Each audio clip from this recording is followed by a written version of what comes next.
when I was talking to Rick Crawford about, well, the stock LSA supercharger on, put it the Kong CNC ported supercharger on, it picked up 100 horsepower.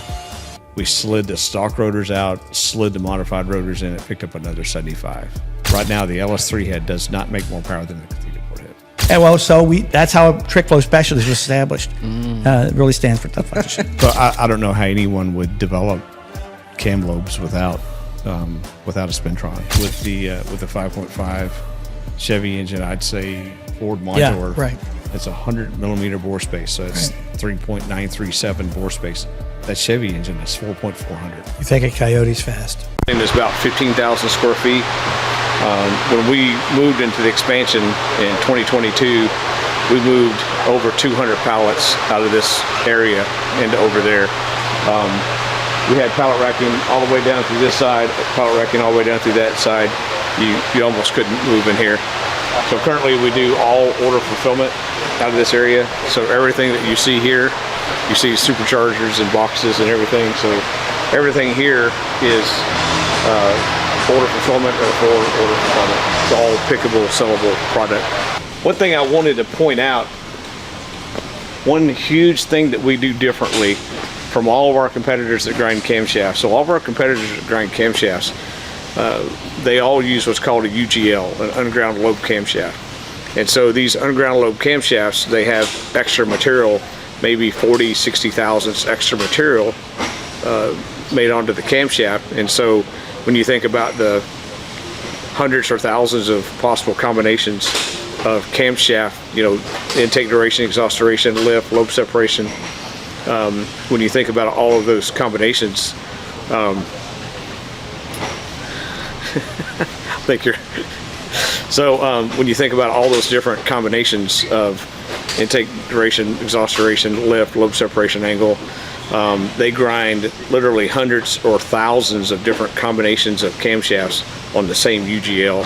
The thing that we do different is we have a separate, what we call specialty UGL for every camshaft part number that we sell. So all of our camshaft UGLs are within 20 thousandths of final grind size, and so all we have to do is grind that final 20 thousandths off. And so we have deeper heat treat, more consistent heat treat. Some of these, what's called a generic UGL that I was talking about, some of these generic UGLs, they try to heat treat them too deep, which then puts stresses in the metal that you don't want. And so that's the one thing that we do hugely different from our competitors. The unintended consequence of having, what we call these specialty UGL or near net shape UGL camshaft cores is our grind time is significantly reduced. We're grinding cams in a lot less time than some of our competitors. And then we get into cam grinding. So this is the Landis CNC cam grinder, LT1E. So when you look at the cam grinding operation, this is what a camshaft UGL looks like, unground lobe cam. Nice. This is what it looks like after it's ground. And then we do the isotropic or rim finishing here, these machines. And then I actually don't see a finished camshaft. Maybe we can find it somewhere. But this basically is a polishing process. Okay. A lot of people have heard of rim finishing or isotropic finishing. I could ask Devin. Hey Devin, do you have a polished cam laying anywhere? This is Devin, by the way. How's it going?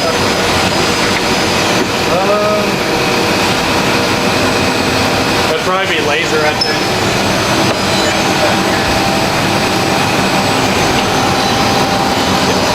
Anyway, we'll move on.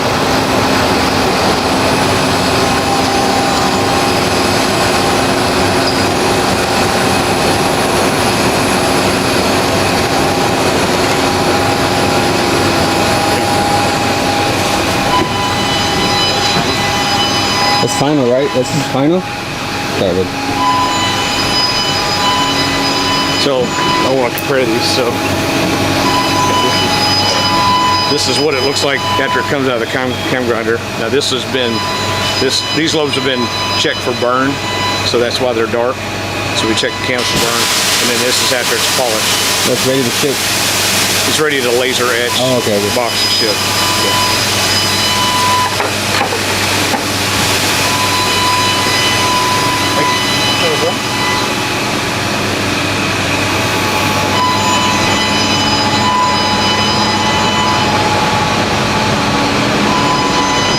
This is the filter chiller for the cam grinder. So the second cam grinder arrives later this month. It'll go right here, and this filter chiller does all the filtering and chilling of the coolant for both cam grinders. Then you kind of get into the block and cylinder head area. We've got a hot tank, rinse cabinet for blocks, pressure tester for cylinder heads.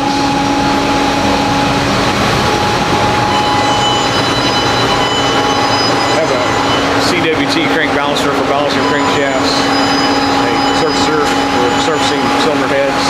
Uses what's called a wind filled fixture, which is a very quick load fixture. We have a CNC seat and guide machine instead of a valve grinder.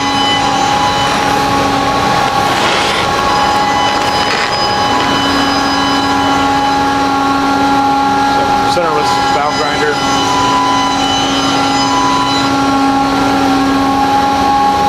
New CNC seat and guide machine. We have rotary screw air compressors. This is the Herco. It's what we use to machine blocks. So we deck the blocks and hone them, and we deck the blocks and bore the blocks currently. Long term, we'll also hone the blocks in here as well. That's familiar, right? That one?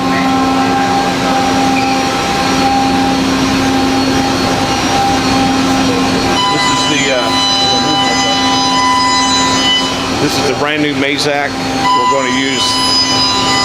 This is the brand new Mazak. We're going to use the Mazak for machine cylinder heads. This is the loading station, load and unload station. And then this is where the physical work happens, the cutting machine. This is the same exact machine except it's operational. And you can see when you look, we have valve covers that we machine. So we have first operation, second operation, valve covers on these 4 pallets. Trinity runners, we have first operation, second operation. So we machine all of those in multiples. We machine 9 valve covers at a time, 6 Trinity runners at a time. We still machine some parts one at a time, like Trinity plenums and a few other parts.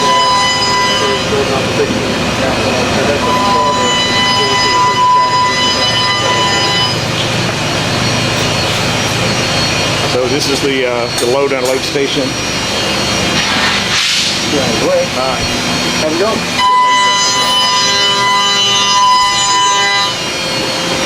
Just machining Trinity runners right now.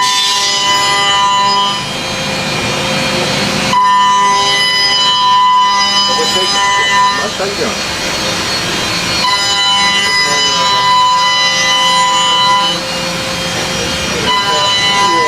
Mid-lake runners are done, so we can do mock-up on those. Oh, mid-lake's done? We need to check on the CMM. One thing we need to check on that for the height for the fuel rail. Okay. Once that's done, and those are good to go. So this is Justin. He was our senior programmer, and now he's just a consultant for us. Does the Mazak programming. So this is, when you look at our Gen 5 Trinity intake manifolds, we had a 4-inch long Trinity runner. We had the 8-inch truck runner. This is the new 6-inch, what we call mid-length runner for Gen 6, for 6 Gen Camaros. So this actually fits under the hood of a 6 Gen Camaro. So it makes about the same peak horsepower as the shorter runner, but obviously more torque everywhere. Right. So we're excited about that.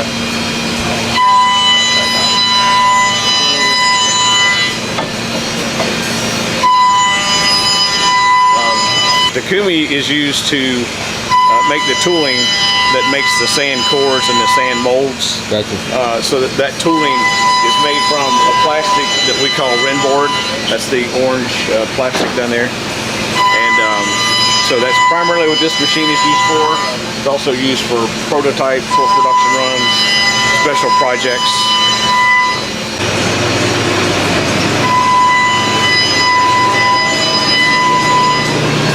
This is the 5-axis Hoss. The 5-axis Hoss is used for production runs, prototyping. We're currently machining cylinder heads, prototype machine. Currently using the Hoss to machine prototype cylinder heads. This is Paris over here, who's doing the development on all of that. And then you can see some of those. You can see one of our Canted Valve LS3 heads here. This is one that was on the dyno. So when you look at this cylinder head, you can see it looks like the valves are canted, but they kind of look like they're in line. But when you look at the other side of the chamber, you can see that the intake valve has actually been rotated closer to the intake face of the head, and the exhaust valve has been rotated closer to the exhaust side of the head. Doing the rotation of those valves like that helps the cylinder head make more power.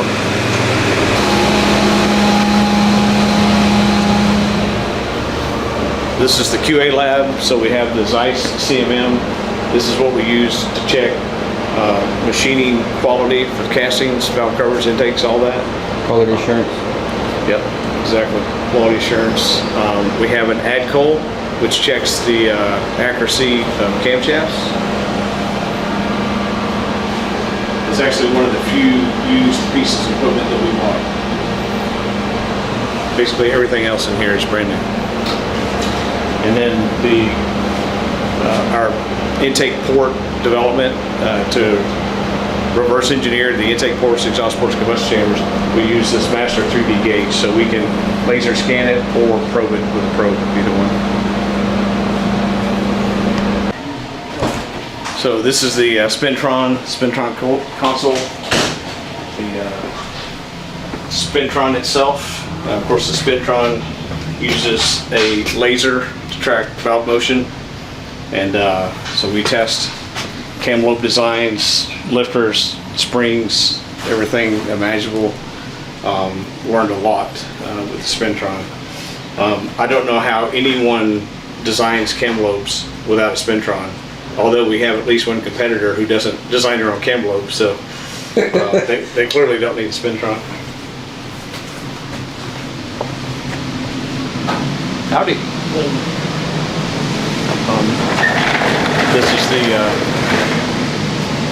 This is the engine dyno.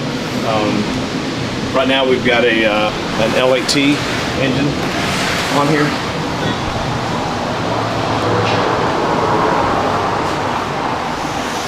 So this is an L8T. It has aluminum rods, forged pistons. We're doing some national aspirated testing at the moment. And then we're going to put this direct drive F3R on it and see how much power we can make before the main bearings say uncle. Say bye-bye. Because we expect the crank to flex quite a bit, and generally the first symptom is going to be main bearing damage. So right there is the you can look at the direct drive a little bit. Oh, nice. The direct drive switcher. And while you're there, you punch something else up. So another thing, so this engine is actually equipped, if you look at this sensor, this is an exhaust pressure sensor. Of course, obviously this is exhaust gas temperature, EGT. Right. This is wideband O2. This actually detects the pressure, right, in the Per cylinder. in the exhaust port. Just that one Per exhaust cylinder? port. Okay. This sensor detects the pressure in the intake port, and then this sensor detects the pressure in the combustion chamber. Wow, nice. Yeah. A lot of sensors. Yeah.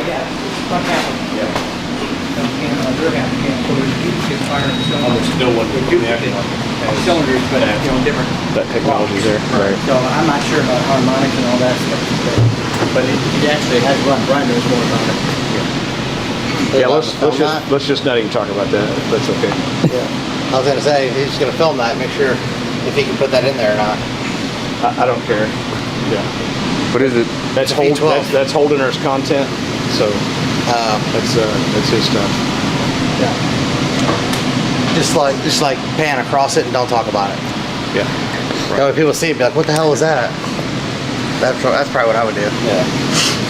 So when you look at some of the camshafts that's in the Spintron room and camshafts that are over here, you'll see lots of competitors' camshafts. Obviously, we have to test our competitors' cams to know where we are, to know where the bar is, so we can raise that bar. And we do that every time. Did it with the LS, the LT, and now the Hemi and Godzilla. So those cams that you see there is just a fraction of what we actually tested. Those are only the cams that we've kept.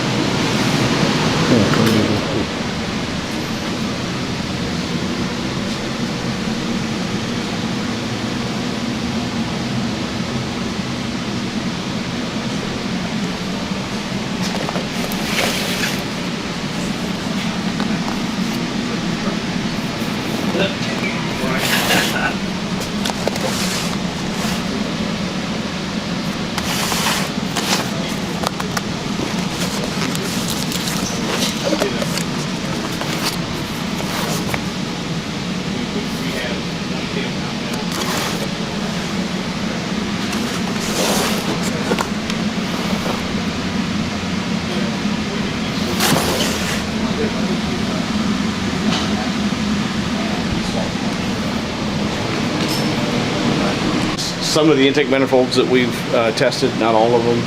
And so you'll see a lot of different intakes here from a lot of different manufacturers. Once again, you have to test all your competitor stuff so you know where you're at and where they're at.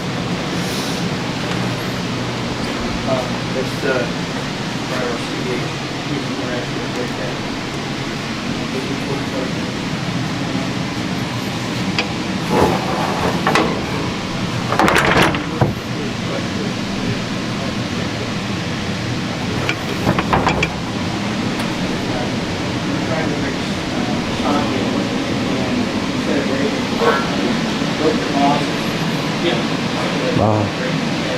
It's crazy.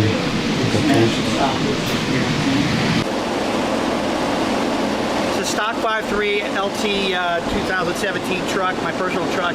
We designed this cold air tube primarily for the LTTK LT truck runner, the 8-inch long runner, to adapt from the stock air sensor to the manifold. And as an afterthought with that, that looks pretty good. If we could come up with silicone adapters to put it on a stock intake, that'd be pretty sweet. So we just put this on before I went on a 2,500-mile trip with my camper. And this is not scientific, okay? But I'm telling you, at least 1.5 miles a gallon towing my camper. I normally get 8 on flatland, and we were in Vermont, and there's a lot of long poles and climbing. And it averaged on 2,500 miles, it averaged 9.6. So I was thrilled with that. It is a little bit louder than stock, and that's my wife's addition, or my wife's comment. It's cool, but it's loud. But for our crowd, for our customer, that's okay. Right. You get kind of a quadjet sound, especially at low throttle at height, wide open throttle, low speed. You hear a lot of engine induction there. Thank you. Okay. Guys, welcome back to Go Hard Podcast. I'm your host, Noel. Justin. We have Justin here, my co-host. Guys, we are in Kentucky, home of the bourbon capital. And car parts. Car parts. Thank you for tuning in. If you're new to the channel, make sure you subscribe, hit the like button, and comment who you guys want on the next podcast. On this podcast, we have the man, the myth, the legend. You heard his cams in the cars.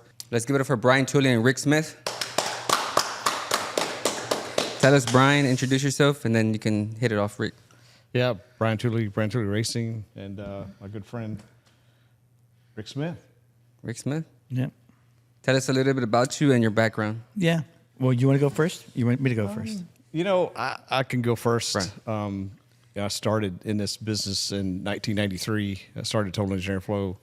Then a year was hired into Holley, and eventually, by 2001, bought a 5-axis C. Eventually sold that business to Summit Racing. But 1996 when I first met Rick, and so in the 90s, Rick was the total rock star of the industry because of the twisted wedge Ford and Chevy heads. And anyway, I'll let you kind of give your brief Okay. background. Okay. Well, we started Trick Flow in 1983 in a pole building, and not nearly as nice as this beautiful garage we're in, Brian. It's poles with real telephone poles for poles, not 6x6s. We're dirt poor. We really wanted to make a cylinder head. In high school, my senior year in high school, 1976, I was a big fan of Bob Glidden, and I desperately wanted to make a head for Bob Glidden, or wanted to meet Bob Glidden. And so through that fan life, I pursued that, but I was in a college prep course, so 4 years of science, English, math, and foreign language. So I went off to college, and I went to college for 2 years in pre-med. But I got to organic chemistry, and I just decided this. I thought I failed it, but I actually passed or withdrew passing, but I couldn't bring myself to take that course again. It just was so dry, and I had no interest. And I had my Mustang at home in the driveway that I was, really trying to hop up. And so I decided to go into the machine trades, and I got a chance to work at a tool and die shop where my younger brother was working. Worked there for about a year and had an opportunity to go down the street to go into a pattern shop. And for those of you who don't know what patterns are the tools that make impression in sand to make a casting. It's not like a template or a dress pattern. It's a sand casting or permanent mold or die casting. Those are patterns. So I got an opportunity to do that. I served an apprenticeship there and worked as an apprentice pattern maker, making wood patterns. Came along in 1982. We had a recession. We were expecting our first child, and had an opportunity to do some moonlighting work for a guy in Akron that was doing work for Warren Johnson. And it turns out I got to make the first DRCE1 head, and the valve covers, and the 2 magnesium intakes. My brothers and I all chipped in my brother's pole building, and we made the very first DRCE castings. After that, we decided... Not to cut you off, but for people that don't know what that is. Oh, okay. Okay. If you want to enlighten them. Yeah, the DRCE stands for Drag Race Component Engine. In October of 1982, Warren Johnson approached Oldsmobile to make the DRCE component engine, which was basically a big block Chevy with equally spaced port, some head bolts moved, and some revisions, and of course a new cylinder head and intake manifold. A little bit different distributor angle, but a unique engine. And this actually became the dominant engine in Pro Stock, actually to this day, although I think they're on the 4th version at this point. So I developed a relationship with him, and we made the first castings, made the tools. A guy in Akron, Ohio, Paul Wright, P&S Foundry, poured the castings. And after that, we decided, wow, we're really 4 guys at heart. And of course, my hero worship of Bob Glidden, we were driven to make a 460 head. Long story short, we did end up making some 460 heads. We got an article in Hot Rod Magazine in December of 1984, and that really launched our business. At the same time, we were dynoing at Roush and doing comparative tests with Cobra Jet heads and ported Cobra Jet heads and all kinds of stuff, and it was a pretty big horsepower gain. So that really launched Trick Flow. A lot of people that follow the 5-liter stuff had no idea we even made big block stuff. When you said you said magnesium head and intake? The Oldsmobile stuff. Head? The Oldsmobile stuff had Warren wanted magnesium intake manifolds. Okay. So we made intake manifold, but not the cylinder head. Right. Mm-hmm. Okay. Right. I was like, I think magnesium's flammable. Yeah. It can actually be done. It can be coated. What's flammable are the chips. Okay. So, yeah. So the benefit of the intake manifold mostly was just for weight? Mm-hmm. Yeah. Yeah, they actually corrode very bad. I mean, you have to be coated. What kind of fuels were you running? It was Pro Stock. They were Pro Stock intakes, yeah. Well, what fuel is that? Gasoline. Gasoline, yeah. Okay. Yeah. C16. Some people don't know, so I want to make sure that we 1980s, I don't know, probably C16, something like that. Something equivalent. Yeah. Okay. Wow. Yeah. So long story short, we ended up getting a deal with Ford and selling the big block head to Ford Motorsport. Is this too much detail? No. Okay. No, we love it. Okay. So we were, So we entered into a joint venture. We were going to sell the head to Ford Motorsport, and this hot rod article came out, and we were testing at Roush in Livonia. And the article ended something. The article is called Rat Trap from December of 1984, and it ends with something like, "Will Ford pick up this wedge head for their program, or are they still stuck on who's boss?" With a play on words for the Boss 429, okay, that Alan Root was making. So we got a call one day. We presented our quote, and we got a call from our contact at Ford, Ford SVO, and he said, "Gee, I'm really sorry about this, guys, but Bob Glidden and Alan Root can make this for half the price, so you can make it." I'm like, "Well, it's not Bob Glidden's head; it's our head." He says, "Well, there's really nothing that special about it. I mean, anybody could make it. I'm sorry, but that's the way it is." I'm like, so I went back to the machine shop where I served as a tool and die apprentice, and I approached the CEO, Bill Bear at the time, of the Wilbert Company, Wilbert, 2 words. And he said, "If we can, patent this technology, if you have something patentable, we'll fund the patent, we'll deduct it from your royalties, we'll negotiate, and then we'll approach Ford as a prime contractor." And it actually worked. We got a patent on it, and that, along with the high port stuff and the trick flow or the twisted wedge stuff, I've got, I think, 11 altogether. But the trick with patents is it's not illegal to violate a patent. You just have to The handle it risk civilly. is you're in a position where you can sue somebody, but you have to defend it. So be careful what you wish for. So long story short, this is kind of a funny anecdote. We had been going around with the purchasing agent, and he came down to Little Oroville, Ohio, home of Smucker's Deli, and signed the purchase order. But he was so angry.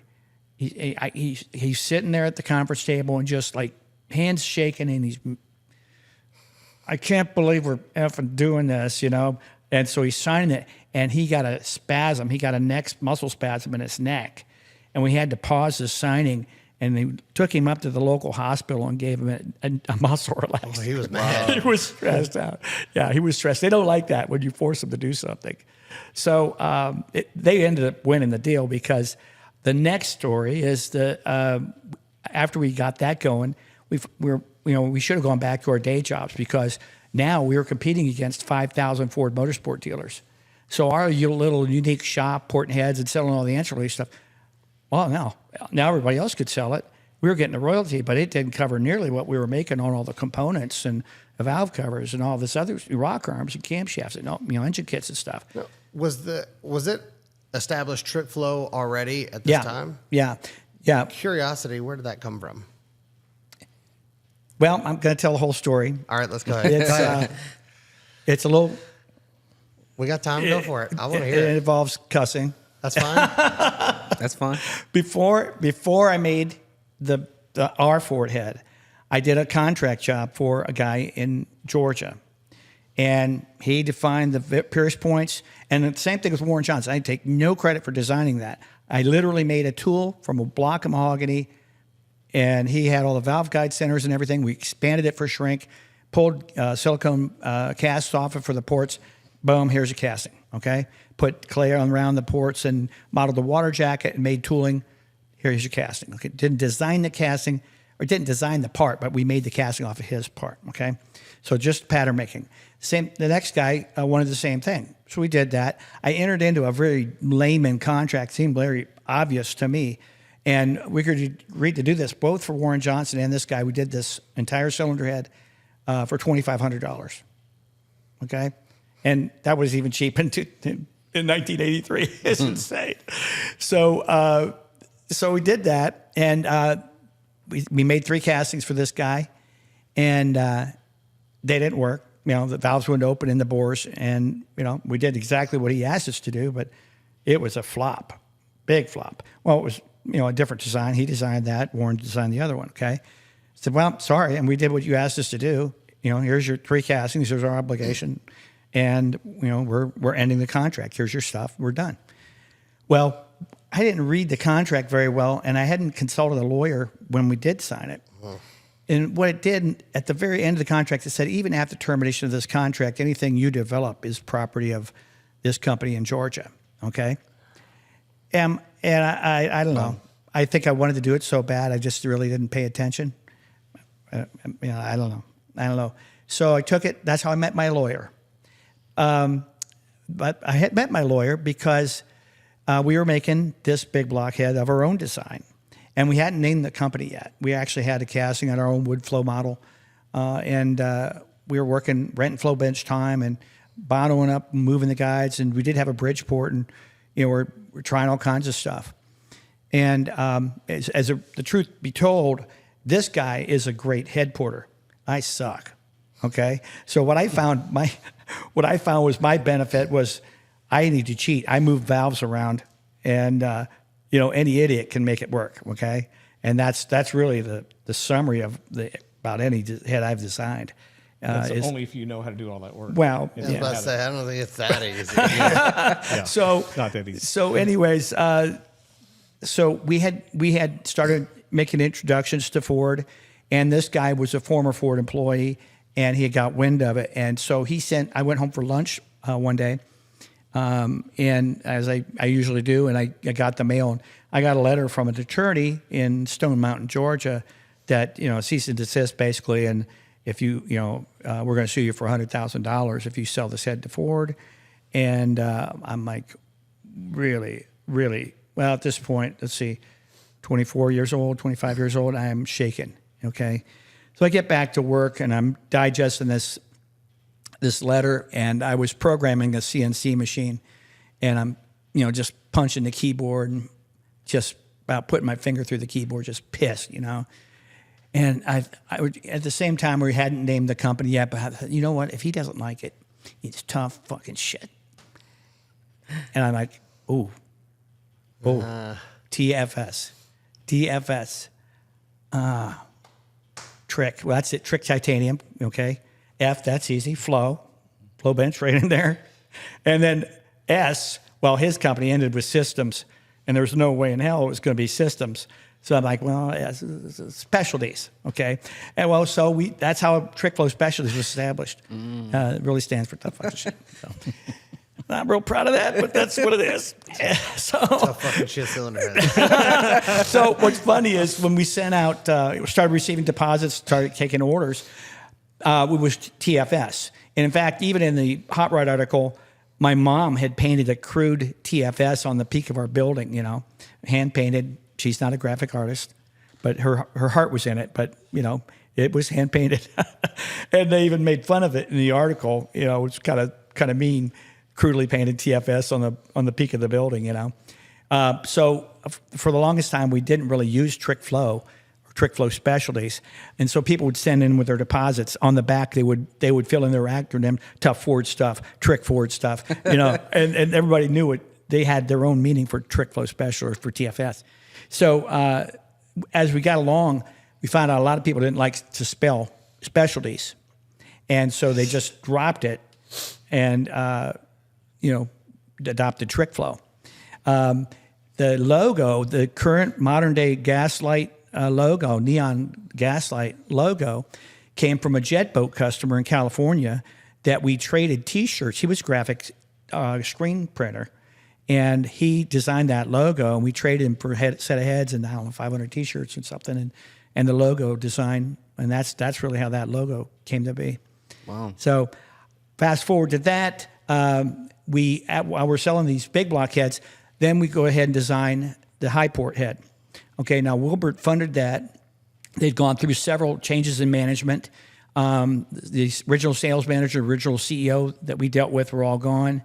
And so we went from this commission down to this commission, but they funded the development on the high port head. And Alan Root and Bob Glidden were in partnership, and it was rumored they were going to do a Ford small block head based on the old Holman and Moody 289 GT40 stuff. So this time we just waited till they released theirs, and then we released ours. And ours is dramatically different. We moved the intake valve 100 thousandths off the cylinder wall, moved the exhaust valve nearly 3/16 of an inch towards the cylinder wall. And it's dramatically different than a stock architecture. That's its pros and cons. Of course, any idiot can make it flow because it's so far off the cylinder wall, it flows like a Hemi, and it literally flows stock, twice what a stock head flows. Like a stock iron head flows 140 CFM, and it's nothing. So we did that thing, and then we had an opportunity to dyno that again to try and win a Ford contract on that. And at this point, we're still selling heads to Ford. The Wilbur company's providing services and machining the heads, and sold them about, I don't know, I think around 6,000 heads, something like that. So we come out with this one, and we're dynoing, and we were beating the J302 Allen Root head by about 40 on the dyno, on pretty much a stock 302, which is pretty significant. But they chose to pick up the J302 head to supplement what we were told, to supplement Bob Glynn's racing budget, because as you know, racers always need more money. There's never enough budget. Never ending money. For sure. And so we were pretty bitter about that. So that's how that 5-liter shootout started. With Super Ford magazine, I got with Donald Farr when we were visiting in Orlando, and we're selling high port heads and stuff, and quite well, and doing very popular. A lot of people, you probably know this too. People that look at your operation from the outside, you know what you should do? You know what you should do? Right. Well, okay, so in my role with Donald Farr, I said, you know what you should do? You should have an invitational event, and at a same place, same day, only owned by invitation only. That 15 fastest cars in the country, because we field these phone calls, and you guys, Houston, sea level, Atco, New Jersey, sea level. Of course they're fast, at sea level. They wait till October at sea level, which is a mine shaft, and of course they're fast. But what are you at 90 degrees in Ohio at 1,400 feet, Yeah. So we put this together in 1990 then, and established the first Super Ford magazine invitational shootout. And there's a famous guy several famous people that evolved from there, one of which was Steve Griebeck, who won it with the Roush prepared car. Unfortunately died several years later. And the guy that got second is Brian Wolf, who retired as, I think, the director of global director of engine development. Yeah. At Ford and Motor it's Company. a key partner in our Godzilla development that we do now. And then we got third, which was sad because we had nitrous on the car, but we'd never used it. And so we were close to Brian. I think he was using nitrous. He was like 11-12. We were 11-20s. And so, but we hadn't used it yet. And the very first time my brother pushed the button, the rods came out. Wow. That was sad. Yeah. So, but it was still made for a good story, and we were quite successful. Dart came along and got involved in the 5-liter market with a very cheap, Windsor Junior head, and we were fielding technical questions on how to set throttle position sensor and how to do all this technical stuff. And man, I really like your stuff, but I can't afford them. But could you tell me how to do this and this and this? And of course, being a customer service-based company, Brian probably would even do this, but we went ahead and helped them, hoping that we would plant a seed that someday they would come back, through that olive branch that we extended, and we would come out on the good. Well, we were going broke, and my brother and I were considering partnership in the company. I was sending out feelers to try and find some new business partners. We had to get bigger or smaller, go back to our day jobs. We were literally poor. I mean, we were eligible for women, infants, and children, and we're trying to make cylinder heads. It's as I think of it now, I'm just like, what is wrong with you? And it's an obsession, okay? Yeah. So a little long-winded, but just part of this is obsession. Part of that, what woke me up one night, I had a nightmare, and I had 2 young sons at the time, and I had a dream that I had one of them up on the mill, and I was taking a skin cut on him, no pun intended, to improve the compression, okay? And I'm cranking, and the fly cutter, and it hits the skin and he screams, and I woke up. Well, there's where the blur between these are parts, these are people. And you really get that, I was that obsessed with it that it was really my identity. It's kind of a bad thing, but pretty deep into it. Okay, well, so we were struggling. There's another guy that emerged, Storm and Norman, in that 5-liter shootout, and we developed a friendship with him, and as we were sponsoring him, which is insane. You know, we're giving people stuff, and we're on public assistance. I mean, it's insane.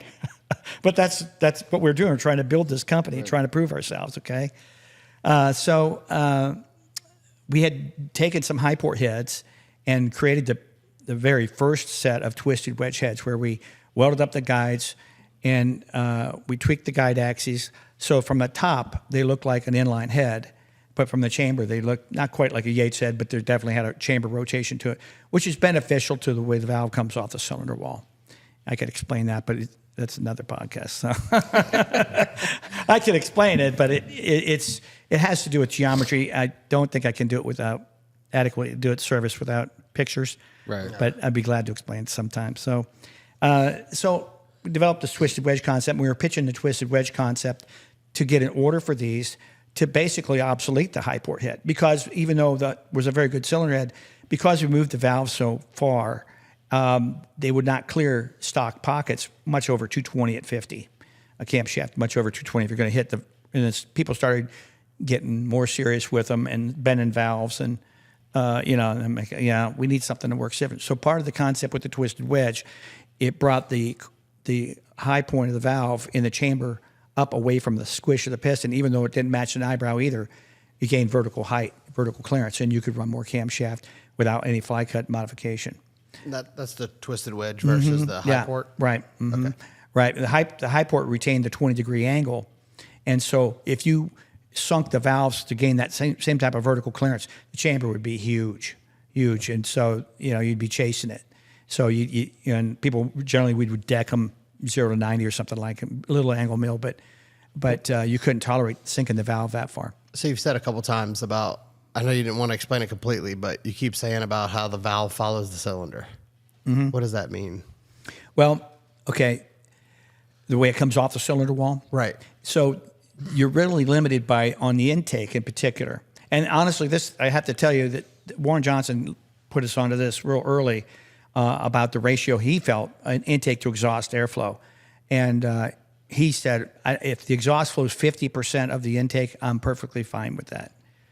Yeah. And so he intentionally sacrificed exhaust flow for the benefit of intake flow, naturally aspirated. Okay. And so we followed that lead, and, he didn't really explain it much more than that, but we followed that lead, and that gave us the inspiration to push those valves over. And honestly, we pushed them further than I wanted to. My brother was like, let's push that exhaust valve like 50 thousandths off the cylinder wall. And so we did. Later, we talked to Ernie Elliott. We talked to him about that head, and he thought we probably went a little too far. We should maybe back it off to 90 thousandths radial clearance. But it was pretty cool to talk to somebody like that about it, Is this moving the exhaust valve towards the center of the cylinder? No, moving the exhaust valve towards the cylinder wall. Okay. So And the intake valve will wait from the cylinder. So wall. actually, it's more intentionally centered. Well, right? you're benefiting the intake valve. Right. Yeah. And really, when you look at all of this, rolled over valve angle, relocated, in Cleveland style, this, that, the other, twisted wedge head, it's all about the proximity of the closest part of the intake valve to the cylinder wall. Yeah. Because as you increase that distance with whichever method, whether it's pulling it around, standing it up, side canting it, or pulling it all the way around like a Hemi is, all of that increases the clearance from the edge of the intake valve to the cylinder wall. Anytime you increase that clearance, you generally flow more air. Right. Because it has less. Yeah, and crashing into something. Well, there's less resistance. It's a freer, it's a more natural flow path. And so you don't have to overport the head to get it to flow good numbers. You generally get really good numbers with a much smaller port, much better, more uniform velocity around the head of the valve, and a much nicer responsive power curve. Okay. You don't need 5 cc increment ports, And The twisted wedge head, for the viewers, are those what motor did that come off of? that was 5 liter. Okay. Well, we The actually 302? originally did it for 5 liter, but then when I sold to Summit Racing, well, back to the trying to get somebody to buy in the business. Pitched out these business plans. My brother finally actually got very upset about it, and his attitude was if he couldn't own 100%, he didn't want any part of it, and he literally walked out. And the company owed him back pays and all kinds of stuff, and it was a very difficult time. We didn't speak for about 5 years, but unfortunately now we're on very good terms. But it was a difficult time, so I was on my own. I was pitching this company. The guys were back there running the shop, and a couple bad actors that weren't very trustworthy. I was very open with what we were doing. I did finally negotiate with Summit Racing, not for an order, but to buy the entire company. All of this can be talked about now because it's well beyond any kind of non-disclosure. But we didn't even know what we actually owed. They bought the company for all of our back debts and everything, not including the real estate that we bought. But ironically, we were still paying some of the old bills after I sold the business to Summit Racing. Most money I ever made in my life, but it wasn't a very happy time. Right. So they bought the Twisted Wedge deal and Trick Flow and all the patent rights and trademarks and all that stuff, and they did treat me pretty well. The unfortunate part was my new coworkers had difficulty getting along. We're not great teammates, and they didn't get along with anybody else, so they exiled them to a separate building, and those became my new coworkers. So it was rough from the beginning. Probably a little jealousy going on. So when there. they bought it, when they bought the business, you would still run the business. No, not really. No, I actually had 8 bosses over 5 years. Yeah, they weren't sure who was running the business, but it wasn't me. It was difficult, and I'm not sure really if they knew what they wanted to do with it, but it did serve them several key purposes. One of which was it gave them great leverage with people they're buying cylinder heads from to say, "Well, that's okay. We'll just make our own," and that was quite effective. That was a very great negotiating tool for them. What year was this again that you sold? Well, May of 1993 is when it officially, but March is when I actually started, moving equipment up there. Wow. So, kind of an interesting segue there. All this big block stuff we had done, we'd made like 29 different prototype versions of the big block head, trying to make something that ultimately would be competitive with Pro Stock. And we were engine builders, so we were at, this guy's whim of make it like this, make it like that, and we made like 29 different versions. Well, the final version that I made, there was a guy in Baltimore that, very similar to Brian, that took a chance on us and actually tried something that I wanted to do. And it was a pretty radical deal. We took a brand new big block Ford race block and cut an inch off the deck and welded it in and added 8 head bolts with stick Sertanium welding rod. And I got crude pictures of it in my desk, but it ended up setting the national record in a dragster when John Lingenfelter was in the class. Jeez. Yeah. So that happened right when we announced the sale of the business to Summit Racing. Sadly, when I announced it to my employees, the night of when I announced it, which is I think March 19th, 1993, that following morning I came into the shop after a wrestling tournament with my boys, and the doors were open, and the place was empty, and completely cleaned out. Anything they could carry out. Yeah. Wow. They didn't even bother pulling the door down. I mean, they stuff that had just come in the day before, so we had a new insurance policy in place that was only 7 days old, and of course they didn't want to. That was insurance fraud. The local police department could care less because they were trying to boot us out of town anyways, because they didn't want industry.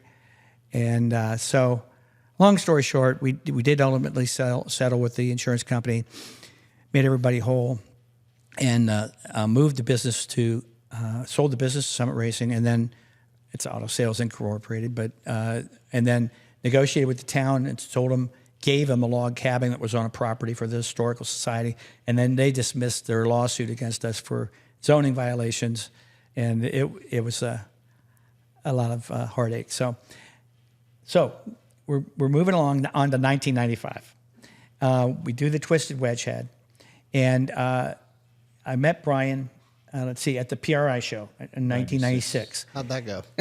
Well, He doesn't remember it as well as I do. Yeah. So we were tooting our horn about the R head we had just developed, and it's not ready yet. But we got 270 at 5 or 400, and he goes, "Well, I get that out of the regular straight head," and I don't remember it quite like he does, but that was pretty hard to believe because but he's really good at porting. I'm not.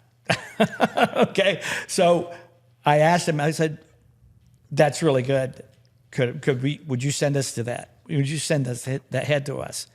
And Kelly even said, Yeah, I came home from PRI all excited. Rick Smith wants to see my head. She's like, "Don't send it to him." Don't copy it. I was like, "I'm sending it," and sent it. Yeah, and we didn't copy it, and it just proved how good he was. So I tried to then. I said, "Look," I went to management and said, "Look, our current port development's not where it needs to be. This guy's really good, and I really think we need to hire him." And so, well, we already have this guy and that guy. I'm like, "Well, yeah, I know, but But ours flows 270. this guy's really good," and so they wouldn't hire him because he didn't have CNC experience. Which is funny now. Really, really funny now, right? After really you see the shop we're at today, and then what he did with TEA. So I left in 1999 and went on to pursue other things. Actually, March 10th, 1999, with a 30-month non-compete. What's the significance of that? Well, that works out. This is September 10th, 2001. September 11th, 2001 was my first day of freedom. Yeah, it's kind of funny, huh? Yeah. Wow. So, but anyways, Brian ultimately sold TEA to Summit Racing too. So we're pretty exclusive, in a pretty exclusive club from that perspective, because there's a handful of people that have actually sold a business to Summit Racing. And I will say that he's in much better standing with them than I am. He left on much better terms than I did, but I kind of went out the door really raging mad. And so I got treated a little better than he did, I think. yeah. Well, anyways, that's how we met there in '96. As he was working at Summit Racing, we communicated from time to time. I think we even went to dinner once up in. Oh yeah, well, Cuyahoga came out Falls. to your house, Super Bowl party. Yeah, and, right. It's funny. So I had all these head full of ideas, and one of them was that twisted wedge single overhead cam modular head.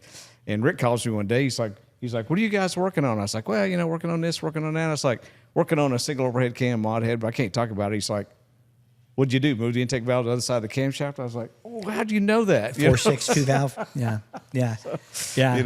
It's pretty interesting that that innovative mind. It's just like he already knew what we were doing. Yeah.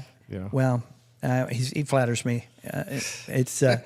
I like this. If anything, I would say I'm proud of is my family. I'm still married, still have my children, and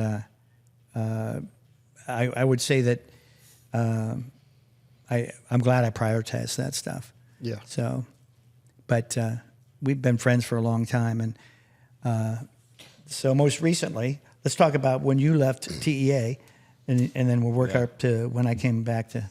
I was in electronics in high school, right? Joined the Navy to do electronics, and worked actually in Missile Control Center on a ballistic missile submarine.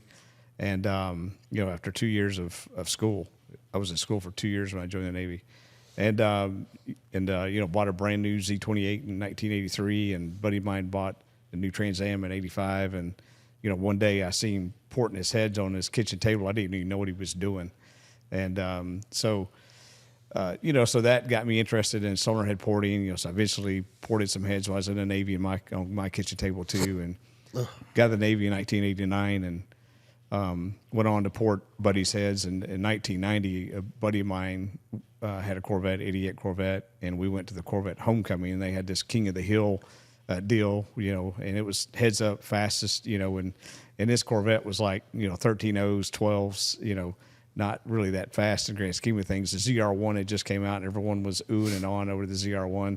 We were the fastest Corvette. We won King of the Hill 1990.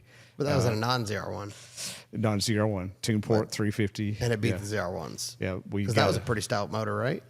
Yeah, yep, yeah. Because we honestly we bought Lingenfelter cam and headers, and I ported the heads and intake. My buddy was a machinist, and he dowel pinned the tune port runners to the base and to the plenum, and we all exactly port matched all that stuff. And so, my buddies were all telling me I need to go in business. And I wanted no part of going in business. I was a maintenance mechanic in a factory. Great job, making good money. And in 1993, that Bristol Myers Squibb owned that company, Drackett, in Franklin, Kentucky, and they sold that to S.C. Johnson. So if you wanted a job in Racine, Wisconsin, you had one. Otherwise, you didn't have a job. So I was not going to Racine, Wisconsin. And so they gave me 4 months of severance for the 4 years I worked there, and I bought a flow bench. And so 93 is when I started Total Engineering Flow. And although by the end of that year, I was hired into Holley product development. And so worked Holley product development for a couple of years, running took a, Superflow engine dyno out of the box and put it in place. And, did, 5-liter Ford intake, camshaft, cylinder head development, as well as small block Chevy 350 Did intake. nobody, I know you just said Chevy, but did nobody care about Chevy back then? Was it a 5.0 world? Or? It was way, in the 90s, Well, it was way 5.0 world. It's really unbelievable. When I was in high school, we went to the local drag strip in Youngstown, Ohio. Youngstown Executive Airport was a little meander drag strip, I think it was called. And there was one Ford there, and it was a Cleveland. And I mean, I think it might have even blown up. I mean, it was just, and so we go from that to going to these races, and all you see is Fox bodies. And Five liters everywhere. And the first time they canceled the Camaro and Firebird because they weren't selling, It's dramatic. That was in like 2002 though, right? Yeah. 2002 Yeah, they was didn't last cancel year. that till 02. Yeah. But I mean, all the 5-liter stuff really had an impact on that. Yeah. Because I thought they'd come out with the LS in 97 in the C5. Yeah. Mm-hmm. So nobody realized how great that was yet? Or Well, Seems was like the it. 5.0 over that? I or? mean, I did. I instantly recognized. I didn't flow my first LS head till 1998, and I actually floated on a Ford flow fixture, and 15-degree aluminum head. The thing flowed, 240 CFM or 200 whatever, and very impressive. And because it was 15-degree valve angle, the same as the twisted wedge Ford head that I had done so well with, I was just like, oh, this is going to get good. Mm-hmm. I saw it coming, but anyway, I guess the Holley story. So I was at Holley a couple of years, running the engine dyno. They actually leased my flow bench from me the first year I worked there, and so because Holley made small block Ford, small block Chevy head in the 90s, and I'm the reason that they made cylinder heads was my idea, and but management there was pretty tough. Probably didn't treat me that well, so I moved on, and started back with Total Engineering Flow, buying equipment, seat and guide machine, surfacer, welder, valve grinder, honing stand, everything you need to do cylinder heads. And then, along about 2000, I was at the right place at the right time, and met a gentleman that sold me the 5-axis simultaneous porting package, Bob Hudgens, at CNC Cylinder Heads of Florida. And then by spring 2001, I had the 5-axis CNC up and running, and then within a couple of years, within a year, that CNC would run 24 hours a day for 6 months of the year, and by 2003, I'm CNC porting heads for Texas Speed, Proline Racing, Bischoff. I was porting heads for everyone because very few people had true 5-axis simultaneous CNC back then. I got to interject. There's a very important story he's leaving out here, and it's really a core part of both of our lives, and it has to do with his faith, really a faith statement. Yeah. And it has to do with the driving urge that he had to get in the car. Yeah, December 2000. Going to work one morning, just like I always did. Very routine oriented, and ironically, we into church and whatnot, and I was doing a lot of praying time. Was tough, and kind of like Rick, I had a wife, 2 kids, and was broke and porting heads, and so I had this overwhelming feeling that I had to go, and so I, on the way to work one morning, turned my truck around, went back home, and started packing a bag. And my wife Kelly was just like, are you leaving me? I was like, no. She's like, there's another woman. I was like, no. She's like, where are you going? I was like, I don't know, but God told me I've got to go. And so, leave the house, and I'm headed toward the interstate in Bowling Green, and I-65 runs north and south. It's like, okay, God, am I going north or south here? And I was like, it's December, it's cold, I'm not going north. So got on I-65 going south, and I didn't know if I was going to run up on a wreck, save somebody's life. I mean, I had first aid training and whatnot, and I get way down in Tennessee, and nothing is happening, nothing's coming to me. And the only thing I could think of was a guy that used to work for me named Brandon, lived in Florida, and I was like, I'll go see Brandon. And so drove down. He lived right outside of Tampa, and so drove down there, got there late that night, and woke up the next morning. He said, what would you like to do? And I said, I'd like to see some of the performance businesses in the industry or in the area. And so CC Silverheads of Florida was one of those few performance industries there in Tampa. So it's the first place we went, and it's a glass front building, windows tinted dark black. And so we're peering in through the windows, trying to see, knocking on the door, and door finally opens, and it's a guy named Bob Hudgens. And I introduced myself, told him what I did. And he said, oh, you got to come here. You got to see this. And he said, I just developed a software with two engineers out of Canada who develop multi-axis CNC software for Boeing. He said, I worked with them to develop this software called Complete Port. And the rest of the Complete Port story is Mastercam. They sold that to Mastercam, and that's what Mastercam uses to this day for their 5-axis simultaneous porting. Yeah, this is quite a story. Wow. Yeah. So he's showing me the software, and he takes me out in the shop, and he shows me his Fadal 6030, the 4th, 5th axis teeter-totter fixture that he made. He shows me the Renishaw standalone digitizer. It's got a 4th and 5th teeter-totter axis on it too for digitizing.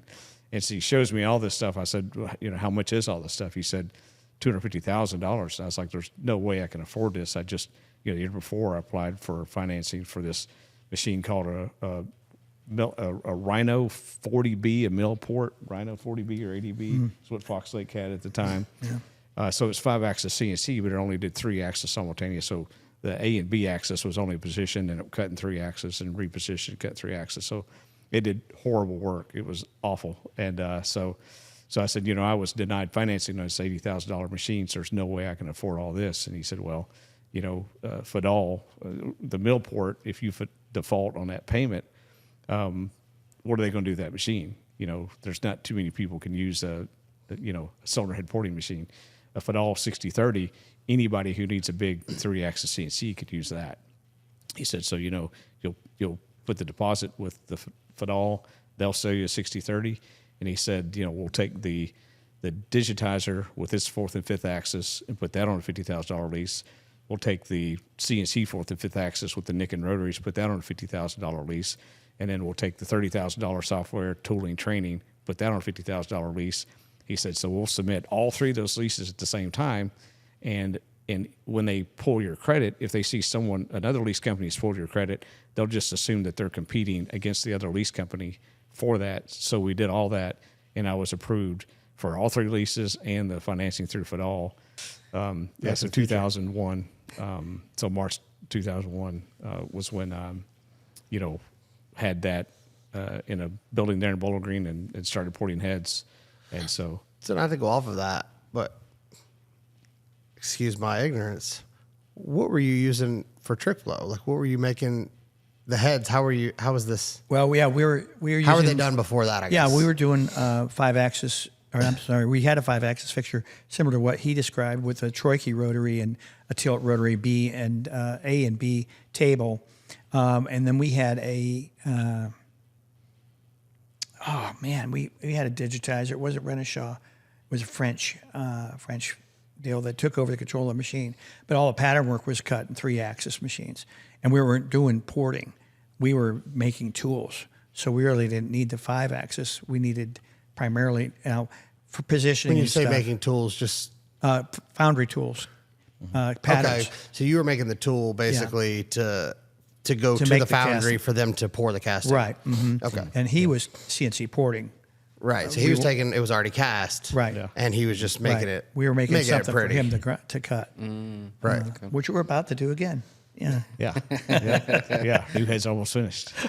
And so, so we were very successful from 2001 to 2004 between NMRA and Fun Ford, because Fun Ford had their own racing series, and then local OSCA. Between those sanctioned bodies, we had about 12 championships, dozens and dozens of records, obviously hundreds of race wins during that time. So very successful. The LS stuff was doing incredibly well. On ls1tech.com by 2001, the guys making the most power in there was using the Tooley Engineer Flow heads. And so business is pretty good. Went out and bought a, new, Cummins dually diesel Dodge and new closed trailer and Corvette and, went 9s with that and all that stuff. So all that typical, got a little bit of extra money. So we're going racing. And, You have a thing for Corvettes Yeah. Yeah. Yeah. fetish. and white. Yeah. Yeah. I think he has a red one too. Yeah. Broaden my horizons.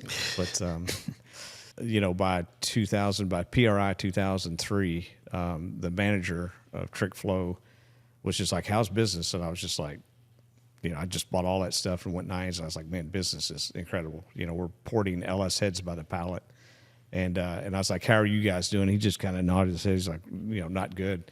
And he said, how long does it take you to make a CNC program? I said, well, if I start at, 9 o'clock in the morning digitizing, I have tool path ready to cut by 5 o'clock. And he just, hung his head and shook his head. I said, how long does it take you guys? He said, about a month. Now, it should have taken about 40 hours. I think a month was maybe a bit of an exaggeration. Why so long? Who knows? I mean, sometimes people aren't very efficient at companies, He right? doesn't know. He came into the good stuff. And I had much better software back then. Yeah. I can't remember the name of that. It seems like it starts with a C.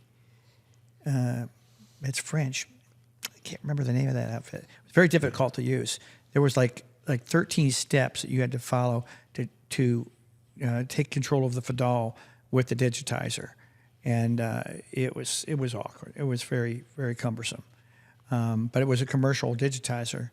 We did the intakes, the Trick Flow 5-liter intakes with that device. And, because the main software you were using back then was Mastercam and SurfCam. SurfCam. Yeah. So people were using SurfCam to create 5-axis simultaneous toolpath. Yeah.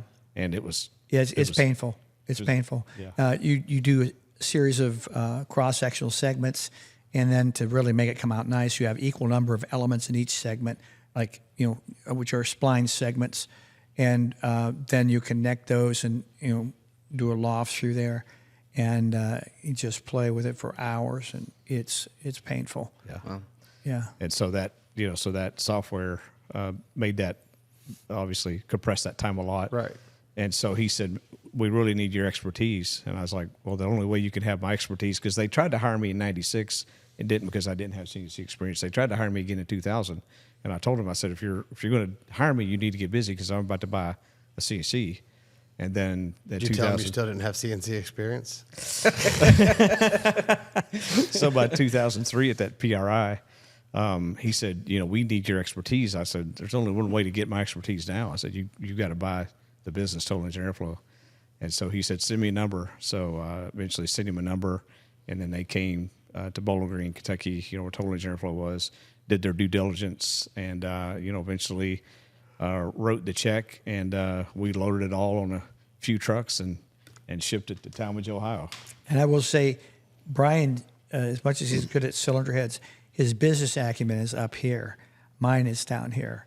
I just wanted to make cool stuff. I didn't even care I didn't have any idea if we're making money, but he actually knows. Well, I think you like making really high-end stuff, Yeah. and I like making stuff that the masses will buy. Yeah. And so Big that's difference. That's the difference. I'm learning. I'm learning. And I have a natural passion for street cars, hydraulic roller, have had, how fast can you go with streetcar parts? Right. And so that's always been my passion. It's just like, can you go build, an all aluminum billet Hemi and put 2 turbos on it, make 5,000 horsepower solid roller, inch of lift, and all this other stuff?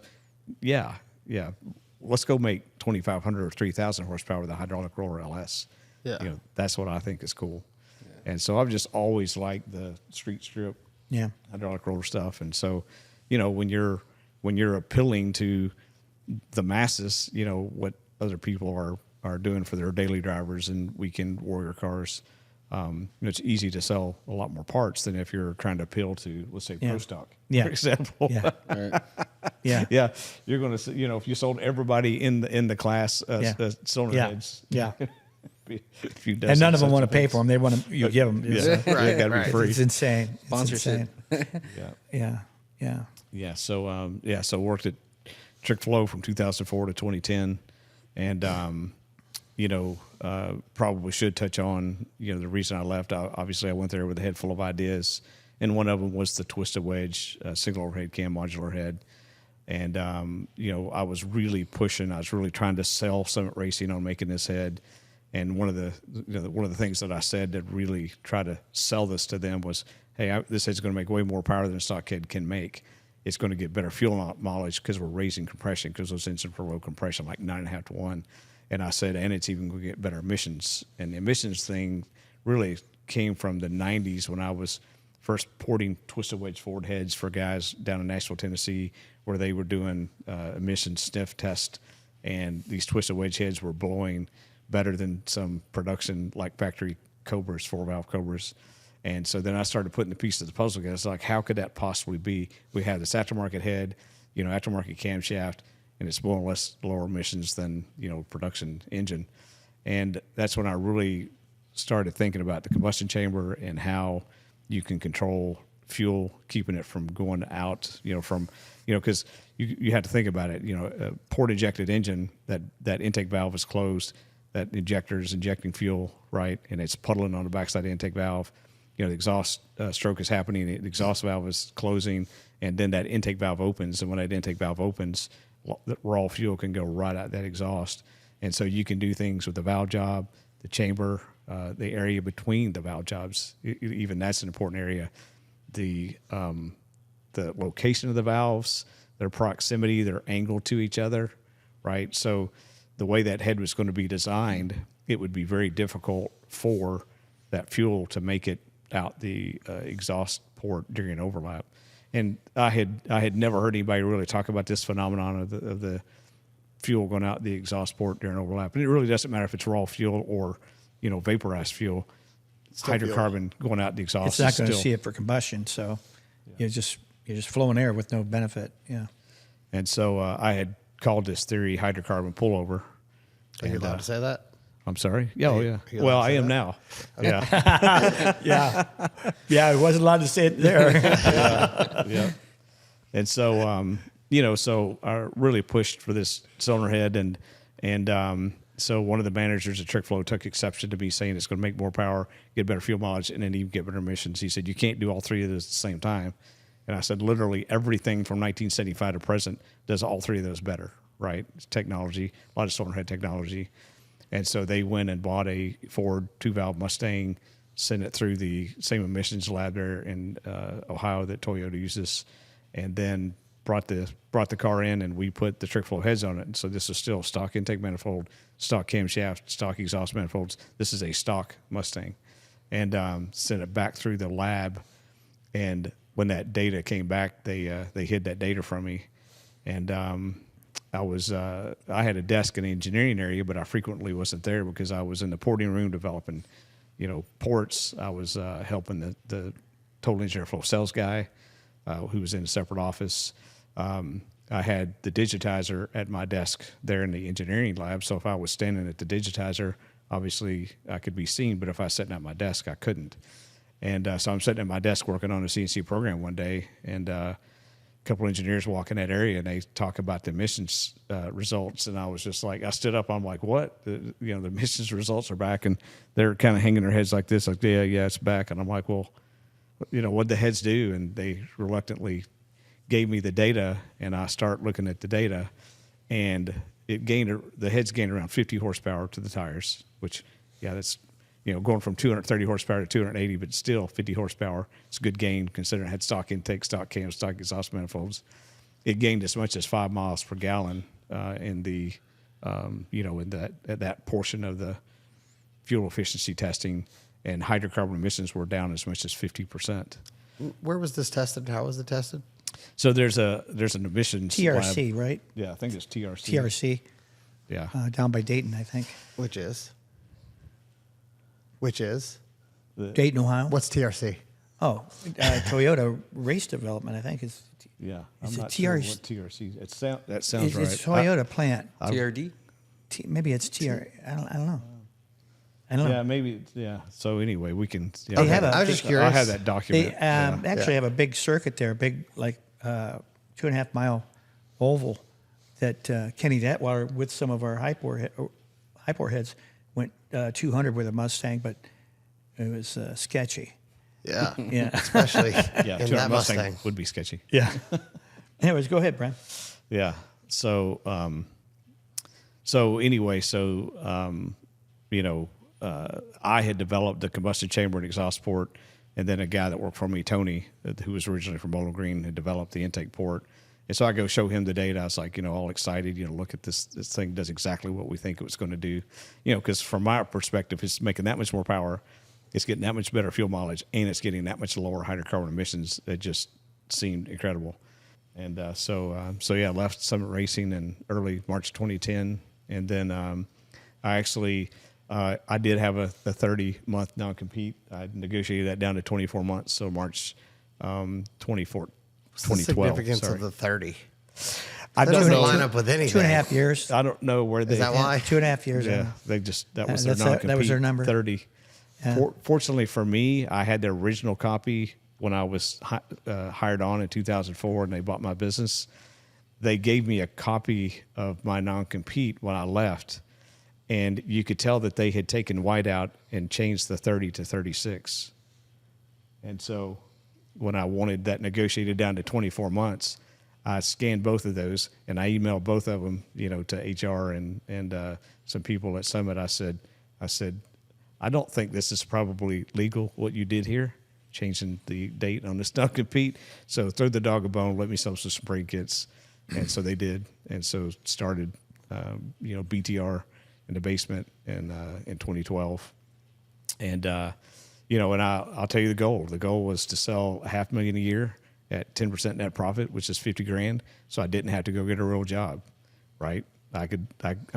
We had been living at that point on my wife's salary, working 2 days a week as PRN nurse, which is maybe $50,000 a year. So we'd been living 2 years. Our house payment was $500 a month. And so it didn't cost much for us to live. We didn't have car payments. And so, it's like, if I make $50,000 a year, I'm going to be in good shape. So $500,000 a year in sales was my goal. So first 9 months in the basement, we did about $800,000 in sales.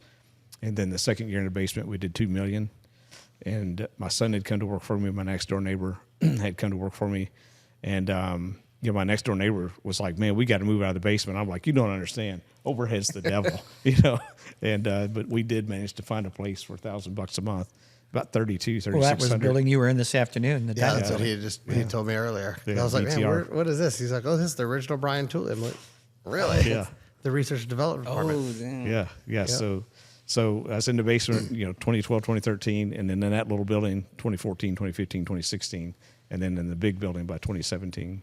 And so in 2017, I saw a Facebook post or something. I'm like, he's putting up this building. I'm like, You're like, hey, last I heard he was in this basement. I'm like, what the heck? What are you doing, man? And it's a nice, that first building's 15,000 square feet. Steel, that's not cheap, I'm like, what is going on? And so I found myself without a job in April of 2017. I was the machining operations director of machining operations at Power Solutions International in Chicago, and we were making V8 8.8 liter big block Chevys and 4.3 liter V6 for wood chippers and generators and school buses, all on propane and natural gas. And I set up, 8 machining centers and all hydraulic clamping, very nice setup. But brought in new management. They went public. It lasted about a year after that. They ultimately sold to a Chinese company, the largest engine manufacturer in the world, actually. And a month after that, they gave me my severance, 6-month severance, and said, no longer needed. So I was 59 and unemployed. And I had a similar attitude. Well, I'll just go, I got these skill sets, and so I wrote it all out and made my resume, and I couldn't get a job. I could not get a job, starting to get gray hair, 59 years old. How long is this guy going to work, He's gonna just do programming. How long is that going to go, So I could not get a job. So I called up Brian. I said, I see something good is going on down there. I don't want to start another business. Can I just make something for you to sell? Yeah. Just work out a deal, make something for sale. So that became the equalizer. He wanted to do originally a dual plenum intake. Yeah. So what's a dual plenum intake? Well, look it up. So you got Google on your phone. So I got a computer and I was working in the basement and learned SolidWorks. Had learned SolidWorks over the last couple of years before that, and started drawing up the equalizer in the basement. Made several versions of it, 3D printed sand cores and stuff. But ultimately, I really needed to be on site to really do the development. So in March of 20... in 2017, that's right. I was just like, what's your salary requirement? He gave me a salary requirement. And I was like, there's no way we can do that. Yeah. And I said, but if you ever get a job offer, allow us the opportunity to match it. Yeah. And so I did actually get a job offer from one of the guys that I work with at Mast Powertrain. And it was a good offer. So he matched it. And so here we are. And I'm much happier here in Kentucky than I would be in Michigan. I'm a Buckeye at heart, so every time I cross, But I love it, and so we did the equalizer 1 and 3, and then we went to do. Well, am I getting too far ahead of us? No, you're good. Okay, Yeah. so we went to do the Gen 5 version, right? Well, the equalizer is based on the low slung plenum. In the original version, before I had a CAD model of a block, I actually had like a Holley high rim that was like inverted and went down in the valley, not realizing that space wasn't available. And so it kind of axed that. So I had to look at how much cross section I had from the throttle body to get under the runners and, feed the runners. And the first one wasn't very good, and we worked on it. Ran it over at James Short, ran it on Jesse Coulter's dyno, and got pretty good. And so...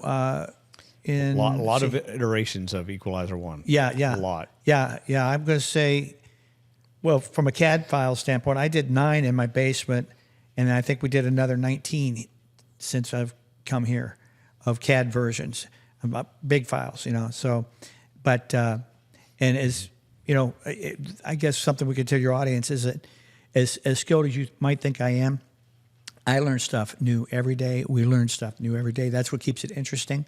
As skilled as you are at something, you can always be better. And try to stay humble.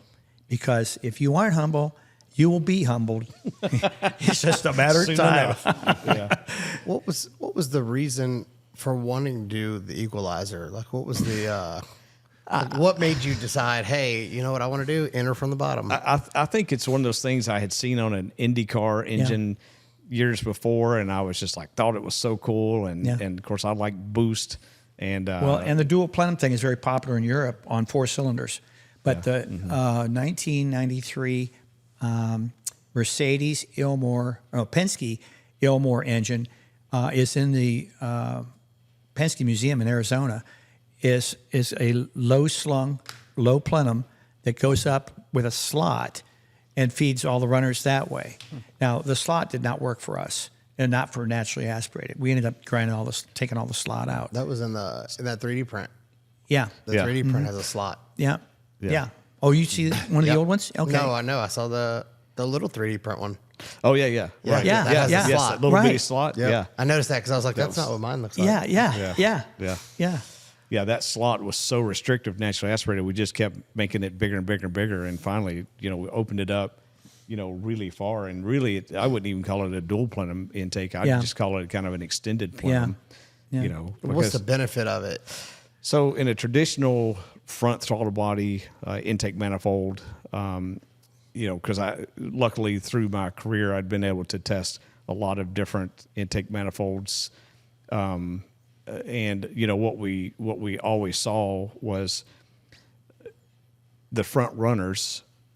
It does just the opposite. The airflow does just opposite what you think. You would think the front runners would get by the throttle body get more air, and the runners furthest back would get less. But the opposite happens because as the air is rushing by those front runners, it almost shears the air off the front runners.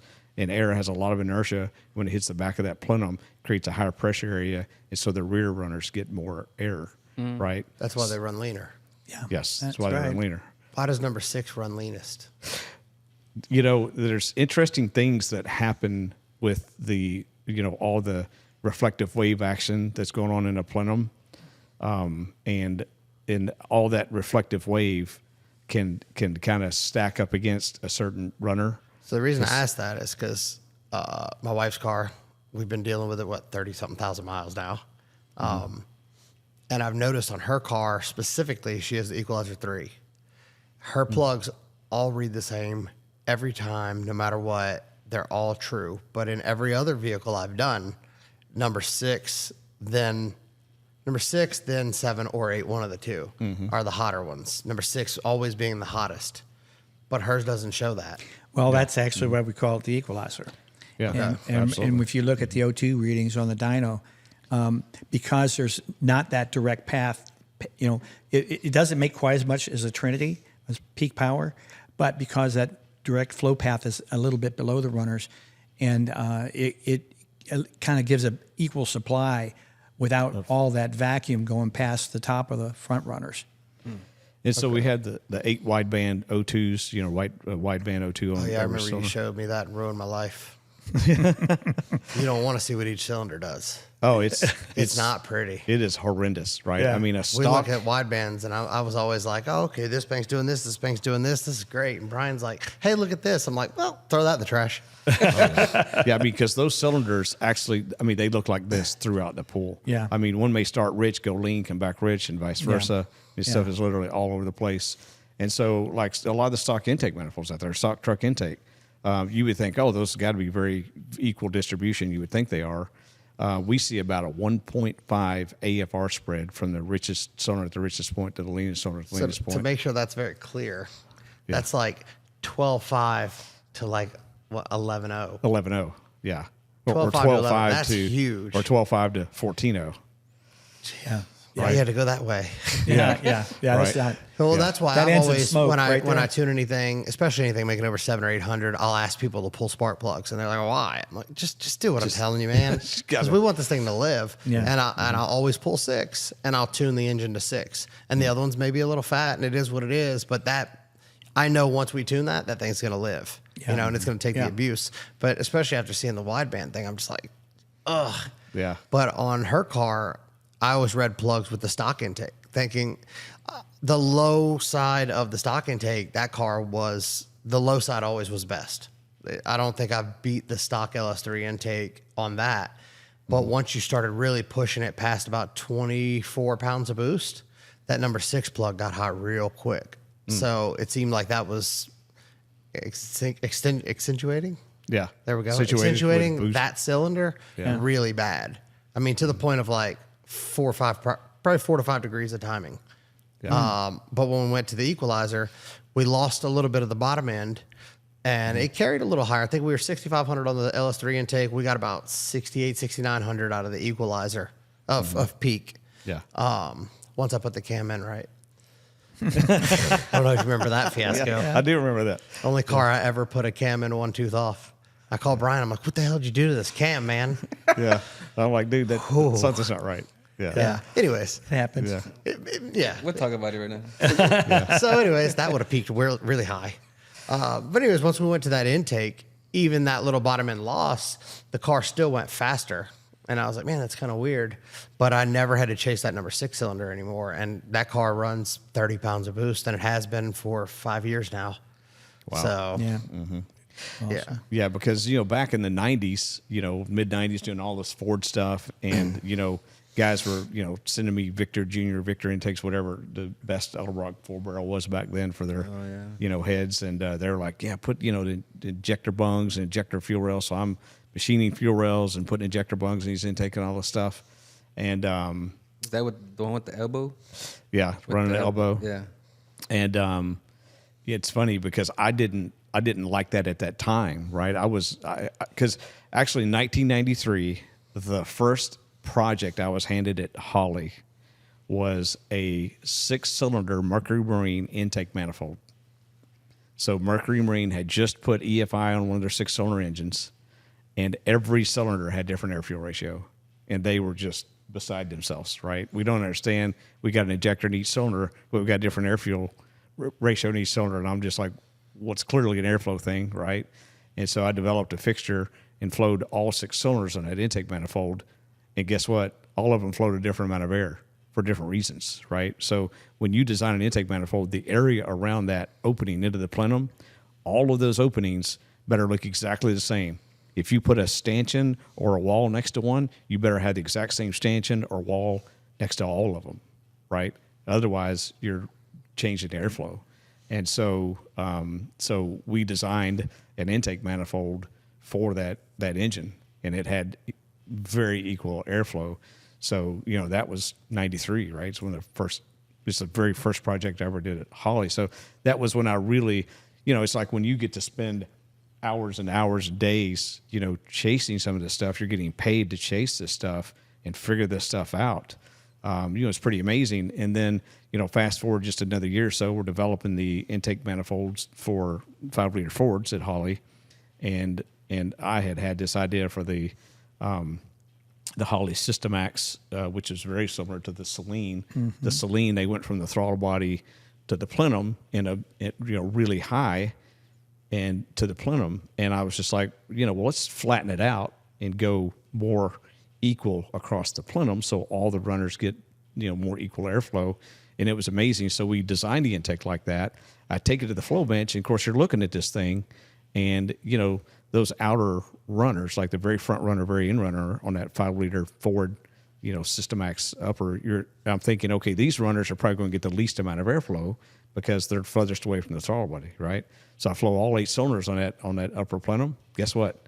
The runners on each end of that plenum flowed the most air because they were, at the end of that runner was the plenum wall. So that plenum wall actually helped feed air into those runners, right? And so it's just like, well, duh, because if we would offset that wall just this much and made sure that those end runners had the same radius as all the rest of the runners, they would have flowed more equal. So just tiny subtleties like that. And it's just like the early LS1 or LS6 intakes, that end runner, the number 7 runner, pulled off the back wall of that intake. Well, I knew that was, as soon as I saw it, I knew what that was going to do. It was going to flow more air. So guess what piston everybody took out on those early engines? Yep. Number 7. I always take number 7 out first, right? So. Well, it's also because they never changed that spark plug because you couldn't get to it. Yeah. And so I had been on the equal airflow thing for a very long time, which is why I was attracted to the dual plenum.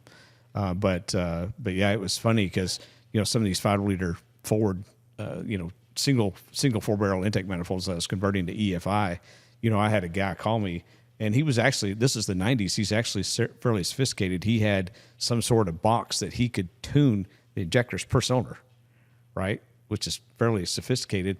And he's like, man, I've got the center cylinders leaned out as much as I can go, the end cylinders richened as much as I can go, and it's still, or the center cylinder, sorry, it's the center cylinders obviously lean, right? Because shortest runners, most airflow. The end runners, longer runners, less airflow. They're obviously much richer. And he said, I've got this thing, adjusted as much as I can go, and the center cylinders are still leaner than the outside cylinders. What should I do? I said, I personally would throw the intake in the trash can is what I would do, right? I detest any intake manifold that has unequal airflow to each runner, right? What about the big tall mast?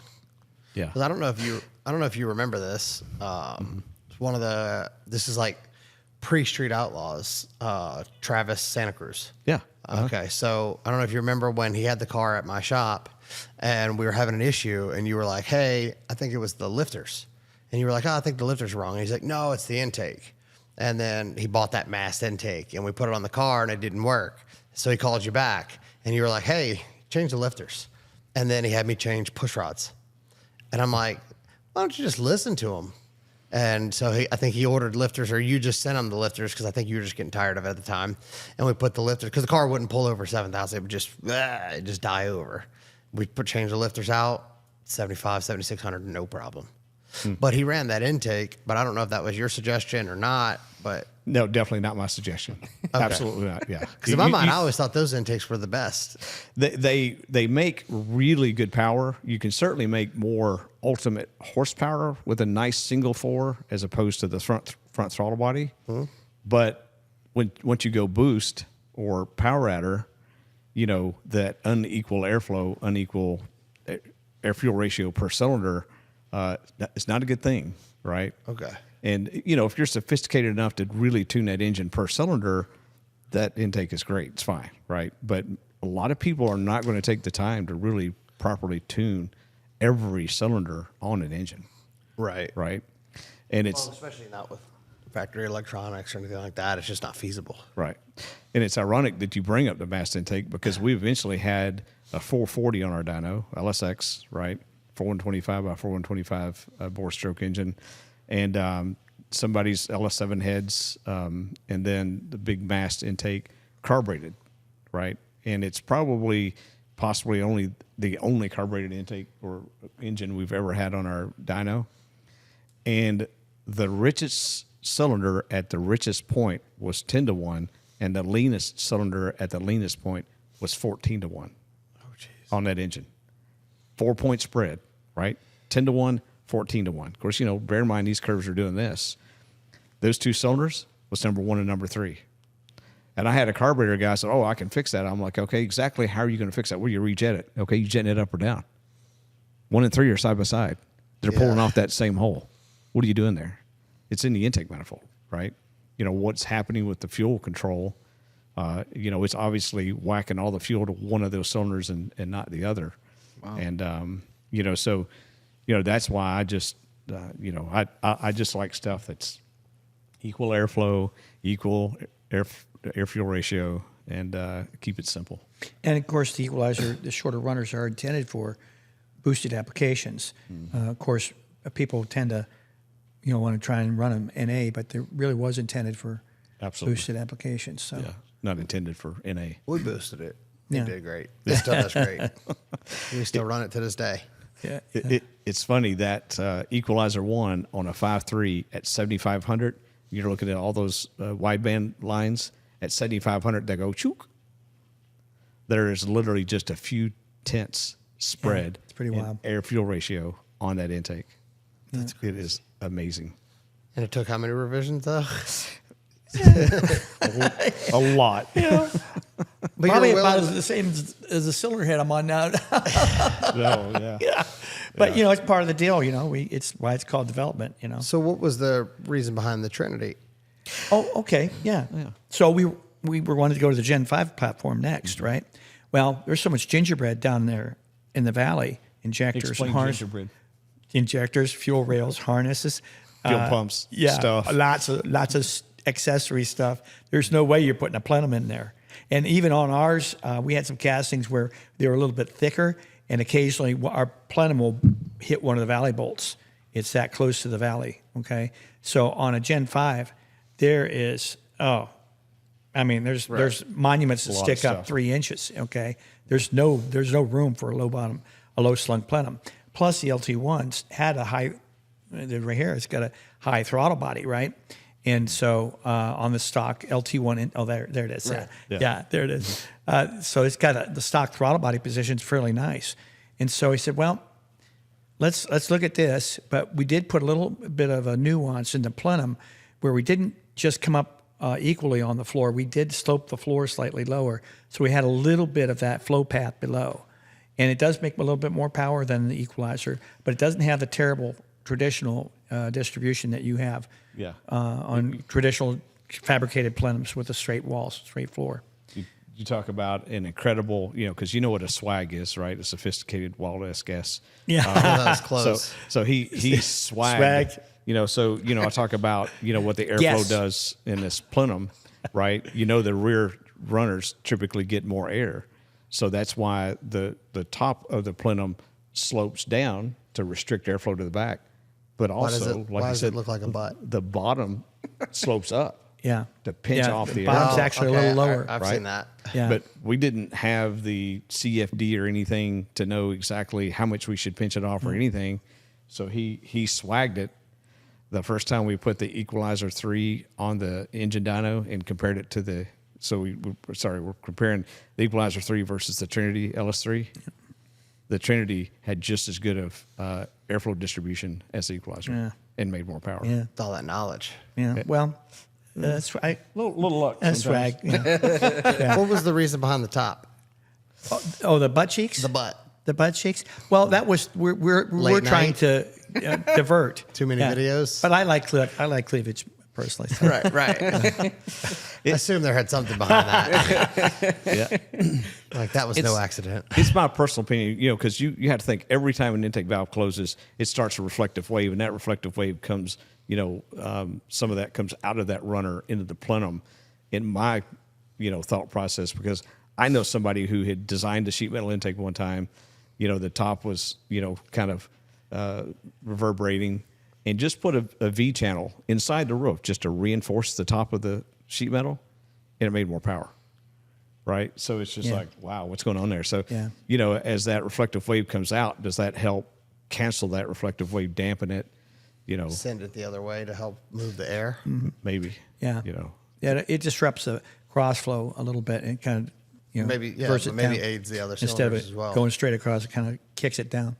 So, That's what a lot of people don't really understand is the air kind of goes both oh, ways. it's all over the place. But like you ever had an engine fail? Like what we saw in there. Yeah.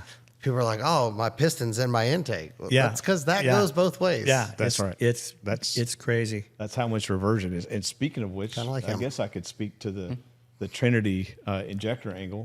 Yeah. Because we did the Trinity 3 and it was great. The Gen 5 was great, and then we get to the LS7, and in LS7 at an idle, the air fuel ratio was all over the place, Oh, yeah, that's when I was here. You were looking at that. and it's just like, how's that possible? That's bizarre. Yeah. And just about that time, we just honestly launched that intake. And one of my dealers in Nashville called me. He said, man, I got this intake, this L7 intake on a car. It's ornery to idle. What's going on with this thing? And then we saw it on a dyno. I was like, oh my God, what's going on with this thing? And the guys finally looked through one of the holes in the back of the plenum, and at idle, they could see the fuel being pushed back into the plenum. And so what was happening was it was pushing the fuel back into the plenum, and then the airflow was carrying it back. So the front cylinders was running lean, the rear cylinders were running rich, which is opposite of How it would naturally generally be. what happens. But generally, when you talk about unequal airflow, that's at high engine speeds. This is doing this thing at idle, and so Rick looked at the injector angle and where it was spraying. Yeah, the targeting. What had happened was these were the original fuel rail kits that we were using on the equalizers, and at the lower port on the equalizer 1, it's a 12-degree rail angle, okay, and it seemed to work fairly well, but we wanted to use that same rail on all these other ones, and so that legacy of 12 degrees rolled forward into these other applications where really 12 wasn't the number. It maybe needed to be 9. But we really didn't look at it because we really didn't appreciate how important it was. Mm-hmm. And so on our V2 stuff, we've got a second rail that is a 10-degree rail. And it's laid down a little bit differently. We were going for vertical on the engine, but we found out that we needed to try and hit basically the center of the short turn, or the back of the center of the valve in line of sight from the port entrance. And so that we like I said, we learn something every day. Is that more specific to the LS7 because it's the runner's a lot higher? Big valves. That big intake valve, it just allowed more reversion at idle during overlap than an LS3 or you know. Yeah. And so, ironically, once we fixed the idle air fuel ratio distribution problem, the thing picked up 10 horsepower up top to boot. Yeah. You know, so very, very interesting stuff. And it was funny because, you know, the guys in product development was like, well, what should we do? I was like, it's easy. We're going to change all this stuff. Yeah. We're going to revise the intakes. Yep. We're going to revise fuel rails. We're going to change the mounting location of the fuel rail so you can't possibly crossbreed one fuel rail, on, you know, the wrong fuel rail onto the wrong intake. Right. And they were like, seriously? And I said, Yep. yeah. You know, if I know something is a tiny bit subpar, I'm not okay with that. Yeah. You know? And I think that's what really Brian Tooley Racing has been built on is we're not flawless. We're not perfect, but we do respond to issues. We take care of our customers. And I mean, over the top, we take care of our customers. But it comes back to us in satisfied customers and 5-star ratings and, you know, and building the brand. Well, one of the biggest things that I've noticed, because I've been dealing with them since 2011 or 12. 12. So I've gotten to see all of it, but never have I ever had an issue with, hey, Brian, I see something. I don't understand what's wrong, but I have an issue. Can you help me with it? And it's never my product works or my product's the best. It's, okay, well, get me the data.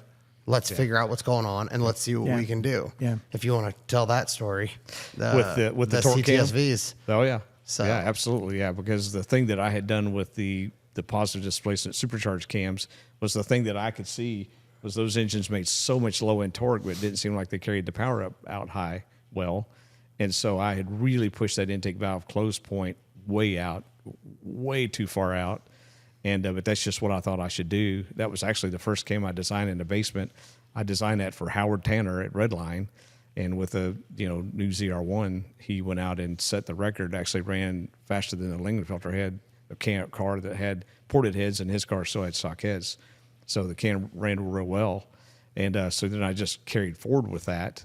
And then years later, you call me, you're like, man, I'm dyno testing some of these other cams, and they're making way more low end torque than this stage 3 cam. The biggest thing was that we would go to the track, and they're heavy cars, but we'd still, with a stock cam, we'd cut a 1.360, and stock cam would always do that. And then we swapped to the BTR 3, and I did many other cams, and every time I cammed these cars, it'd be a 1.45 or a 1.55. And I'm like, man, this doesn't make sense. How am I making more power? And the dyno shows more power. The power's up higher. This is before I really understood a lot of the under the curve stuff. And I was just like, hey, Brian, look, I've got this issue. And he said, get the data. So, I was doing a lot of CTSVs at the time. So I used an Excel spreadsheet and put 50 cars worth of data together.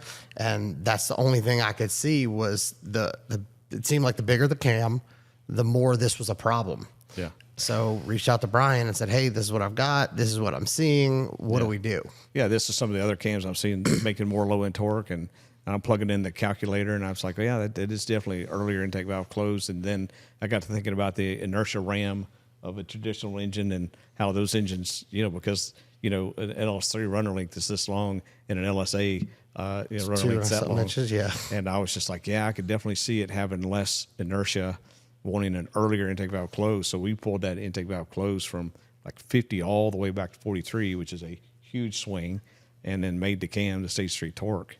And it was that car better. eventually cut 129 and averaged 131s, 133s, and ran 920s. This was 2016, I think. So this is before it was a real popular thing. Most people didn't believe us, but we did it multiple times. But it was just really cool that instead of being like, oh, it's not the cam, it's something else, or it's not that. Instead of saying that, he was humble and said, hey, I think I have an idea. And the 3 torque came out, and that cam kicked ass, and it still does really well today. But we'll get to the Gen 5 stuff and what we've learned there after. So he comes on, and the equalizer's made, and Why wasn't it made for NA cars? Well, The we Equalizer 3? actually we thought there was a lot of good stuff out there. Actually, the MSD is really solid intake. Stock LS3 intake. well, even though they made it so ugly, Well, it's a product of what it's got to fit. it You know, it's makes gotta great fit. power, but it's hideous. So his goal, was to make a boost manifold. Didn't want to try to compete with all the other stuff that was already out there. There's a lot of good stuff out there. We sell that stuff too, and so he thought there was a niche for this. that fit under stock hood. Yeah, fit under stock hood. Right. So that Yeah. was really the driving motivation with all of them. Really, only recently have we stepped outside of that platform with the LT truck runner, which is the 8-inch runner But it still fits under the hood. under a truck. right, under a truck hood. Right. So Right. what, the whole long runner versus short runner thing, Yeah. what is the reason for each one? So certainly, a truck, you want torque, you want that longer runner, and with the hood clearance, you can easily make much longer runner intake manifold, and it still fit under the hood. So Yeah. we did that. So Yeah. we went from the car Gen 5 intake was 4-inch long, so we went to the 8-inch truck, and then I had the 4-inch car intake actually on that Camaro right there, and I'm at the track one day, and I'm looking at that plenum. And I was just like, somebody get me a tape measure. And I'm looking at the hood line and everything and taking the tape measure. And I was just like, we could raise this plenum up probably another 2 inches and still clear this hood. Right. And so then that's when the 6-inch runner was The hatched. mid-length runner that you I don't know if you saw those today, but we're They cutting did. samples today. And we actually have a production run of casting. I think we have 200 castings. Something. A So lot. something like that. So that's going to be available shortly. But we're also doing that same length runner for the Hemi, Gen 3 Hemi. We're actually not making a short one because the runner's already pretty short in the head. So we're making a 6 and an 8-inch for the Challenger passenger car, and then 8-inch for the Ram truck. I want to get into the Dodge stuff, but a lot of people don't know. I don't believe they know that the stock intake manifold, the LS3 intake, that is a long runner. Absolutely. A lot of people are like, "Oh, well, it's really short." Oh, no. Right, but they don't It's understand like a that bread- thing going over Yeah, it's is like the a runner. toaster. all the way across. Yeah, it's like a toaster. It wraps around. Yeah, I think it's like what 7 inches or something like that. At least. Oh no, the manifold right, itself. longer. The manifold itself, I think probably around 13 or 14 inches. No, the runner on each runner.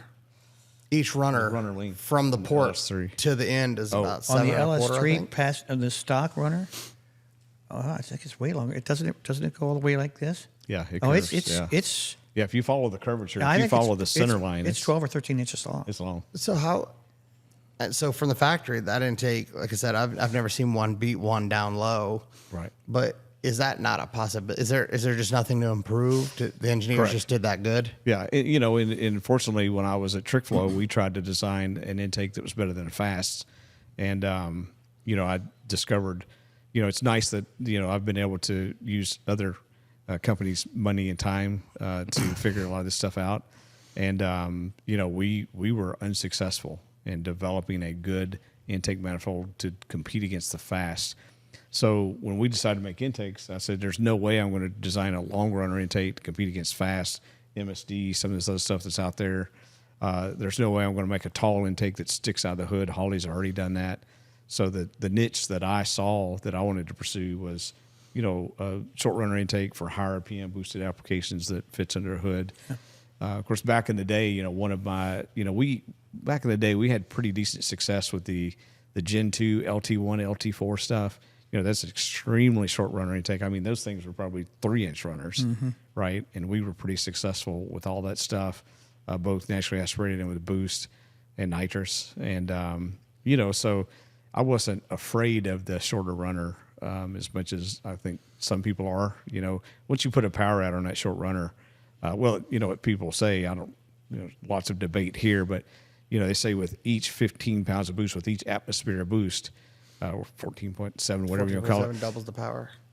it effectively doubles the runner length. So a 4-inch runner at 14.7 psi boost becomes an 8-inch runner, and at 30 pounds of boost becomes 12-inch runner, right? Effectively, and you see that because you can take an engine with a long runner intake like a fast, and then our short runner intake and run it naturally aspirated, and you see these big disparities in torque, and then you can boost it, and those disparities get smaller and smaller, right? You know, because so clearly, you know, that's happening, and I've seen it, and it's interesting because, you know, I've got a buddy that's just like, you know, however much percentage torque difference there is in there's still that percentage. You know, if there's 10 or 15% difference in torque down low, naturally aspirated, there's still going to be that much percentage. And it's just like, well, you've done the dyno testing, and you know that percentage with boost is way less than that. But he still denies that, you know, it works that way. So, you know, it's amazing. We talk about, you know, people, they see the data, but they still don't want to believe it, you know. Yeah, it still blows my mind to this day. The things that I've learned just from being around people in the industry, but a lot of times just kind of talking to you for an hour or so and just testing different things, and you can tell the world everything, and they're just, he's wrong. I did that myself. I was, like I said before, I was told what cam to run back in 2016 by Rick Crawford, and I was like, he's not telling us the truth. Yeah. Same cam I run today. Well, version of it. Similar. Yeah. Yeah. So He probably didn't have as much exhaust duration as we have. well, this was also like, you know, I don't even want to say what, 6 years, 7, Yeah. 8. Jeez, we're Yeah. getting old. Boy, we're getting old quick. 7, 8 years ago. You think you're old. We've seen the intakes you had in the shop out there. You had like, you know, the MSD, you had fast intakes because you're testing them. Yeah. So could you say the fast is more like for like NA cars, and Yeah, then like yard? absolutely. Okay. Absolutely. Like, you know, I've got a C506 that I road race. It has a fast 102 intake on it. You know, people ask me all the time, you know, they've got a naturally aspirated LS1 or LS2 or something, and they're like, your intake or a fast? I'm like, fast. I mean, you know, Yeah. 6,500, 7,000 RPM That's engine. what it's for. You know, you need a long runner intake with your naturally aspirated engine. But then as soon as they go boost and then blow up their plastic intake, then we We've seen that a definitely, lot, too. Done that a few times. Like if we made a cast version of a factory plastic intake with the long runners, it would duplicate the performance. The problem is it probably weighs 60 pounds. would be heavy. Yeah, Didn't they have and it that would be at one point. I think- Lingenfelter had one. Yeah, What was Lingenfelter Wyand. Yeah, I had forget what they a called it. long runner. yeah, and the janky casting would be though, very right? expensive. It was like, what was that intake called? They had one just like Like a that. polished aluminum one? I don't remember. And they made them polished. I remember. I I remember the first time I accidentally put my hand on it. Mm-hmm. It hurt. It was hot. Oh, Yeah. But that was another thing that, you know, recently I've always thought of it as, you know, the metal intakes are going to have a lot of heat soak issues, things like that. But somebody kind of brought it to my attention and was like, yeah, how long's the air in that intake? yeah. Yeah. And then you have what is the effect? I forget what it's called, but basically to where the air is not touching. boundary layer. Yeah, so have a basically boundary it's not layer. even touching the intake. So That's correct. does that even really affect it? Is that something you've messed with or? Well, I've not directly back to back taken a plastic aluminum intake of exactly the same design and done that, but my buddy Richard Holdner has because AFR. There was a guy actually, it was at TrickFlow. He came by trying to sell this technology to TrickFlow, basically where you could take, molds and cores, aluminum sand cores and molds, and just pour his plastic in there and make a plastic part. So AFR did take him up on that deal, and they made some single 4-barrel intakes, both aluminum and plastic. And Richard back-to-back tested them on the engine dyno, and they made exactly the same power. But this is an engine dyno with Yeah, no... this isn't in a car under a hood. Right, exactly. You know, I think the thing that you see under the hood of a car, particularly if it's not well, under the hood's not well evacuated, I think there is, potentially some power loss there. But then when you're talking about boosted stuff, it's just like a lot of times you can just, hit the up arrow just another PSI or two and make up for way more than, the heat soak on that. Right. Because not everybody wants to cut a hole in their hood. There's a whole lot of people out there that don't want to cut a hole in their hood. Certainly a lot of Corvette guys, I think. Yeah. The Camaro guys, They just hack that thing up. they just hack it up. Yeah. Like, Yeah. Hood. Yeah. Right. Yeah, it's interesting though because the Corvette guys they seem to be the opposite. They don't want to cut holes in their hood. It's a Corvette. I mean. Oh, Right. we started talking about from the low plenum to the high plenum. Yeah. And so once we made the Gen 5 and we had that LT plenum, we said, well, another 50,000 on another equalizer intake, or 5 or 6,000 to make a runner that will boil on an LS7. And by the way, for that $30,000 or $50,000, whatever the number is, we could make a whole family of runners for the same tooling investment and have all these applications. So that's where the modular concept came in. Like, Yeah. you know what, and then we even made the 1 and the 3 competing directly against our equalizer because we felt our customer would want it. And what's odd is we sell them both, and we sell a lot of both of them, which is great. You know, I will say the LT1 throttle body position is not that great on an LS3 and LS7. That's why we made the P105 plenum to pull it back 1.5 inches for idler clearance to the and straightened it up. yeah, right, some. right, to help with the accessory drive and push throttle body back. So That's like a special option on the website, or No, we just did a wholesale change. The LS3, LS7, we switched from with the P1 plenum, which is the turn down throttle body, to the P105, which is that throttle body flange straightened pull up back and 1.5 inches pulled back. and squared up. Yeah. But we actually sell all this stuff Modular. a la carte. Yeah. You can buy a plenum, you can buy a runner, you can buy, oh, that's right.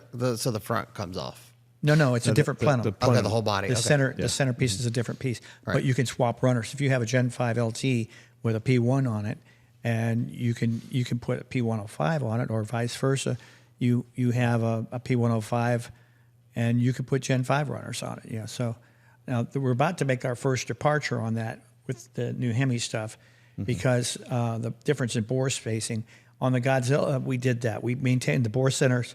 400 Chevrolet bore centers up at the plenum, and then we had the 115 millimeter bore centers down the bottom. We actually had to make 4 separate models for each runner, which is a was ton of literally work. 4 times the work for a very small market. So on the Hemis, we cheated on that one. We're going to take the same casting, but machine it for 460 centers. So we'll have a Hemi specific plenum. It's basically the same casting. We're adding a little bit more material so we can profile the flange. And Okay. We're gonna get into the Hemis more down the line, but there's more stuff to cover, right? Yeah. So much more. So much more. I mean, Besides really, the Hemis. we really haven't even spent that much time talking about camshafts. So. I know, we haven't touched it, to be honest. Yeah. So yeah, What- well, as many manifolds we sell a lot more camshafts. yeah. What year did you start developing camshafts? Camshafts. Because I know you said you had another manufacturer before. Well, ironically, the first camshaft company I did a buy-in with was 1993, the year I started Total Engine Airflow, and that was with Ultradyne, and that was owned by Harold Brookshire. And so I spent many hours on the phone talking to Harold Brookshire about camshaft design theory and all this other stuff. And he used to have some bizarre stuff that didn't make theories that didn't really make sense to me. That years later on, I actually realized, why one didn't work as good as the other or whatnot. Because he would think, oh, we're going to do this, and it should make more power, but it'd make less. And so, by the time I got to Spintron, certainly figured a lot of that stuff out. But, the whole time I had Total Engine Airflow, sold a lot of camshafts. And then around 2009, 2010, when I was leaving Summit Racing, I built a 4 1/4 stroke LS7, so 454 cubic inch LS7. And that's when I first made the spreadsheet to calculate intake and exhaust valve open close events. Just enter the intake duration, exhaust duration, center lines, and it calculated open close events. And I took everyone's LS1 cams and put in there an LS2 and LS3 and LS7 and stroker cams, and I put everyone's cams that was published in their specs in the spreadsheet, which was hours and hours and hours of work. And I started detecting trends of exhaust valve open, intake valve closed, amount of overlap. And so When you're saying everyone, you're talking about like manufacturers like Right. Crane and Crane Cams and Comp Cam. Crane or Comp or Texas Speed or Jeff Skinner at Thunder Racing, which I think was probably Engine Power Systems by then. Actually, that 454 Jeff Skinner was one of the guys that I contacted to ask his opinion on exhaust valve open event.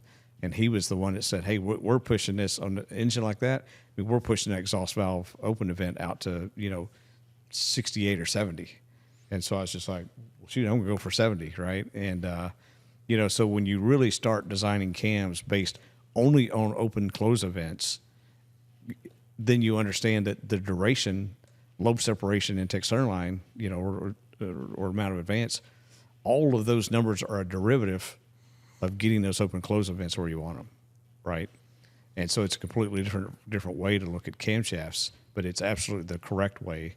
And so I shared that spreadsheet with John Bewley. I shared it with Jonathan at Tick, and then that kind of opened the door. Spent a lot of time with Martin Smallwood when he was at Tick talking about open close events, and me and John spent a lot of time talking about open close events. Those 2 years I was in the basement, and about the time I was moving out of the basement, John wanted to get out of his truck and ask if he could come to work, and so I paid him a small fee for LJMS, which at the time didn't even have a website. It was nothing but a name, Little John's Motorsport Solutions, and so built him a website and designed parts that were exclusive to LJMS and all that. So there's a whole other. He did a lot of pretty fast turbo cars. Oh yeah. So he built a pretty big name off of that, I think. He did, absolutely. But yeah, so there's another whole story, with all that. There's a lot of history here. History that so many conversations we've had. I mean, I don't know if we owned a website called Daddy Dave Racing at one point. Yeah.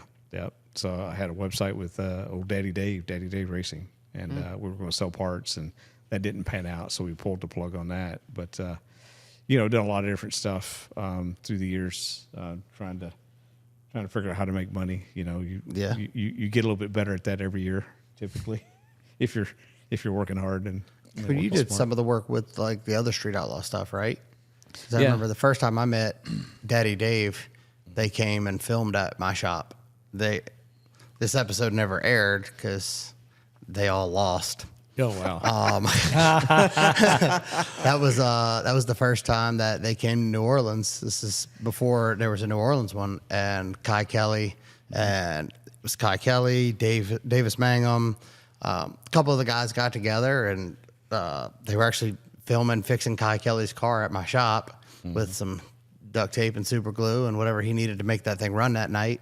Yeah. And he took out Daddy Dave, and then I think Nova ran Mangum. And they heard a rod noise, but they were like, we're going to do it anyways, and blew it, making the pass, and Mangum took that one, and we were out there till like 7 a.m, and then no film. They didn't post any of it. I'm like, damn, what happened? But I think Dave said that was the first time he's ever been beat on the street.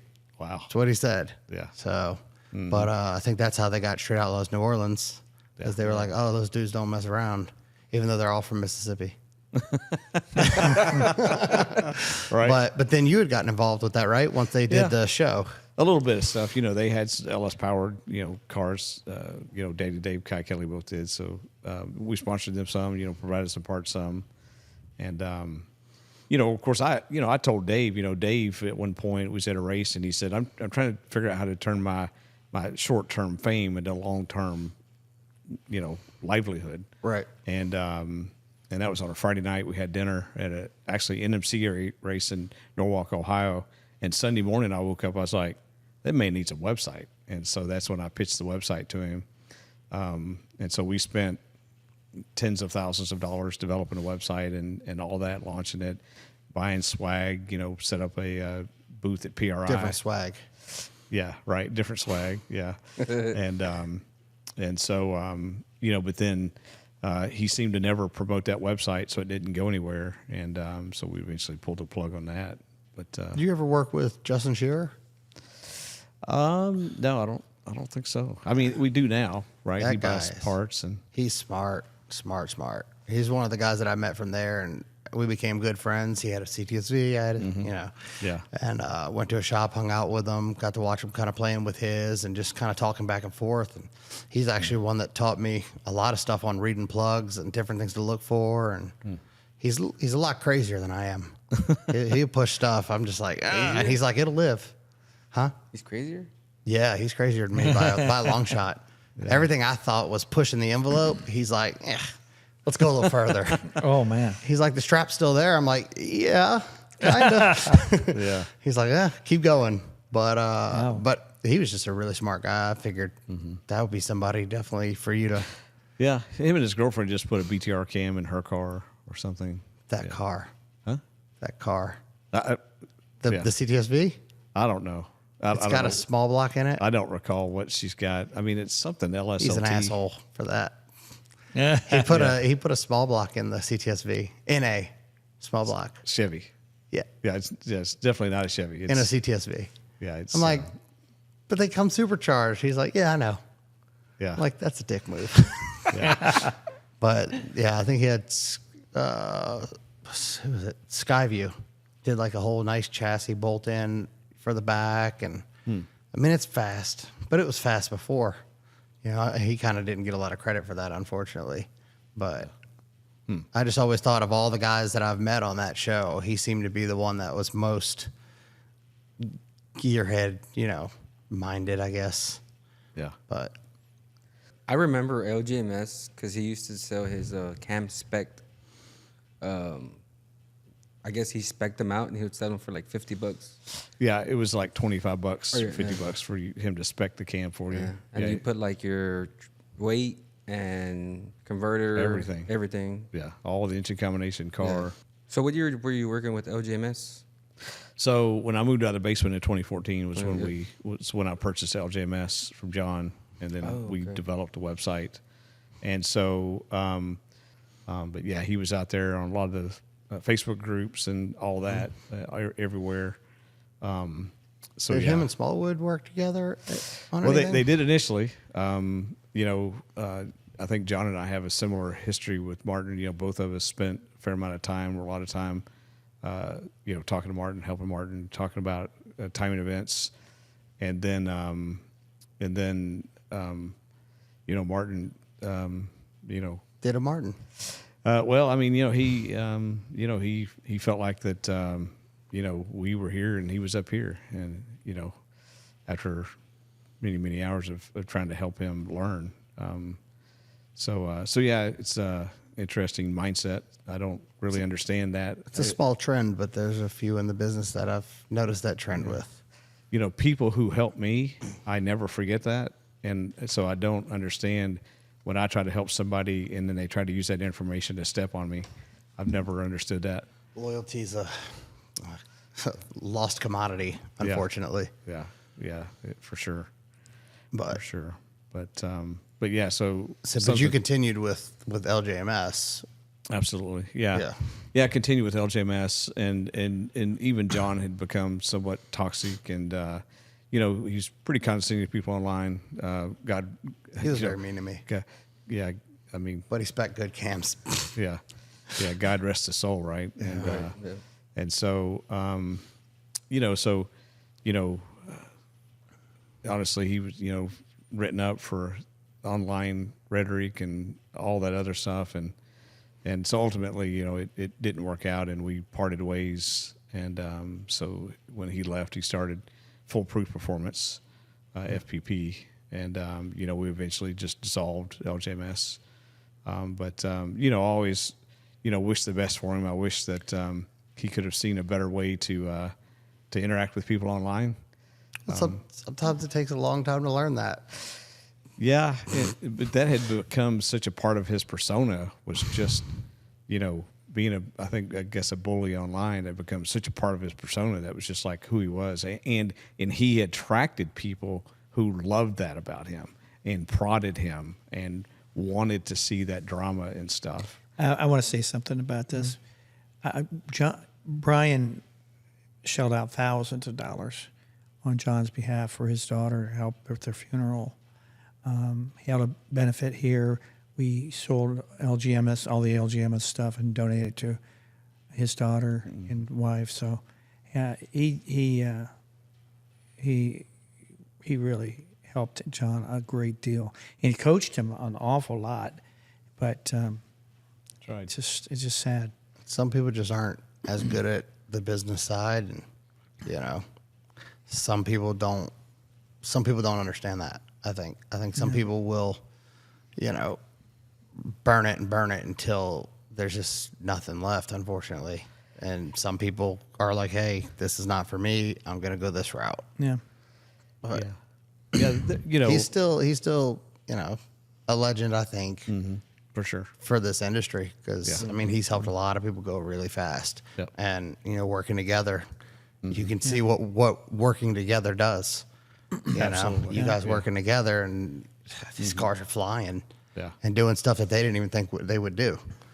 So Yeah, collaboration is key, right? That's the thing that I've always done well is, collaborate, talk about ideas, talk about theories, test this, test that, we will not say no to almost anything that somebody wants to test, and because there's a very good chance that even if you've done the testing before, you might learn something new. The camshaft deal, really went into obviously 2012 in the basement, designed that first cam for Howard Tanner, and and added LS1, LS2, LS3 cams, LS7, all this other stuff, and and it just evolved and evolved and evolved. Of course, we're sourcing all those cams from either Comp or Cam Motion or both, and we were seeing a fair amount of heat treat failures with the Comp cams, a lot of lobe failures, and we even had the entire nose of a lobe fall off 2 camshafts. Wow. that's when they were starting to come apart, I guess, where the roller was. Delaminating. Okay. Yeah, I remember those. Yep. And so we were really pushing Comp to go to a better camcorder supplier, and they decided that we should just part ways instead. That was March 2020. Now we had bought the Spintron in 2018 and the same lobe design software that they've got in 2018. And when we bought those pieces and parts and a chassis dyno in 2018, by 2019 we sold that, installed the engine dyno, and when we bought that software and that Spintron, I thought it would be 10 to 15 years before we were probably as good as Comp. And by January 2020, we were as good or slightly better on the Spintron and the engine dyno both. But one interesting thing that we did, this software, you can use the software to design lobe one of 3 ways. You have the acceleration curve up on the screen, and it has dots on it, and you can literally drag the dots to derive at your duration and lift. So you can drag the dots. It's the easiest way to use the software. The second harder way is you're actually inputting all of these variables into these tables, and it's quite involved. And if you do anything that it doesn't like, it just crashes, right? And then the hardest way is you do all that same work, but you also have the geometry of the valve train put into the software, and you're designing acceleration curve at the valve, not at the lifter. And that's a very, very important distinction when you're using these stock rockers, because the stock LS rocker goes from about 1.65 rocker ratio to about 1.73 at full lift, right?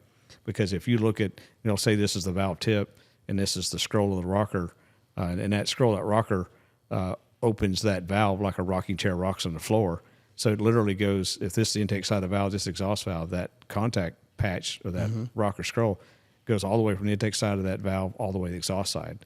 So when you look at the center line of the rocker trunnion to that contact patch, that difference in length is the change in rocker ratio, right? So because it's going through such a huge change in rocker ratio, it's very important that you design the acceleration curve at the valve, not at the lifter, right? And so, it made sense to me that, we use that the hard way. And best we method. actually are even considering valve mass now. We actually have some new cams coming out, 4 heavy valves that are, will run as well as they can with the heavy valve in it. Right. Yeah, 'cause that's a big factor there. Yeah. The acceleration of the opening deflection and closing bounce will make it or break it. And a lot of times you can make power, short-term power, but you can hurt lifters. And, it's you break these lifters and get faulty lifters, bad lifters. Now, it's probably not the lifters. Yeah. Yeah. That I'd say that's got to be somewhat true because Oh, that's true. I am ashamed to say that I run Summit lifters in my car, and they run perfectly fine. Yeah. I mean, I don't know who makes those, but That could be a Delphi lifter. That could be a Delphi lifter. I don't think so. It didn't look like that. Okay. All right. Well, Could be eaten then. Yeah, it looked pretty rough. Okay. we I tested. bought a lot them of when stuff. nobody had lifters, so I just had a bunch of boxes, the white boxes, the multi-pack, and I was like, gonna run these, and it's doing fantastic. Yeah. But yeah, I think a lot of that probably has to play with being it's not a very big cam, and it's obviously super stable. Yeah. So it doesn't really have much of an issue because I turn it to about 74, 7,500 sometimes, all the time, every time. Let's be honest. Which spring? Which spring are you running? The 660s. Yeah. Okay. Yeah. It's like, that's not ideal. Well, it's funny. With Boost, I was pressure testing. What was that? I was pressure testing intake, and I just had a LS7 over there with some single springs on it, and I could get to like, I don't know, 20 pounds of boost and start opening the intake valves. I'm like, oh, that makes sense. Yeah. So you're actually fighting boost on the back side of the valve, this area. It's trying to push that valve open. Yeah. Yeah. And I run about 22 pounds, so. Yeah. Yeah, but with boost in an engine that's running dynamically, you have to look at when the intake valve is closing and what the differential pressure is across the head of the valve in a boosted engine as the intake valve is closing. And the differential pressure is far less than actual boost pressure. I mean, if you've got 20 pounds of boost, your differential pressure at peak power might be 2 or 3 PSI, right? So I just thought it was interesting. yeah. Oh yeah. Yeah. So you would think the having the Spintron was pretty groundbreaking, right? Oh, yeah. The Spintron, has a large electric motor, either 25, 50, or 75 horse typically, and that electric motor runs the engine. So you replace the crankshaft with a straight shaft. There's no rods, there's no pistons, and you cut a window in one of the cylinders, and that's where the laser goes. And so the laser tracks the valve motion. So the straight shaft turns the timing chain and gears, and which turns the camshaft, which operates the entire valve train. So the top end of the engine is running just like normal. It uses a dry sump pump to lubricate the engine.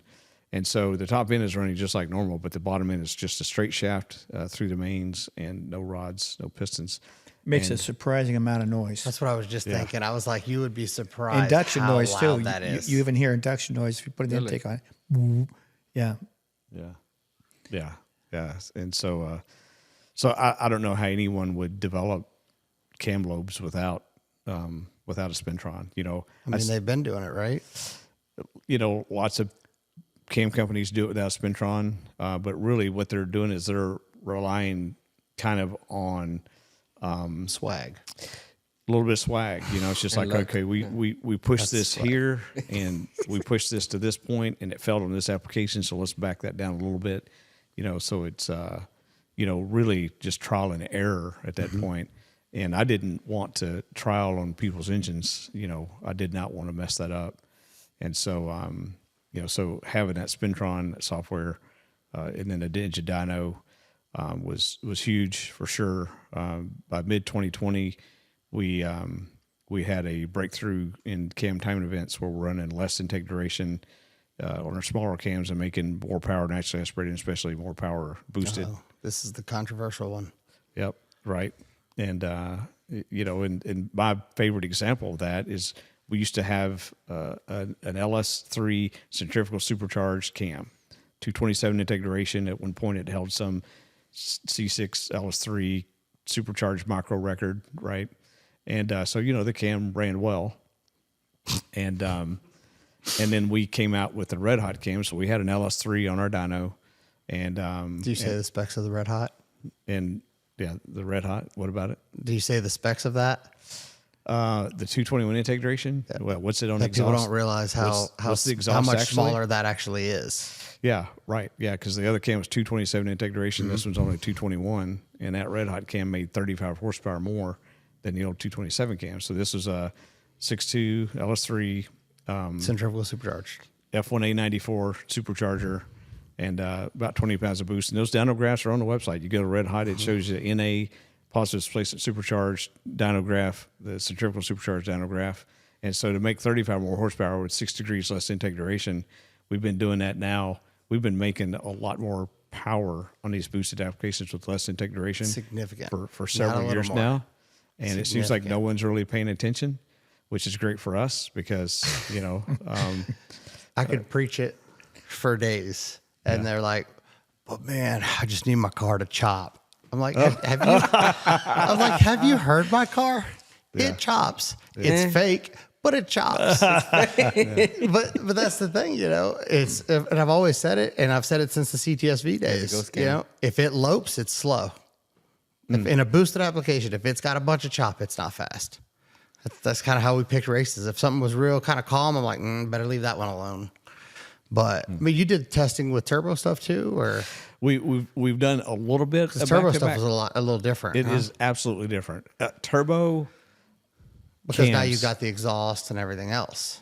Absolutely. Yeah. It's very interesting how much more power you can make in and then a lot more power that's supercharged.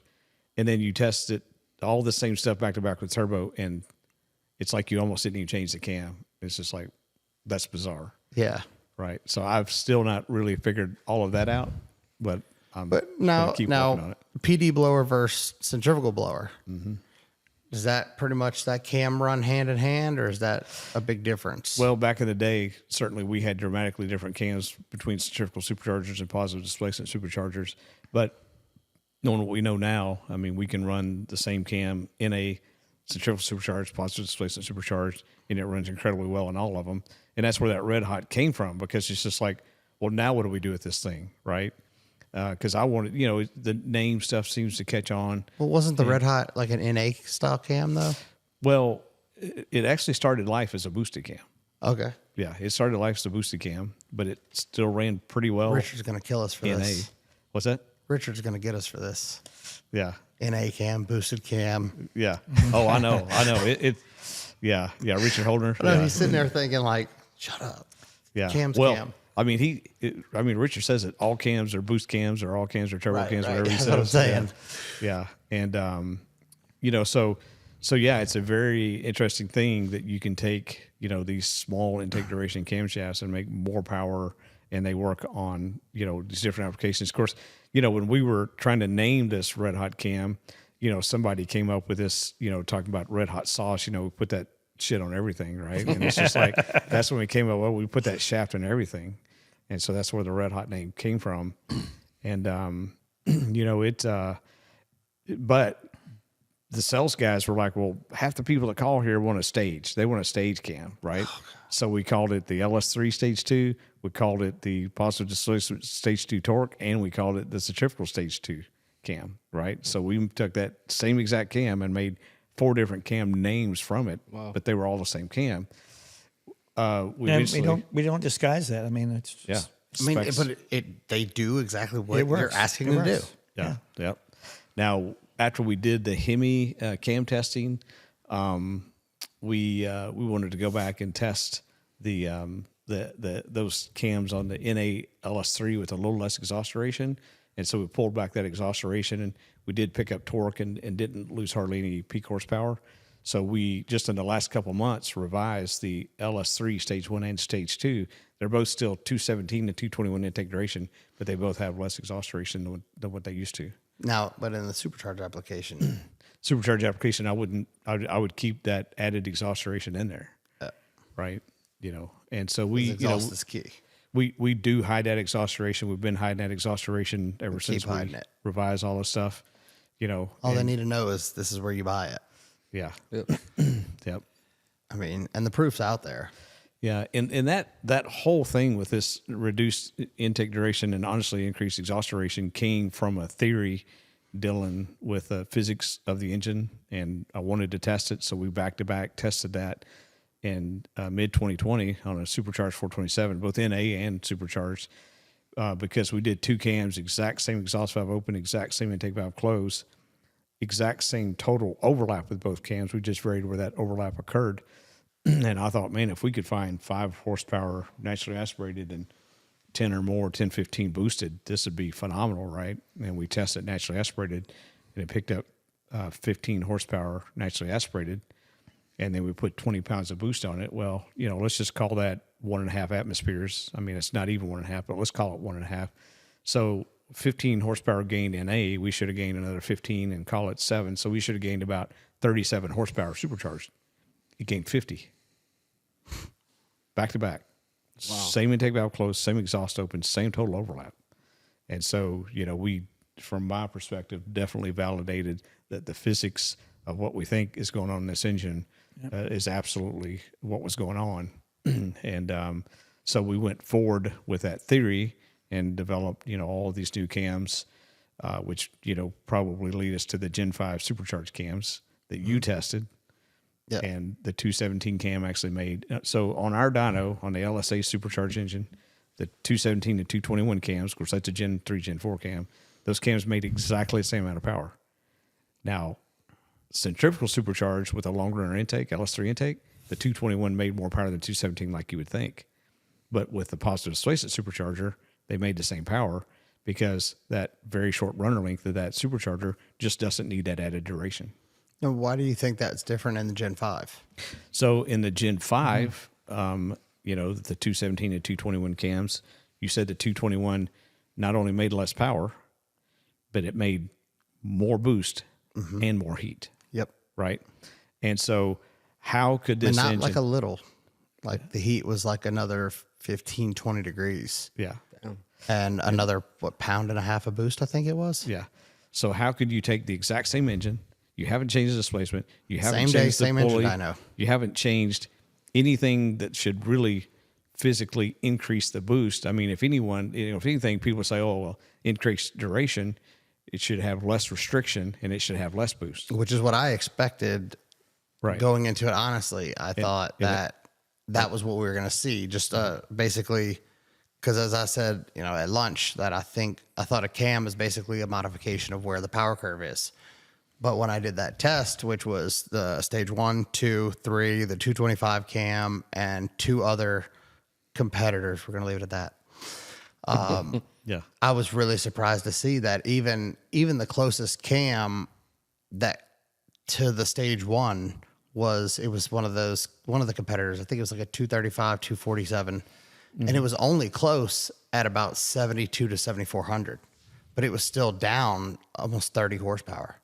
But the torque was 100 foot-pound split. Well, I believe it. And I mean, the curve was just one went like this and one was like this. Yeah. It was crazy to see. Mm-hmm. And I didn't really know the heat issue as much at that point, but it was enough that I was so confused by the results. I remember I had called you and I was like, I'm going to put the stage 1 back in because maybe something's not right. And I put it back in, power shot back up. Yeah. And I was just like, I don't get it. So really the thing to key in on is the increase in boost.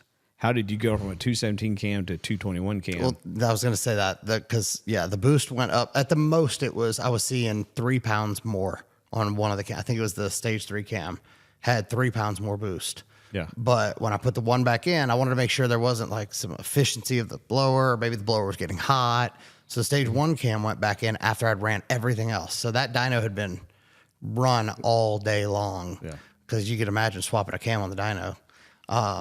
And the boost went right back down and the temperature didn't rise at all. It went down as I made the pull. So I tested it cold engine and hot engine and it was the same both ways.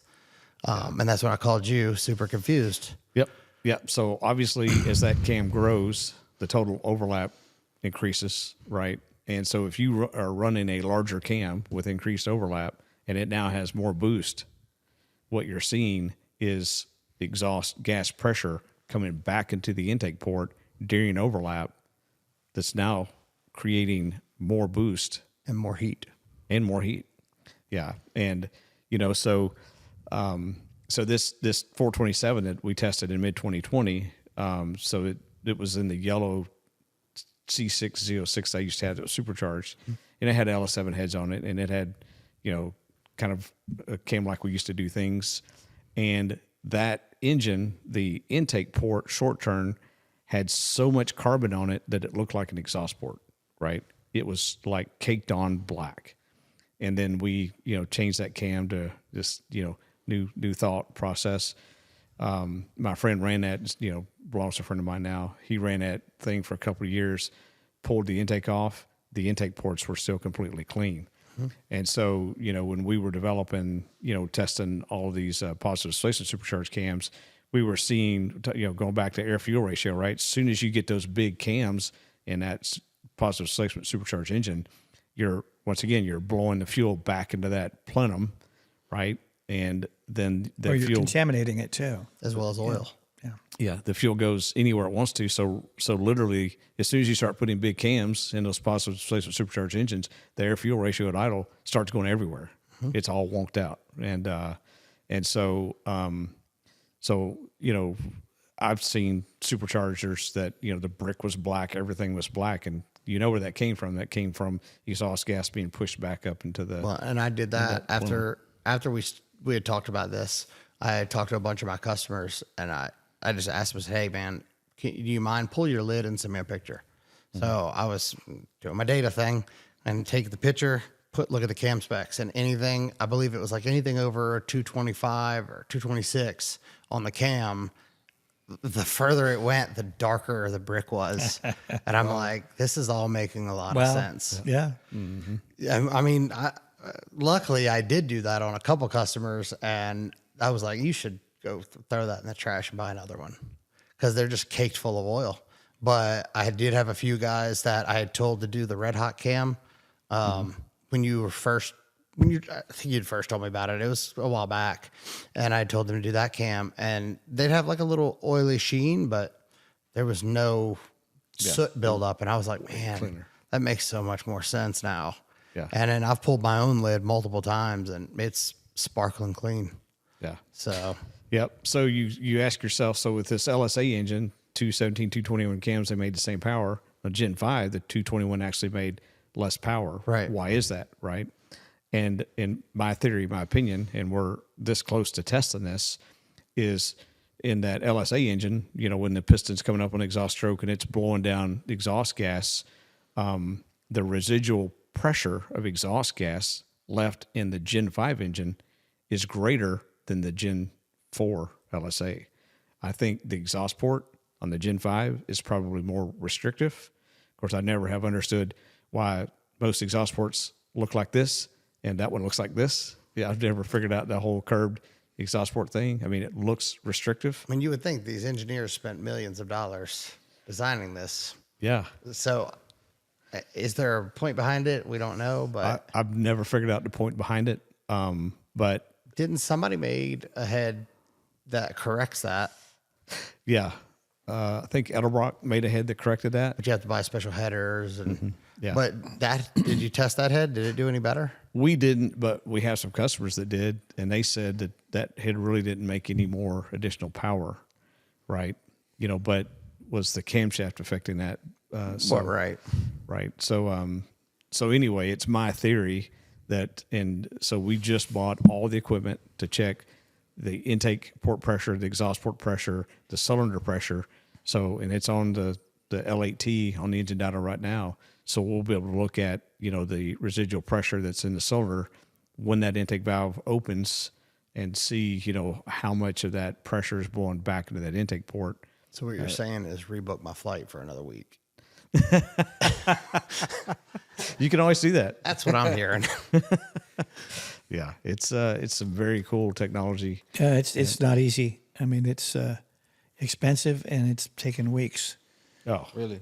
Oh yeah, that Very one time test I consuming. did with the cams. Yeah. That's honestly, I know this is going to sound really crappy, but that's why I didn't post it, because we've done so many other testing. We did that LSA blower shootout, and we got a couple people that really, really enjoyed it, but for the most part, it was mostly just people bitching about it.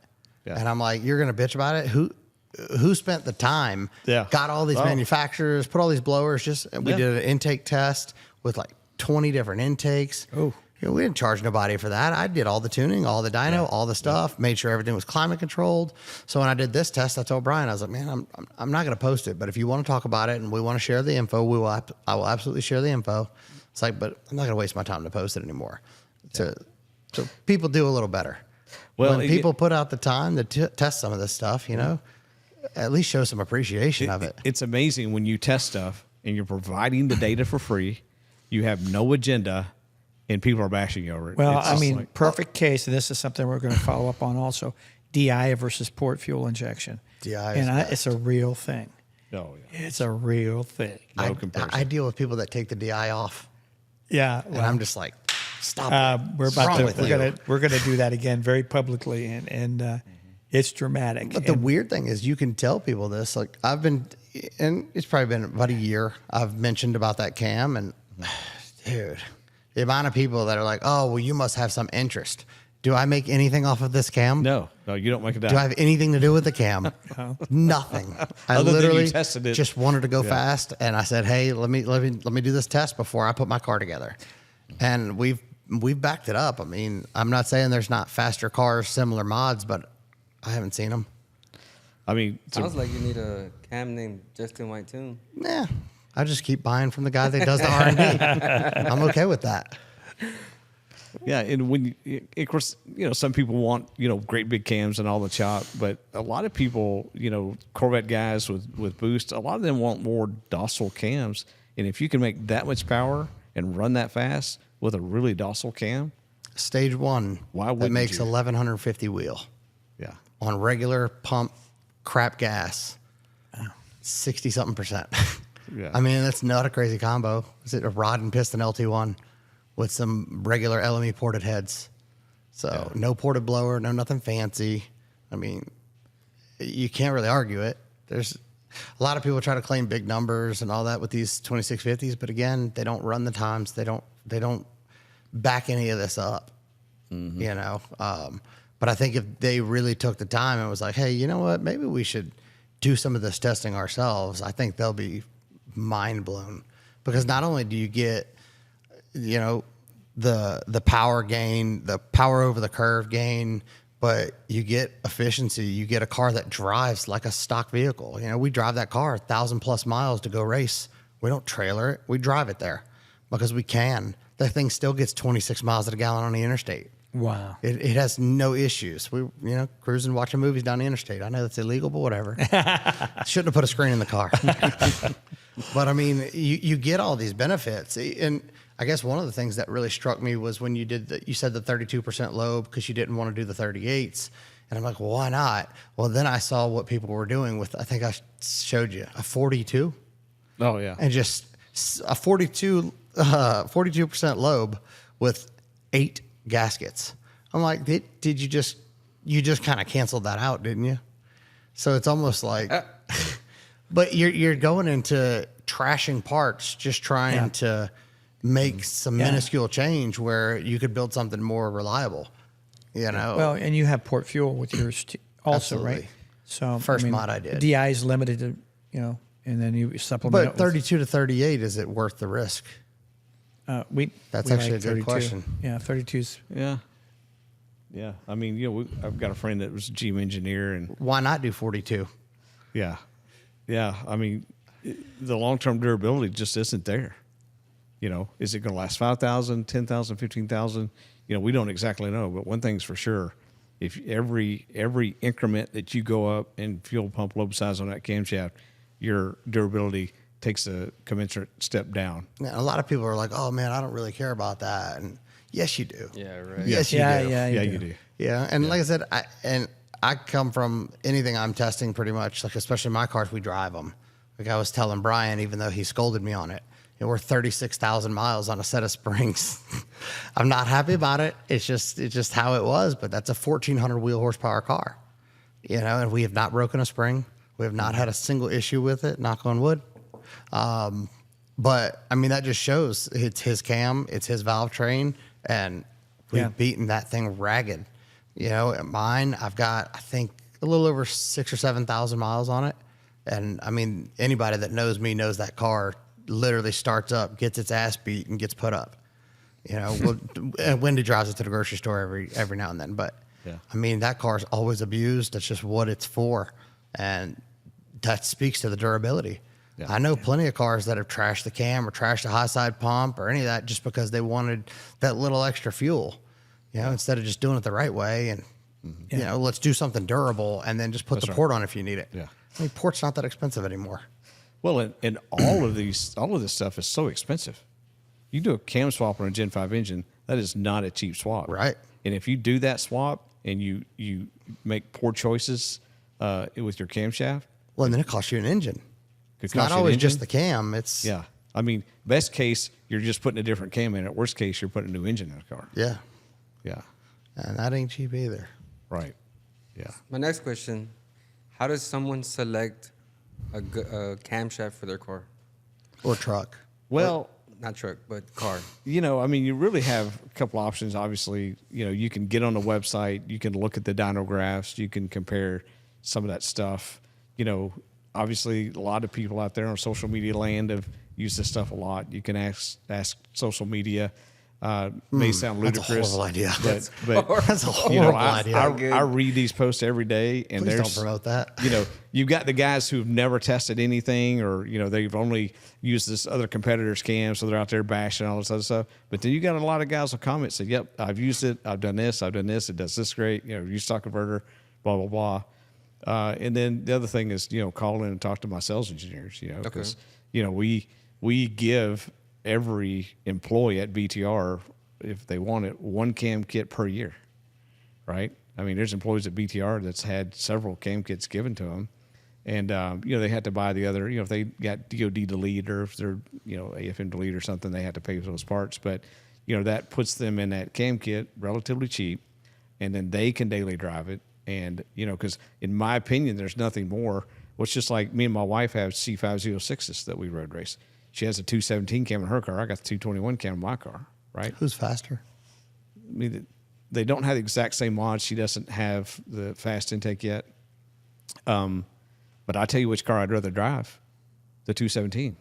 Yeah. I mean, my 221, it's LS6 221 cam. I home ported the head, still has a 100,000 mile stock valve job, which is crap, of course. He says home ported like that's not a good thing. Like he's not Brian Tooley, right? Well, it's certainly not as good as the CNC program that I did when I was at TEA for sure.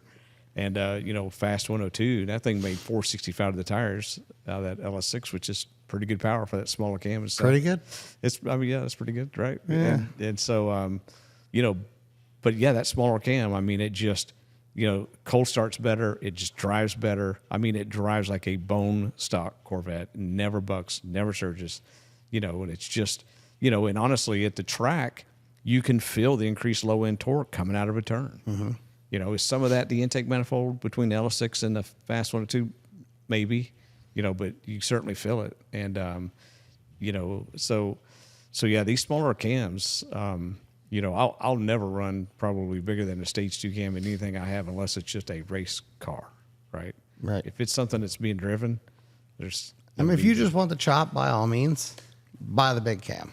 Yeah. But if you really want the performance, they really need to look at the smaller look stuff. at it a little further, I think is the best way to say it. Yeah, and the funny thing about that is, none of us car guys are born picking the smallest cams, right? We all come to this No, we're hobby. all here for compensation. Yeah. It's just like, let's get the biggest cam possible. And you run some of these big cams and you suffer all the problems of big cams. And then you run some small cams. You're like, wow, this stuff's really nice. And it's funny because you got Richard Holden out there. He's telling everybody the same thing. Don't go buy that biggest cam. It's weird how all the guys that actually test stuff are coming to the same conclusion. Right. And yet I still get people I get in some of these groups, these LT4 groups. And I was like, look, this is why I run it. And they're like, well, my intake temps aren't that bad. I'm like, mine are non-existent.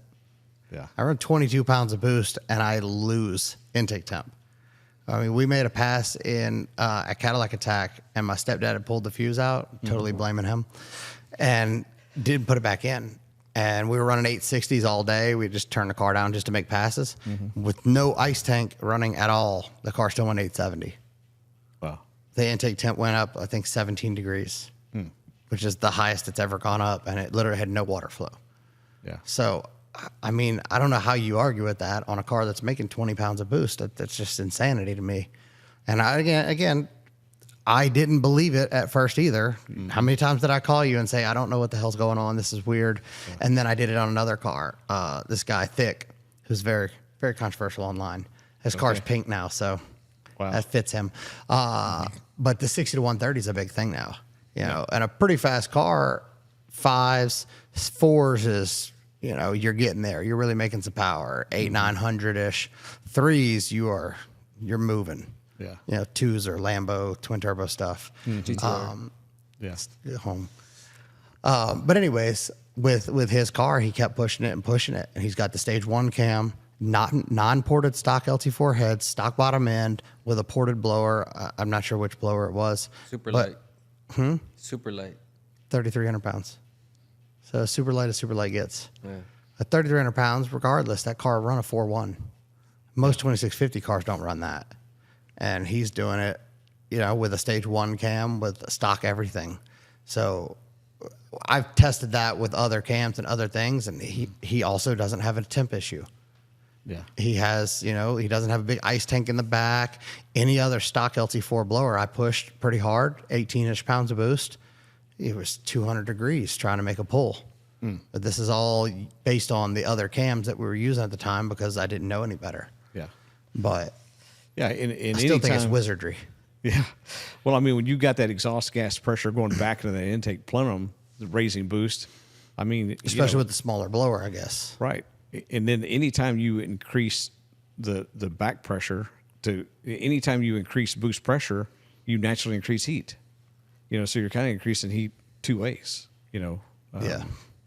With that. So to put in perspective, the heat difference that I have seen back to back on his car and another car is a ZL1 that has a stage 1 cam as well. Mm-hmm. Their average gain on a pull, we're talking like 60 to 130, 12 to 15 degrees.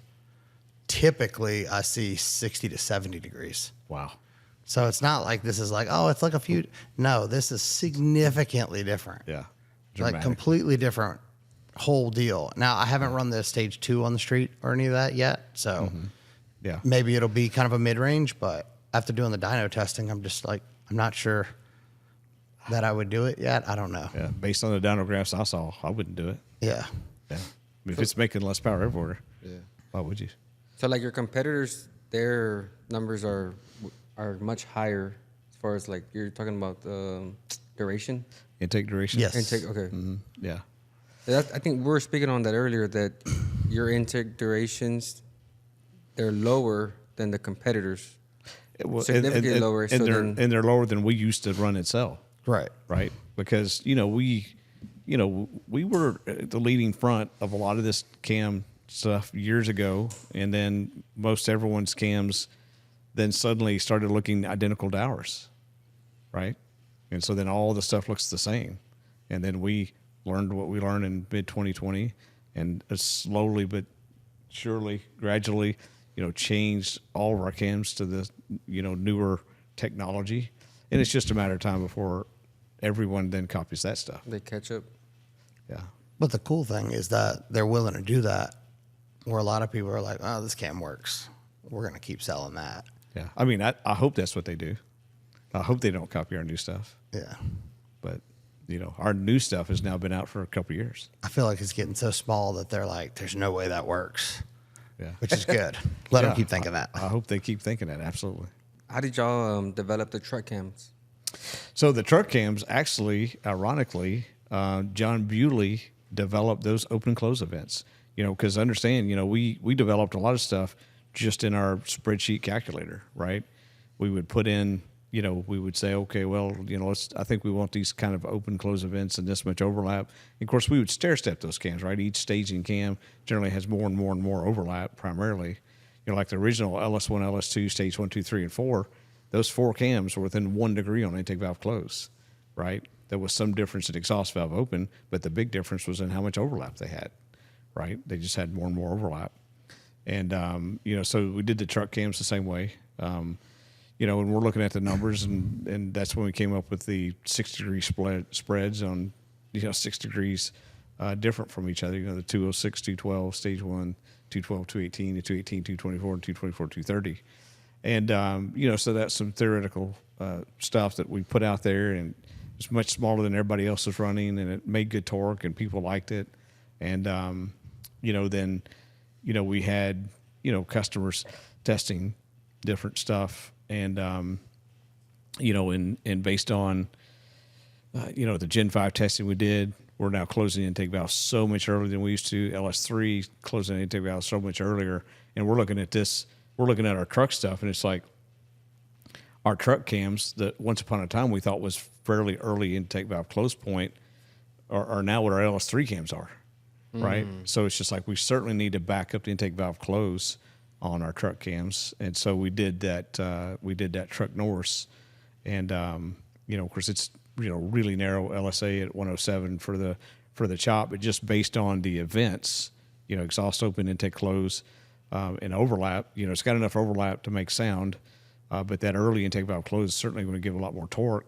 And then we tested it, against our truck cams, and lo and behold, that 212 intake duration camshaft made more torque than the stage 1 that had 206, the stage 2 had 212, or the stage 3 that had 218, or the stage 4 that had 224. So it made more torque than all of those cams, and more horsepower than the stage 1, 2, and 3. Only the stage 4 made more horsepower, and that was just slightly Up top, right? Yeah, up top.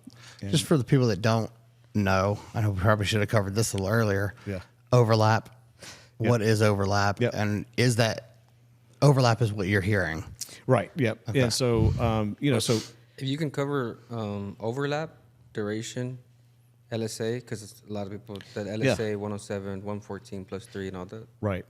Yeah. So, when we talk about duration numbers, we generally talk about duration at 50 thousandths lift at the lifter. Okay. So, if we say cam's 206 intake duration, it's 206 thousandths, 50 thousandths lift. So, if you're, if the lifter's opening, the intake valve's opening, the lifter's coming up, look at where it's open at 50 thousandths. Obviously, it opens through the lift cycle, and when it closes to 50 thousandths, so that's the duration, right? And then the center lines is, if you look at where that 50 open event is, that 50 thousandths close event, generally about in between those is the center line of the intake or exhaust. And so, you take the intake center line, add to the exhaust center line, divide by 2, and that's the lobe separation angle, right? So that's the math on all that stuff. A lot of people get caught up in LSA, right? I mean, there's some guys out there, saying this entire camshaft needs to be designed off LSA, right? And I remember everything I saw is like 120 was boost, 109, 110 was NA. Yeah. That's how I used to think. Yeah. So Yeah, our PDS cams were 120 back then, and now they're Yep. way less than that, right? And a lot of this has just come through. I mean, some of it came through the theory of physics of the engine, but a lot of it's just sheer testing, test. In the 31 years I've been in this industry, if there's something that I say is lacking, it's back-to-back testing. No one does it. It's so much easier. not no one, just For- very few. Yeah, I mean, it's so much easier for these guys to just take what they think, how they think something works, and then regurgitate it out there online. Well, this is how I think this works, so therefore this is how it is. That's Right. something I've seen. A lot of things, and I tell people this all the time. I'm like, I've said it about the dyno stuff. You can dyno a car and find your peak power, and I can still go faster at the track doing something a little different. Because I've noticed it started with the CTSVs, as most things did. Because basically we'd run them, 11.8 air fuel or 12.2, right? 12.2 on the dyno always made more power. But you go to the track and you run it at 12.2, you run it at 11.8, 11.8 went faster. Torque. Yep. Yeah. But I didn't. If you sit there on a dyno all day, you'll never learn that. If you don't actually test these things in the real world, you won't know that. Yeah. And if you look at the cam stuff on the dyno, that torque cam, the stage 3 cam made more power than the torque cam. Yeah. It didn't make more torque, but if you look how normal people, the regular people look at it, it made more power and it pulled higher. But you put those two at the track, and that torque cam will rip that other one a new asshole. Yeah. I mean, it's not even close. Because it's probably making 50 or 70 foot-pounds more torque. 60 something, yeah. Yeah, down low. Yeah. Yeah. But it was, and the torque curve was just like a straight line, which I guess that made a huge difference too. Yeah. But a lot of these things, like I said, if you look at them on the dyno, sometimes you don't even see that. Sometimes, like I'll say my car doesn't make a crazy power number on the dyno. I know 1150 seems like a lot, but if you compare that to some of these other guys, they're seeing 1200, 1300 peak I've seen. But on the street, they still lose. You know, it's just So it's probably making way less torque. It's the peak that they're making, and the fact that we're making the entire power band. Yeah. Because I've run many cars that were 1300-ish, and they haven't beat us. And I could certainly see that at the track because, like the ZR1 I had went stock torque converter, right? That thing went, I think, a 125 or 126, 60 foot with a stock torque converter pulled in the front tires. So, you know, if you're making that much low end torque, you know, you get that 60 foot 330. I mean, everyone knows, you know, 60 foot 330 is where it's all at. Everything past that is just a number. You have to accelerate as hard as possible to 60 and 330. Yeah. And that's what torque. But even on the generally street, does. like I said, I'm talking about it on the street Yeah, racing. I know. Yeah. I'm in Mexico because we don't do that in the States because that's illegal. Yeah. Amen. Your latest camshaft development, is it the 6-gen Camaro camshaft? I mean, honestly, the latest development that we've done is L8T and then Hemi 6.4 and then Hemi 5.7. The Gen 5 LT actually goes back at this point a couple of years. So, you know, I took the LT1 out of my 2019 Camaro. We stuck it on the engine dyno, and we bought everyone's camshafts. We bought lots of different ported stock castings. We bought GPI ported CID heads. We bought everybody's intake manifolds, and, you know, and then we just commenced to testing. One of the interesting things that we did was we degreed the stock camshaft. And so when you look at the stock LT1 cam specs, GM says it's 207 duration, 116.5 LSA with a 112 intake centerline, right? So we checked where the cam was in the engine, and it was on a 105 intake centerline, right? And it's because that phaser has almost 7 degrees of advance built into it, which puts the resulting intake valve close point at like 25, which is far earlier than what people realize or think, you know, because they're just taking the GM specs that, you know, at face value, and it's just like, okay, well, stock intake valve close point is 32. No, actually it's 25 because of the 7 degrees of advance built in that phaser. And so when you're designing camshafts, you know, so that's much earlier than anything port ejected we'd seen, right? Of course, it's used a VVT, and you can retard it, you know, at higher RPM. So that instantly changed our thought process on what we need to, you know, test for intake valve close. You know, that checking that and finding that out, you know, pushed us to, you know, test cams with much earlier intake valve close point than our original thoughts. I mean, we would have never tested cams in the 27 degree intake valve close point, you know, till we found out stock cam was that early. And so, and knowing that we could use VVT to retard the cam as far as we wanted to, it was easy to just grind the cams with lots of extra advance in it, and then retard it and see what the engine liked. And so we, you know, we went forth doing that, you know, tested. You know, of course, we tested the L83 first, and you know, and through all the testing we did with that, you know, we learned a lot. You know, learned how little camshaft it took to actually make, you know, a lot of power. You know, like a Gen 4 5.3 in our dyno with aftermarket trick flow heads, and, you know, our higher PM equalizer intake, and let's say a stage 4 LS3 cam with 233 intake duration. That Gen 4 5.3 doesn't even break 500 horsepower in our dyno. Well, the L83 with only our 217 cam, ported stock castings, and MSD intake, or our truck intake, that thing made 570 with only 217 intake duration, right? I mean, far more efficient engine. Wow. And so, so when we did the LT, you know, obviously lots of testing. We knew that we wanted to use VVT. Obviously, that hurts your initial piston valve clearance, but you can make so much more low end torque when you advance the cam that far, and then you can also make more top end horsepower as you retard it. And so So using that VVT to make power certainly made sense to us. And I think what most everyone else did with the LT engines and cams is they took their LS3 cam timing events that had worked in the past and they put them on that LT1. And just because of direct injection, the engine made more horsepower. So they're like, our cams are great. And then they tried to retard those cams. And when that cam is that big with that late of intake valve close, it just loses horsepower everywhere. So then it was just like, oh, VVT is bad, so don't use VVT, right?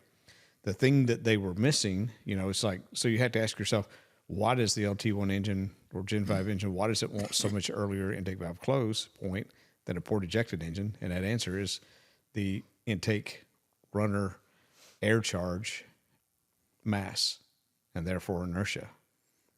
Okay? Because you look at the mass of the air in that runner in the intake manifold and cylinder head with fuel in it in a port injected engine, and then without fuel in it in a direct injected engine, obviously that air charge has much less mass without fuel in it. So, if you look at the inertia, the forward momentum of that air charge as the piston's coming up and that intake valve is closing, that momentum is going to stop sooner. It has less mass. It has less inertia, the air charge, right? And so that's why a direct injected engine physically wants earlier intake valve close point. And that's one of those things that, a lot of people slept on. They just didn't know, they didn't realize. And so that allowed us to design these cams that are making more torque and more horsepower everywhere simply because we utilized VVT and they were locking their cams out. The big thing that a lot of people kind of go back and forth on is the DI versus PI. Yeah. And you guys did testing on that.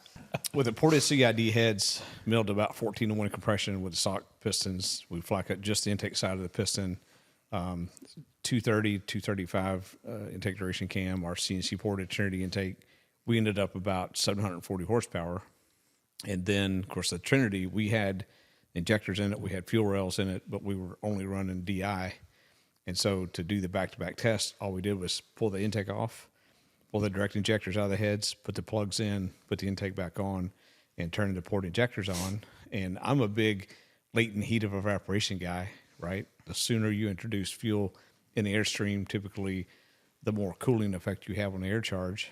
So, I was like, well, the port, based on latent heat of evaporation, the port injection should make more power than the direct injection. And so we did that, went to the port injection that lost 70 horsepower. And when it lost that much power, I said, it's got to be airflow related, right? So we looked at the mass airflow meter reading. This is on the ED5, and the mass airflow reading was down about 8%.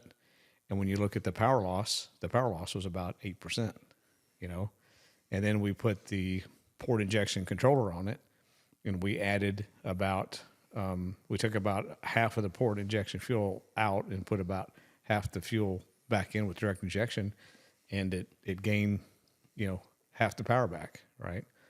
It went from 670 to like 705, and so so the thing that the way you have to think about direct injection is in a direct injected engine, you have got as much air in that cylinder as you can. You've closed the intake valve, and then you've injected the fuel. So it's almost like artificial supercharging, right? Because you're putting the fuel in after the fact. But you're putting it in as that air is coming in. No. No? No. Oh, valve's closed. Typically. The intake valve's closed? No. So, yeah. So, so the exhaust valve is certainly closed. The intake valve's open because that's what's pulling it through, and then it sprays at that same time, right? Which is what makes it super cool, the cylinder. Yeah. Which is what makes DI super cool. Yeah, right. Yeah. I mean, it does. I mean, yeah, you have to inject the fuel between exhaust valve closed essentially and intake valve. Well, you can inject all the way to a point of combustion, right? So you can during the compression stroke. So yeah. So for the intake, it's a bad idea though. And compression, yeah, right. Yeah, you need to give it as much time as possible to cool and to completely vaporize. So yeah, it the way to think about it is really, you got to think about it like artificial supercharging, because even though you are injecting, I guess, a fair amount of the fuel during the intake stroke when the intake valve is still open, I'm pretty sure you're still injecting some of the fuel after that intake valve closed while compression is still happening. A lot of people do, Yeah. but you shouldn't. And they'll learn that eventually. But a lot of people, I think, don't realize, which this sounds obvious now that I'm going to say this, that the cam changes when you should inject the fuel. It sounds very obvious, but a lot of people will leave the injection timing alone when they do a camshaft. But you would clearly have to modify that, correct? Yeah. I mean, clearly. I mean, It's you see it not with as the clear tuning. as it should be, but Yeah. just based on things I've seen. Absolutely. But that's something that, as long as all of that is done properly, that camshaft's really going to shine. Right. Yeah. Start of injection, end of injection. So if you're not taking into account pressure. the camshaft, then you're probably not getting all the benefits of it. So the few people that are like, oh, DI's okay, if they really took in camshaft timing and injection timing and made that work for that application, they would see some serious gains, which is what you guys were doing, which is why you're seeing the gains that you're seeing. Yeah. Because the reason I'm saying this is because I've saw somebody try to do the DI versus PI test, and they're like, we made about the same power. And I'm like, well, what was your injection timing? And he's like, well, I just left it stock. I'm like, it's cammed.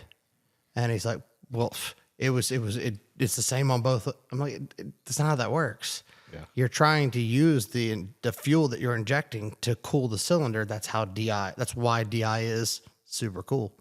But when you don't adjust that properly, you don't get to see the results like you guys did.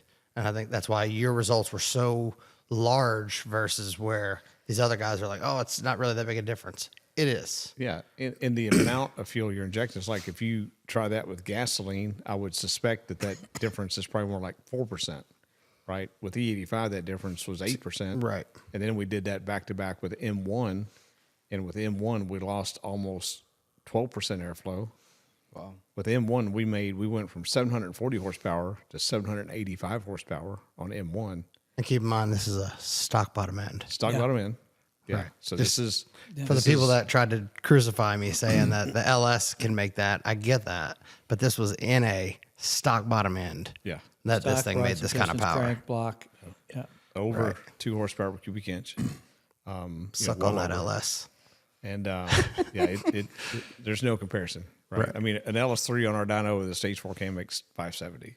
Right. And granted, that's not ported heads or cam, but still a max effort. Our new canted valve heads, best cam, biggest intake, everything. But I don't think there's a stock bottom LS3. I don't care what heads you put on it. No. Are going to make that kind of power. Never, ever. It's just not there. So our LS3 makes, with our new canted valve heads, with the best aftermarket heads, made about 650. With our new canted valve heads, makes about 670. And 670 is what the LT1 made, on port injection. Because the LT head is canted valve, correct? Yeah. Absolutely. Okay. You want to explain what canted valve is? What's really wild about that is it's actually counter rotated. The pierce points are negatively rotated. What's a pierce point? The intersection of the valve axis to the deck, as we would measure it from the datum of the dowel holes.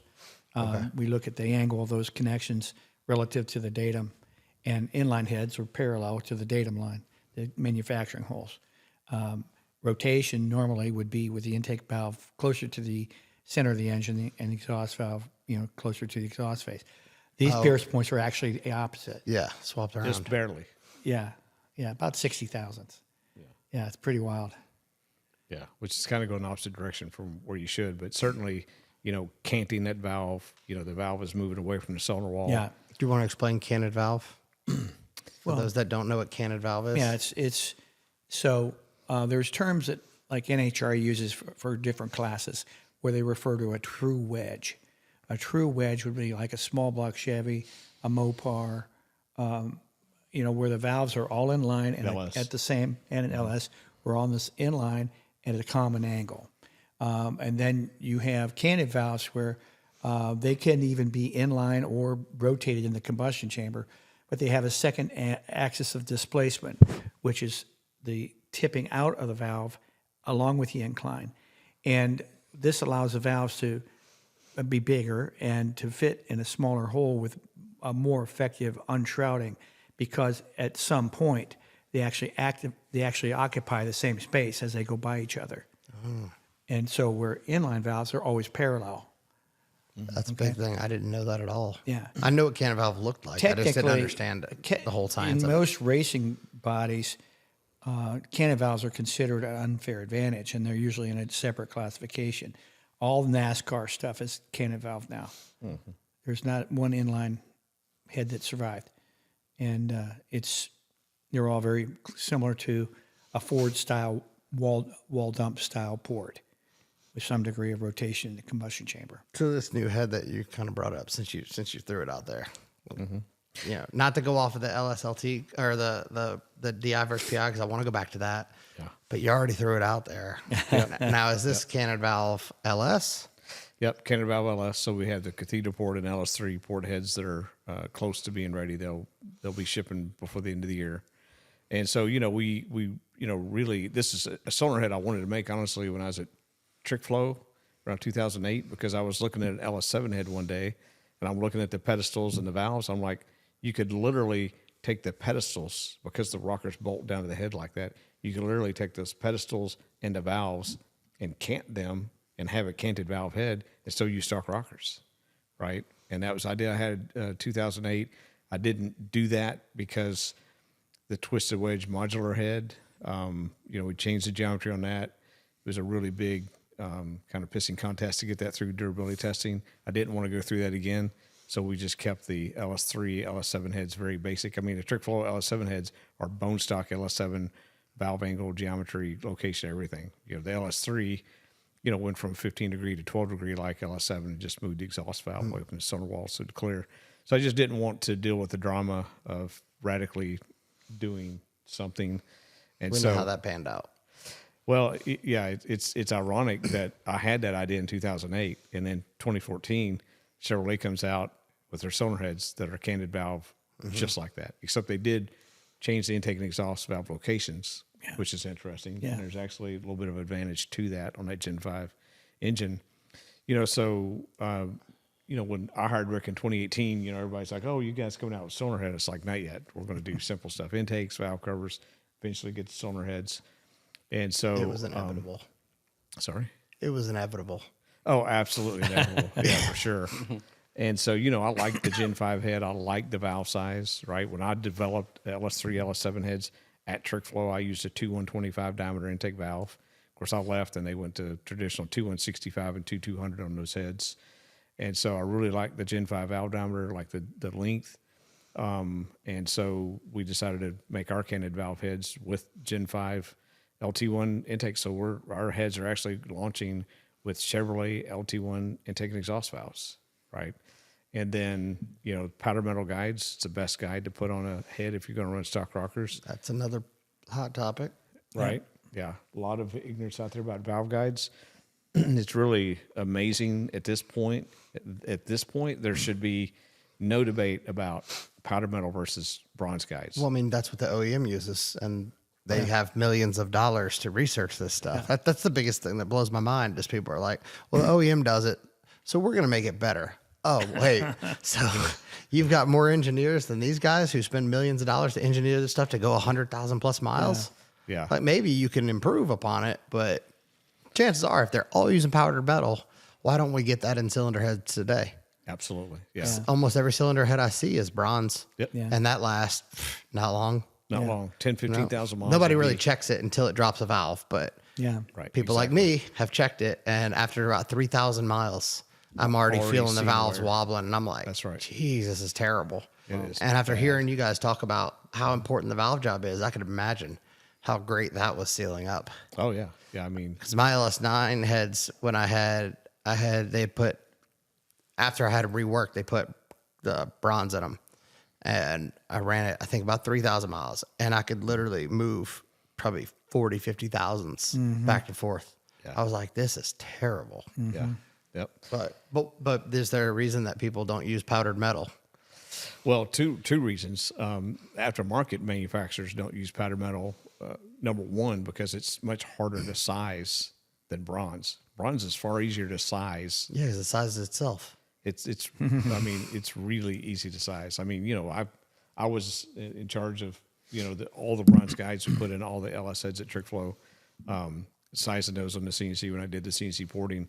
We used a tool that would size those bronze guides within 1/10,000ths, top to bottom, guide to guide, do, thousands of guides where you'd have to change the tool, the insert in that tool. We brought powder metal guides to the aftermarket. TrickFlow was first to do that. I worked with that team to do that. And we ended up using basically a self-piloting reamer that's just disposable, right? That powder metal guide just tears that tool up. The tool that we use in the bronze guides, you could never use that in a powder metal. No, guide. it would eat it apart. It would eat it right up. Yeah. And so, so there's really no debate in which one is better when you're running stock rockers. It's amazing to me. So around 2004, 2005, about the time I sold Total Engineer Flow to Summit TrickFlow is when we first started getting heads back, like AFR heads that had at that point had been out there for a year or two. We were getting heads back and they had wear. And that's when we really start putting the pieces of the puzzle together that, if you got a stock rocker, you're going to wear the guide out. And so with our head, we actually were able to locate the tier 1 supplier that supplies valve guides to Chevrolet for the LT1 heads. And we were able to get them to make guides for us. So when you look at the powdered metallurgy between the LT1 and LT4, there's actually a difference in the powdered metallurgy. The LT4 has a better material. And so our guides are the size and shape of LT1, but actually use LT4 material. So we have by far the best. Nice. Of course, there's almost no other powder metal guides out there. There's really the only other one's TrickFlow, and ours are going to be far superior to theirs. And y'all are doing some crazy testing on this head too beforehand, right? Oh yeah. Because I don't know if I'm supposed to say it, but he was showing the clamping test, Yeah. which is literal intentional trying to break it. Yeah. Which to me, I'm like, that's pretty cool because, Yeah. It didn't actually go exactly like how we planned, but it's destructive. It's basically a torque to failure. which is fun. Yeah, yeah. So it's a nice part. We learned an awful lot about metallurgy and heat treat and chemistry of the metal way back in the TrickFlow days, and we've carried that forward. Yeah. So it's pretty special. It's really, it's really space shuttle material. Yeah, because you obviously can't just use any typical just aluminum, right? Because you got so much temperature, so much metal parts hitting other metal parts, things like that. So, what was the whole clamping test for? It's just to see. Well, what we have when you cast a part and you want to analyze the strength of the part, you make what are called test bars. And a test bar is a machined cylinder with a neck down on it to a very precise profile. And you pull the sample apart in a tensile tester. And then before you do that, you put these marks in it that are precise distance apart, and you have special calipers to measure that. And then you pull the sample and you measure on with the strain gauge, and you're measuring where it starts moving and then where it breaks. And you put the sample back together and measure the distance between those prick marks. And that difference divided by the original 2 inches is a percentage of elongation. And the trick is to have as much ductility or elongation without failing. And that's where you get a part that'll flex, but not break. Right. And so back in the TrickFlow days, when we were several years into the Twisted Wedge program, about when we started the R program, we had a turbo customer just broke a head lengthwise all the way through the spark plugs. Small block Ford, of course, with the low outside bolts. And we're like, ooh, that's not good. So we took that part apart. Then we started running parts on the dyno, and we're hitting peak torque, and water starts shooting out the counterbore, cracking the head at peak torque. and only a 600 horsepower engine. Like, okay, so we started pulling test bars, and we found that the vendor, the foundry, had deviated from the original formula on the chemistry of the metal, and it saved about, I don't know, 60 cents a pound.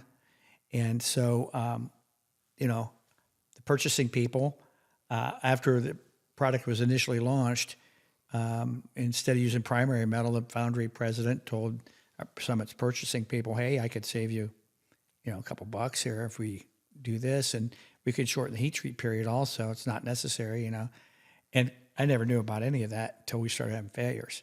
And so we backtracked. And so when we're looking for maybe 3.5 or 4% elongation out of an actual part, it had 0.8% elongation. So it was And brittle. so it strong, break. Okay. So the way that we documented the changes, we took those samples and did this torque to failure test, which is basically a torque plate with raised pucks around where the fire ring would be and unsupported under the bolts. And it's not how you'd actually run the head, but it's an artificial way to simulate the inverted force of the head trying to be lifted off the deck of the block. So, where there's literally an air gap between the head gasket, a victory flash, right? And so, anyways, we torque it down and incrementally until we either break the head or break a stud. And in the case of the trick flow stuff, the initial heads broke at about 140 foot-pounds. And through chemistry and heat treat and a slight machining change with radius change in the counterbore, we went from breaking at 140 foot-pounds to breaking the stud, pulling the stud in half at 275 foot-pounds, and deflecting the head 30 thousandths, and then breaking the stud, taking it back off, putting it back up on the granite, and it was flat within 3.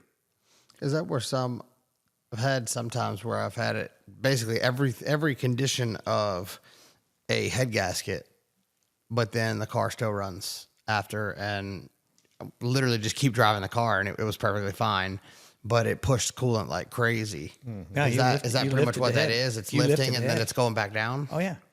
Yeah.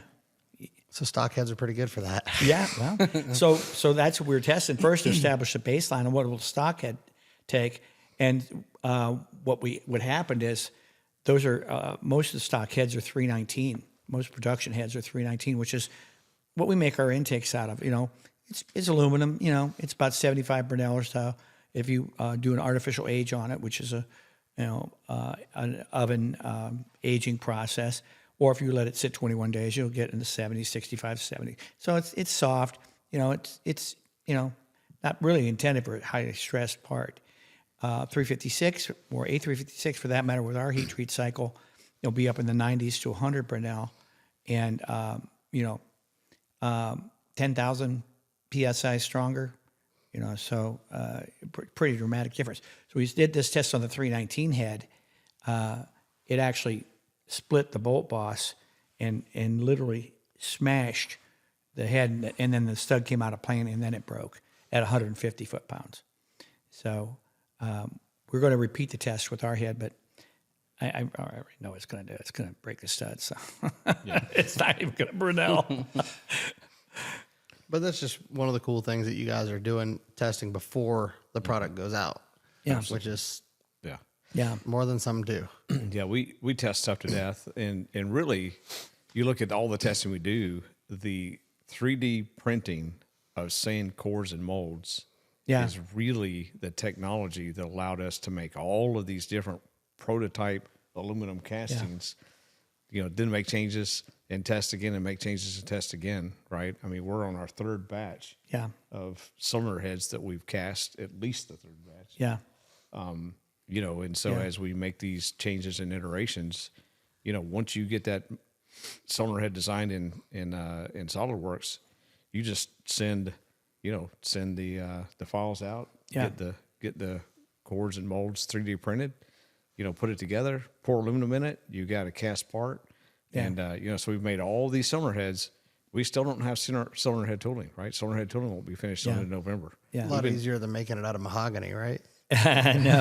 No, actually, it's quite expensive, and we really are going for broke on this tool.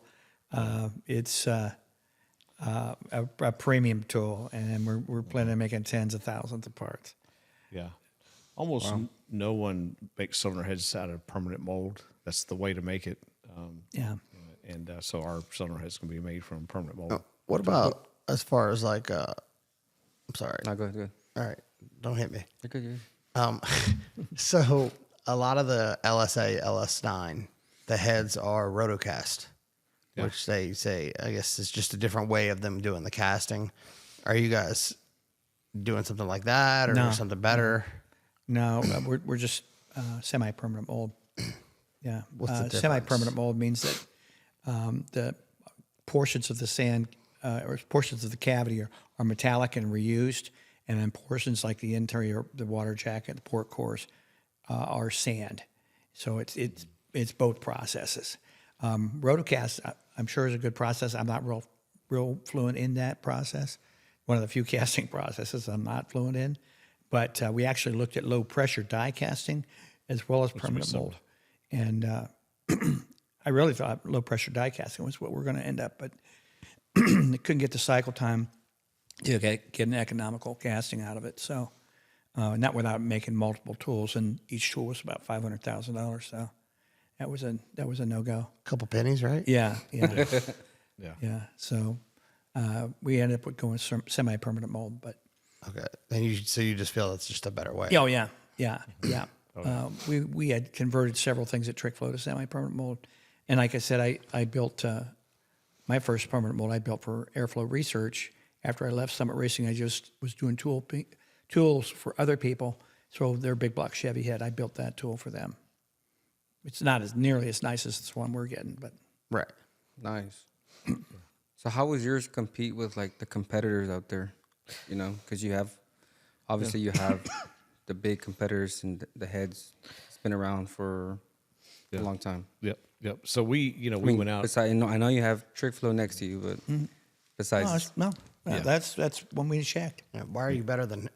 I mean, we went out and bought, the leading cathedral port heads, all the leading LS3 heads, tested them all, and ironically, the top three aftermarket LS3 heads, they were 11 degree and 12 degree, and those heads made within 1 horsepower of each other, right? Which is pretty interesting.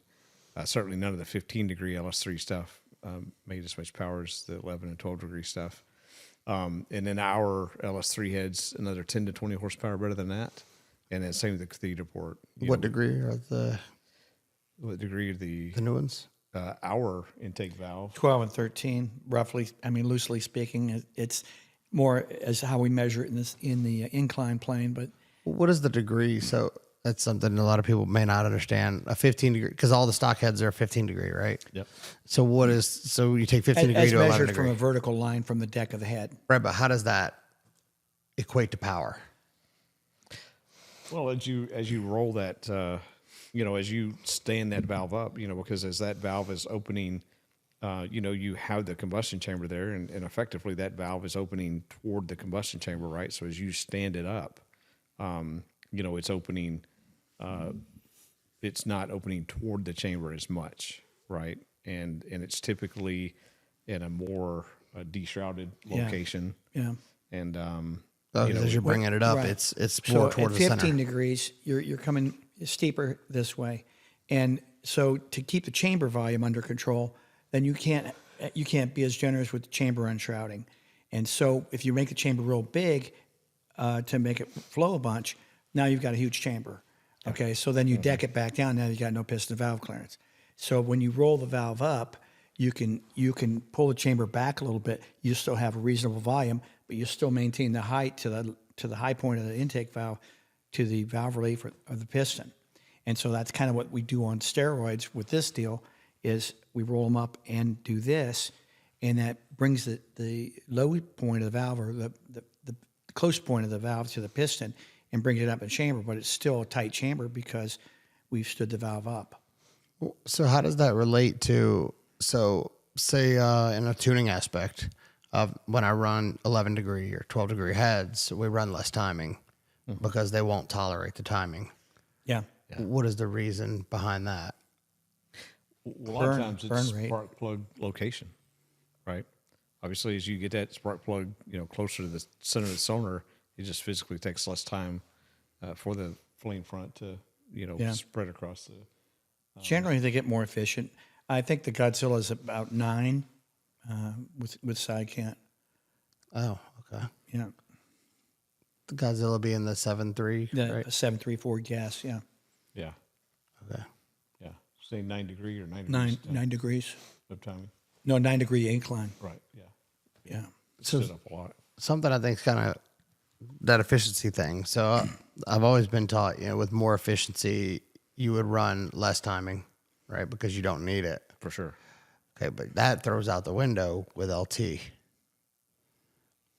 If you've tested that part, LTs love timing and almost have to have it because when you pull back too far, they'll start to misfire. Interesting. So if we haven't tested that, that's something we should test. Because LS likes, let's say 28 degrees. So what is LT like? Do we want to say that here? Whatever. Well, let's just go off my car. My car is 11.8-ish to 1 compression, 22 pounds of boost, 26 degrees of timing. Yeah. Yeah. You go to 24, 80 wheel down. You go to 20, you go into like 18s, it misfires. Wow. Like at the track, I tried to pull in a bunch of timing out. It hates it. But it significantly goes up. After 26, it doesn't make anything, Yeah. but if you really test a lot of the LT stuff, it loves timing. And I didn't know if you knew why. It probably tolerates more timing.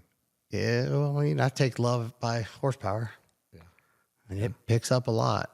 And they live. So we'll give it that. So tolerate too. For sure. But it's a more efficient engine. Absolutely. Why does it want more timing?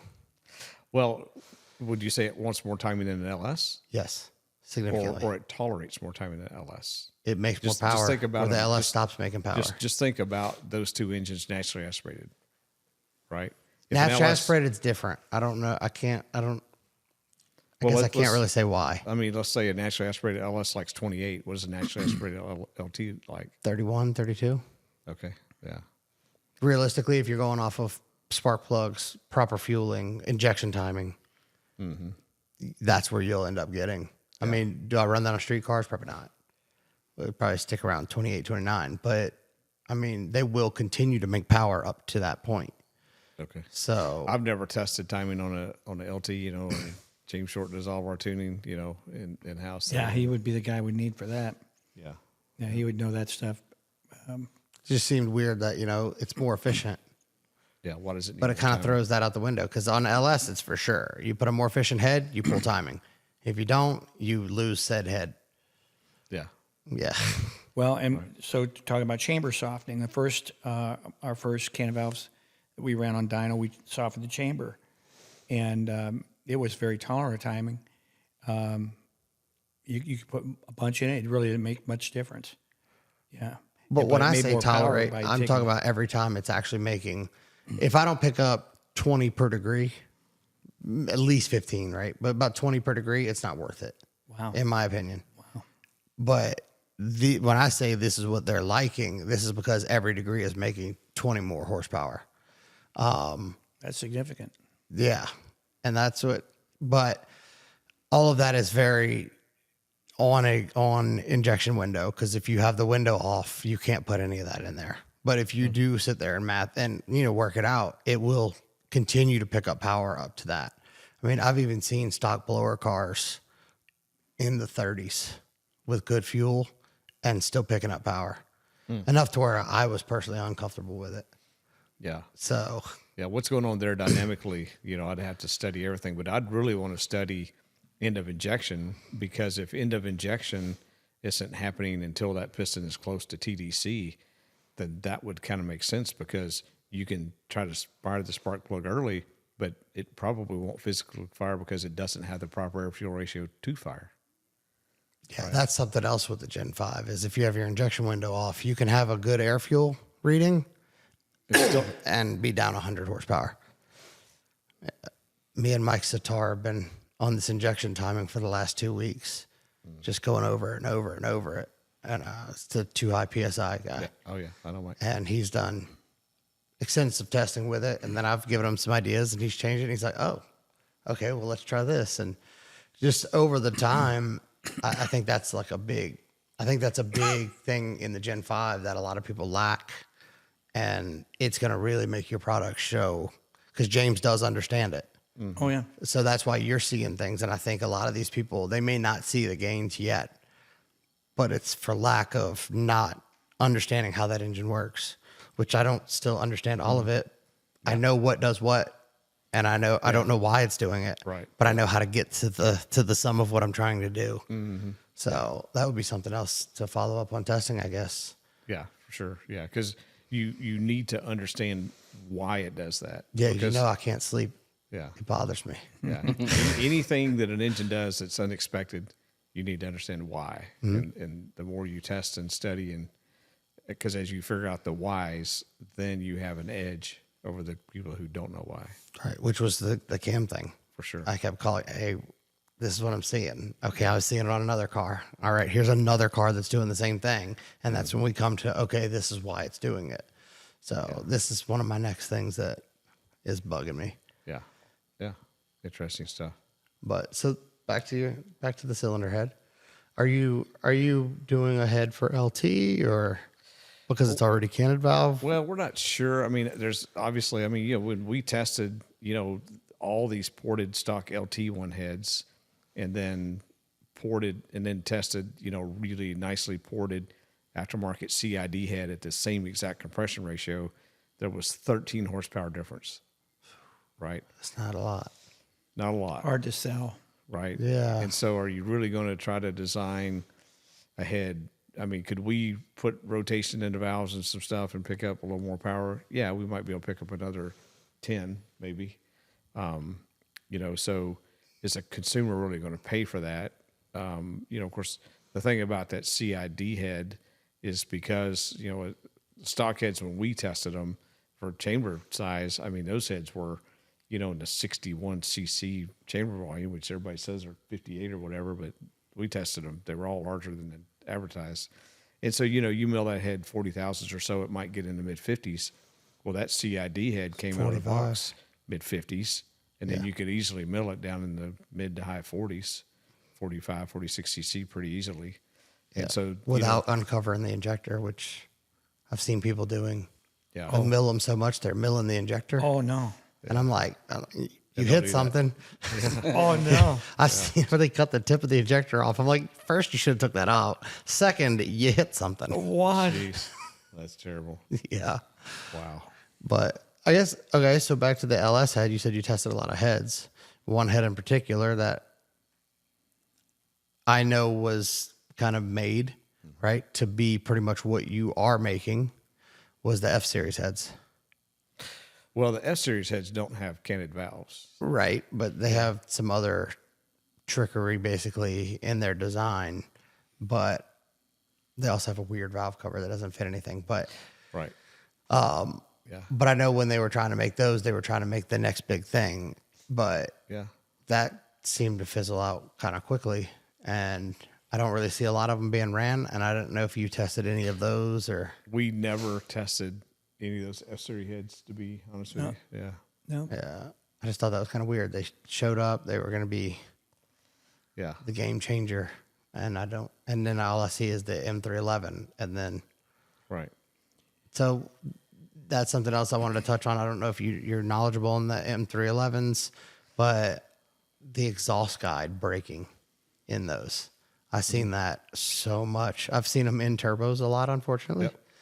Yep. That's all heads, not just S-Series or LS. Okay. You take any cylinder head in the world and you hang the guide out in the exhaust port. The further you hang that guide out in the exhaust port, the more the guide that can break off, particularly in turbo applications. I mean, we first saw that in the early 2000s, and Is it just the heat on it, or? yeah, yep. Because I think they changed the guides to fix that issue or something, or maybe they cut them. I don't know. I mean, about any bronze guide in the world is going to break apart if you leave it hanging out in the port. So when you look at all the stuff that we developed, all the trick flow stuff, that guide basically isn't hanging out in that port at all, right? It's very important that guide be kind of shielded with aluminum to pull heat away from that guide, Okay. And it's amazing to me these companies that continue to hang guides out in a port on turbo applications and tear up turbos, right? There's a $200,000 car right there. It has a tore up turbo because they left the guides hanging out of the heads, you know, and it's just like, It's just something that I've seen, and I just like, man, how does that go out in the world and then not get corrected? yeah. But Yeah, I mean, this is things that you guys would have tested ahead of time on your own heads, anyways. yeah, those guides hanging out in exhaust port, breaking off in turbo applications, that should be as common knowledge as bronze guides wearing with stock rockers. That should be just cylinder head 101 Common's not so information. common anymore. Information. I mean, cylinder head 101 information. And so it's amazing when you see some high-end shops, high-end stuff being done, and they don't have some 101 information on some of the stuff. What is cylinder head 101 information to me, I guess? Yeah. Right. Now the intake guide, we have a taper on it, and we let it hangs down about 300,000-400,000. So, But there's Exhaust. no extreme heat or anything going across that. The only guides I've never burned off on a competition naturally aspirated engine were the high end $25 a piece Amco 45 or Mold Star, but turbo will eat that too. Yeah. You gotta get that heat exchanged into the head. Well, I've also seen it on supercharger applications too. I just specifically turbo because the turbo happens to catch it. Yeah, Absolutely. Yeah. Happens to be a good filter. yeah. Absolutely. Yeah. So You know when you broke a guide on a turbo. oh yeah. Yeah. It stops time. making the but okay, so back to the I know I'm gonna keep beating this horse, but the DI versus PI, we never got to really finish that. Yeah. You did a lot of the testing on that, and yeah, I don't know if you did more on the LT stuff from there before you let it sit here. Could have just donated it to me. I took it home. Yeah, I mean, so and then we went back later and did some additional DI versus PI testing. Of course, I wish James was here. He's going to be on this podcast, of course, but couldn't make it. So more and more people are figuring it out, right? I mean, they are doing the testing and they're saying, wow, yeah, the DI actually makes more power. And particularly with alcohol fuels, E85, M1, it's significantly more, right? I mean, on M1, we went from 785 horsepower to 700. At 7,900, we lost 85 horsepower going to port injection. And the other thing that I thought was amazing was that engine made peak power on DI. It made peak power at 7,900 RPM. Yeah. On port injection, it made peak power about 7,500. So the peak power point actually was reduced to a lower RPM. But on port injection, the peak torque point actually increased in RPM. So it actually took the power band, the torque peak and horsepower peak, Shifted it. and narrowed it, right? Which is kind of interesting as well. So there's a ton of advantages. So after you did that test, again, I'm on the real world here. So I tested it in a motor car. And this is a pretty hopped up motor car. It was running 860s at the time. Wow. And we were primarily DI with about 10% port. So just for shits and giggles, I ran I'd say about 30 or 40% more port and pulled some of the DI down. And this is on E85, so for sure we were going to see a difference. Yeah. 890s. Same day, same car, same track. We'll run 860 twice, swapped the fuel, went 890, swapped it back, went 860 again. Yeah. I was like, I was just I'm not dumbfounded surprised. because that's not like a little difference. That's a significant difference. Yeah. Oh yeah. Yeah. This was on regular E85, but I think like Ignite Red or something. And imagine if you went to 100% port on that car. Yeah. Right. Yeah. Well, and so recently I was told, when you get in the boosted cars, that doesn't make much of a difference, which I also call BS on because the blue C7 ZR1, my buddy Alex from Puerto Rico. When we were running his car, we were running 91, 91, 90 around that area. And that's when I'd just come here before I went back there. And this was before the ZR1 allowed you to, before the software had it to where we could actually decipher which one we wanted more. And so I went back to do his car, and I pulled the port as low as it would go. I mean, as far down, and that car went 870.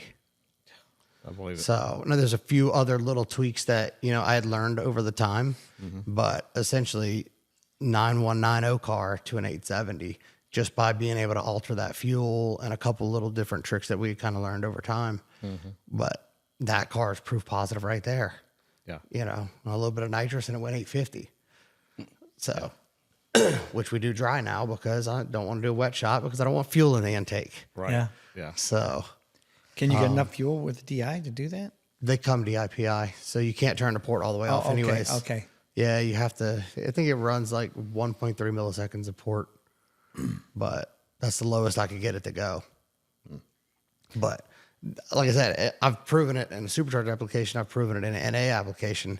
I was told that the supercharged application didn't make much of a difference. And on my car, to be honest, I didn't notice a huge difference. I tried it on mine, but I was doing it on the street and I didn't have a really good way of timing it because at that time I was still testing the tires situation. Yeah. I couldn't get traction.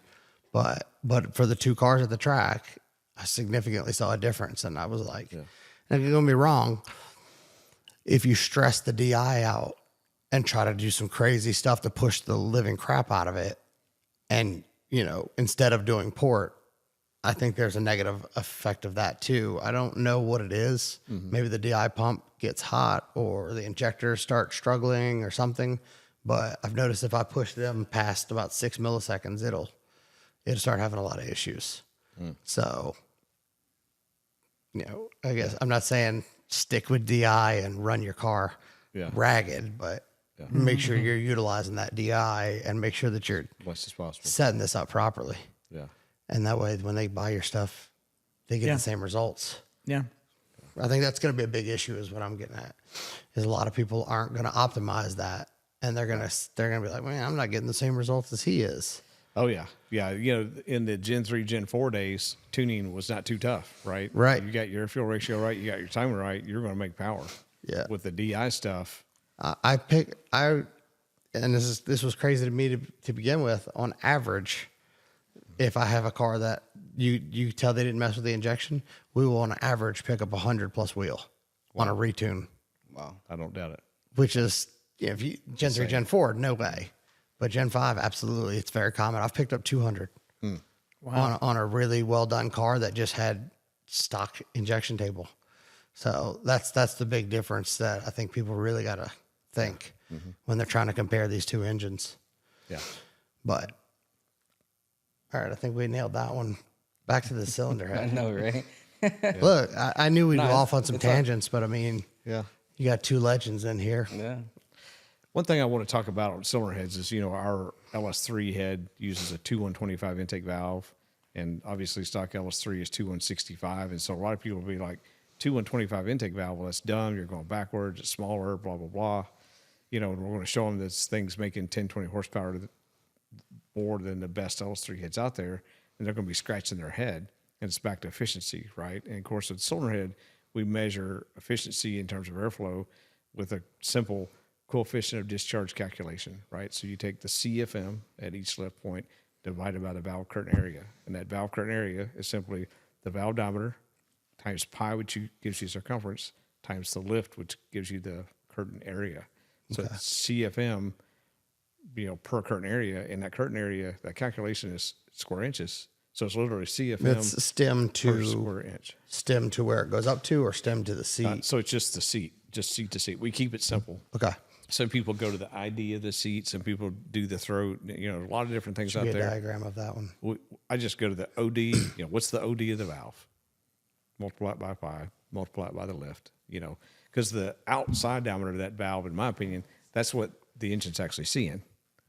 You know, and so, you know, so when you look at the coefficient of discharge numbers, you know, we're trying to get those coefficient discharge numbers as high as possible, like on a hydraulic roller head. at 300, 400, and 500 lift. And, you know, at 400 lift, if you can get that head in the, you know, 300 to 310 CFM range, you know, that's a very, very efficient head. And so if you compare our head flowing that to another LS3 head that might flow that much air, we're doing it with a far smaller valve, which means that there's, you know, higher velocity around the circumference of our valve, which what we've seen almost always equates to more power on a dyno. Why 400 instead of 600? Well, so, you know, when you look at that lift curve, you know, obviously We might want to explain for measuring the airflow at 400 lift versus 600 lift, where most people show their results at 600, 700, 800, right, which yeah, we don't even see in street cars. And we measure the flow at 100, 200, 300, 400, 500, But you 600, establish 700. your But results at What 400. we're really focused on 3, 4, and 5. And the thing about really focusing on 4 is in the middle of 3 and 5. So 4 is good. Typically 3 and 5 is good. You tell them to read between the lines? Yeah. Well, yeah. And so, that's something I found long ago. Clearly Rick found that long ago. You know, the people that really know this stuff, you know, and it's so funny because, you know, for years I beat my head against the wall talking to these people, and they're all, you know, that thing, you know, port's got to flow to 900 lift without stalling. I'm just like, you have a 600 lift cam. What are you talking about? And thank God years ago, Darren Morgan came out and it's like, hey guys, go fish the discharge. That's where it's at. Are you even effectively using the 600 lift? Not much. No, it's one time. That's what I'm saying. It's a where very you're small crossing- percentage of the you're process. crossing all those other numbers twice. Right. Okay. That's kind of what I was getting at. I think a lot of people don't realize is that it's like, oh, it's 600 lift. I'm like, but you're there for this much, but you're at 400 this many times. Right. That's So right. Yeah. that's most of that curve that a lot of people don't. Yeah. Again, the under the curve. Or you just like small cam, small valves because you're showing them you don't need compensation. That's right. Yeah, lying to people. Yeah. Yeah. Everything you said is a lie. Yeah. Just don't test it. Yeah. But no, I mean, it really goes back to the knowledge base. I mean, having both of y'all seeing all this stuff kind of coming up and doing the real testing. I mean, but Yeah. so when you're saying about the coefficient of discharge, why wouldn't the bigger valve do better? Well, so as you get that larger valve in there, you're now getting closer to the sonar wall. Okay, which So we now talked about you're- earlier. So now you're pinching off the airflow between the valve and that sonar wall, right? Right. Which is why Which slows down the flow. Yeah, right. Because you're pinching off that area. So in that essence, why not a smaller valve? Well, I mean, that's the thing, right? I mean, we've gone just finding that- pretty that key small. spot. We've gone pretty small on valves and made a lot of power. You know, no one does it. No one tests that, right? Right, because they're like, bigger valve. Bigger's Bigger's better. Bigger valve. Oh no, yeah. Yeah. And I first started seeing it way back in the '90s when I was still doing Gen 2 LT1s. You know, when I was doing 2-inch valve and did a set of stock 194 valves for a guy, and his car was faster than everybody else's I was doing. I was just like, well, that's interesting, and so people just don't test it, right? They don't test, and you've got to do the testing. You've got to figure out. Or at least try to listen to the people that do the testing. I mean, come on. Yeah. Well, they're just convinced that they're smarter than everybody else out there, and they're not going to listen to anybody. Another attractive thing about the LT1 valves is their hollow stem. They're very nice on the weight. Mass of the valve is huge on what we can do with the camshaft. We haven't actually done any custom cams for our own Canted Valve head, but once we do that, it'll be game over. Really? We're just using Gen 4 cams. I mean, we actually take advantage of the lightweight valve. It's going to be Is dramatic. it LT1 or LT4? So it's LT1. Okay. That's the production valves in our heads can be LT1. And what's the LT4 valve? It's titanium. Duh. Why not titanium? And it has a really short installment. Oh, that'll be an option, but Yeah. Not Titanium's for the masses. expensive, right? I mean, it's $100 a valve. I know. I have stainless in mine because of that. Yeah. He's like, you want titanium or stainless? I said, what's the price difference? He goes, stainless it is. yeah. Cheap ass. Yeah. It is what it is. Yeah. Budget build. Budget. But car. there would have been a gain if we would have went titanium, correct?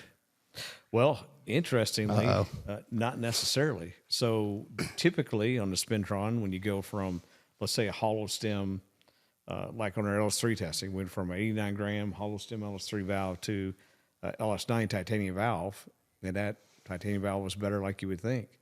And the Gen 5 testing, when we did that, the hollow stem steel valve was basically better than the titanium, right?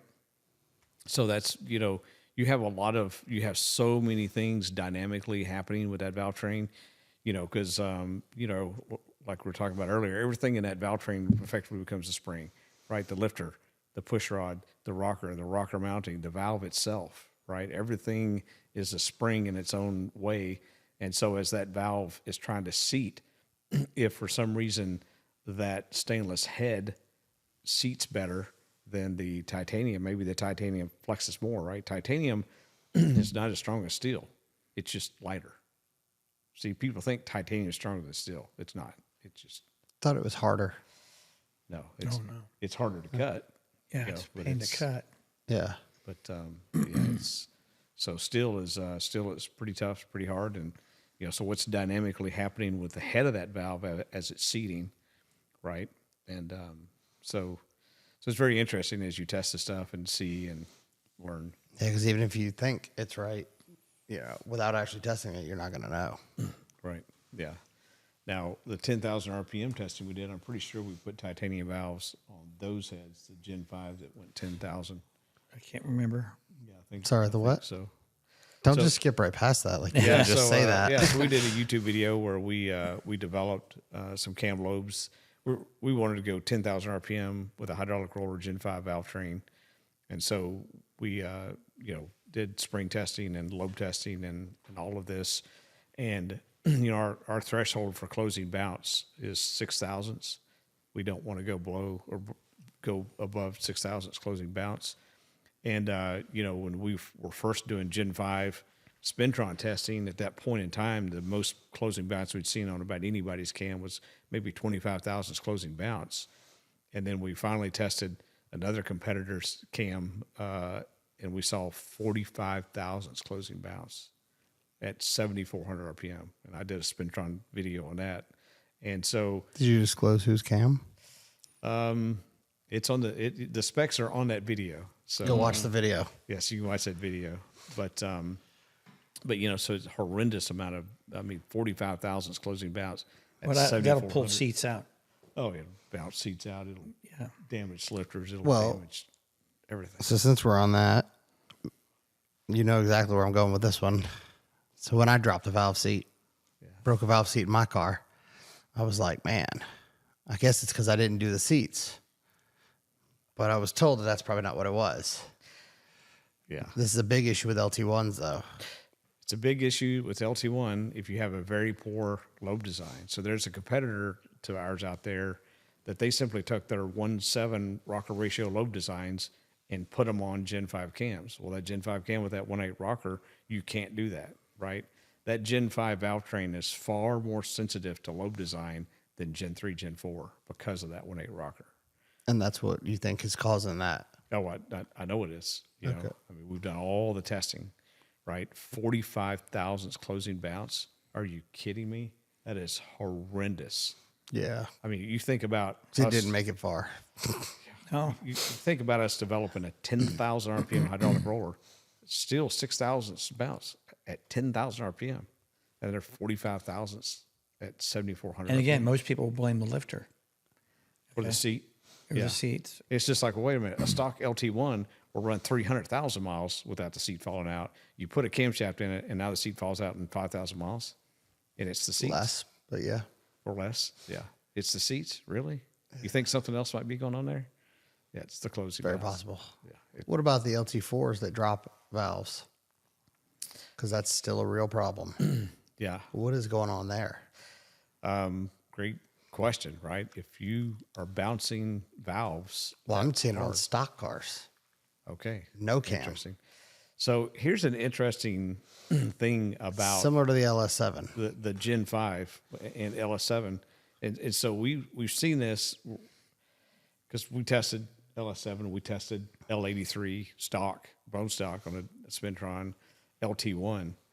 Those lobes are far more aggressive than what you would think, right? they are honestly Yeah. kind of, If you really rev it up, you're probably in jeopardy. they On are a stock cam because they're very aggressive laps. You can have the same duration at 50, but have a different load profile, and that's what we work on a lot is the load profile. Okay, yeah, because the ramp on, ramp off rates and things like that. Mm-hmm. That's a lot that the cam card doesn't show, right? Right. yeah. And that people don't understand that that's another big aspect to it. You can copy somebody's specs and have a totally different acting cam. Yeah, oh yeah. Even if you have the specs at 6,000 duration, 50,000 duration, 200,000 duration, which some of these gurus ask for, even if you have all of those numbers, that still does not tell you the picture, right?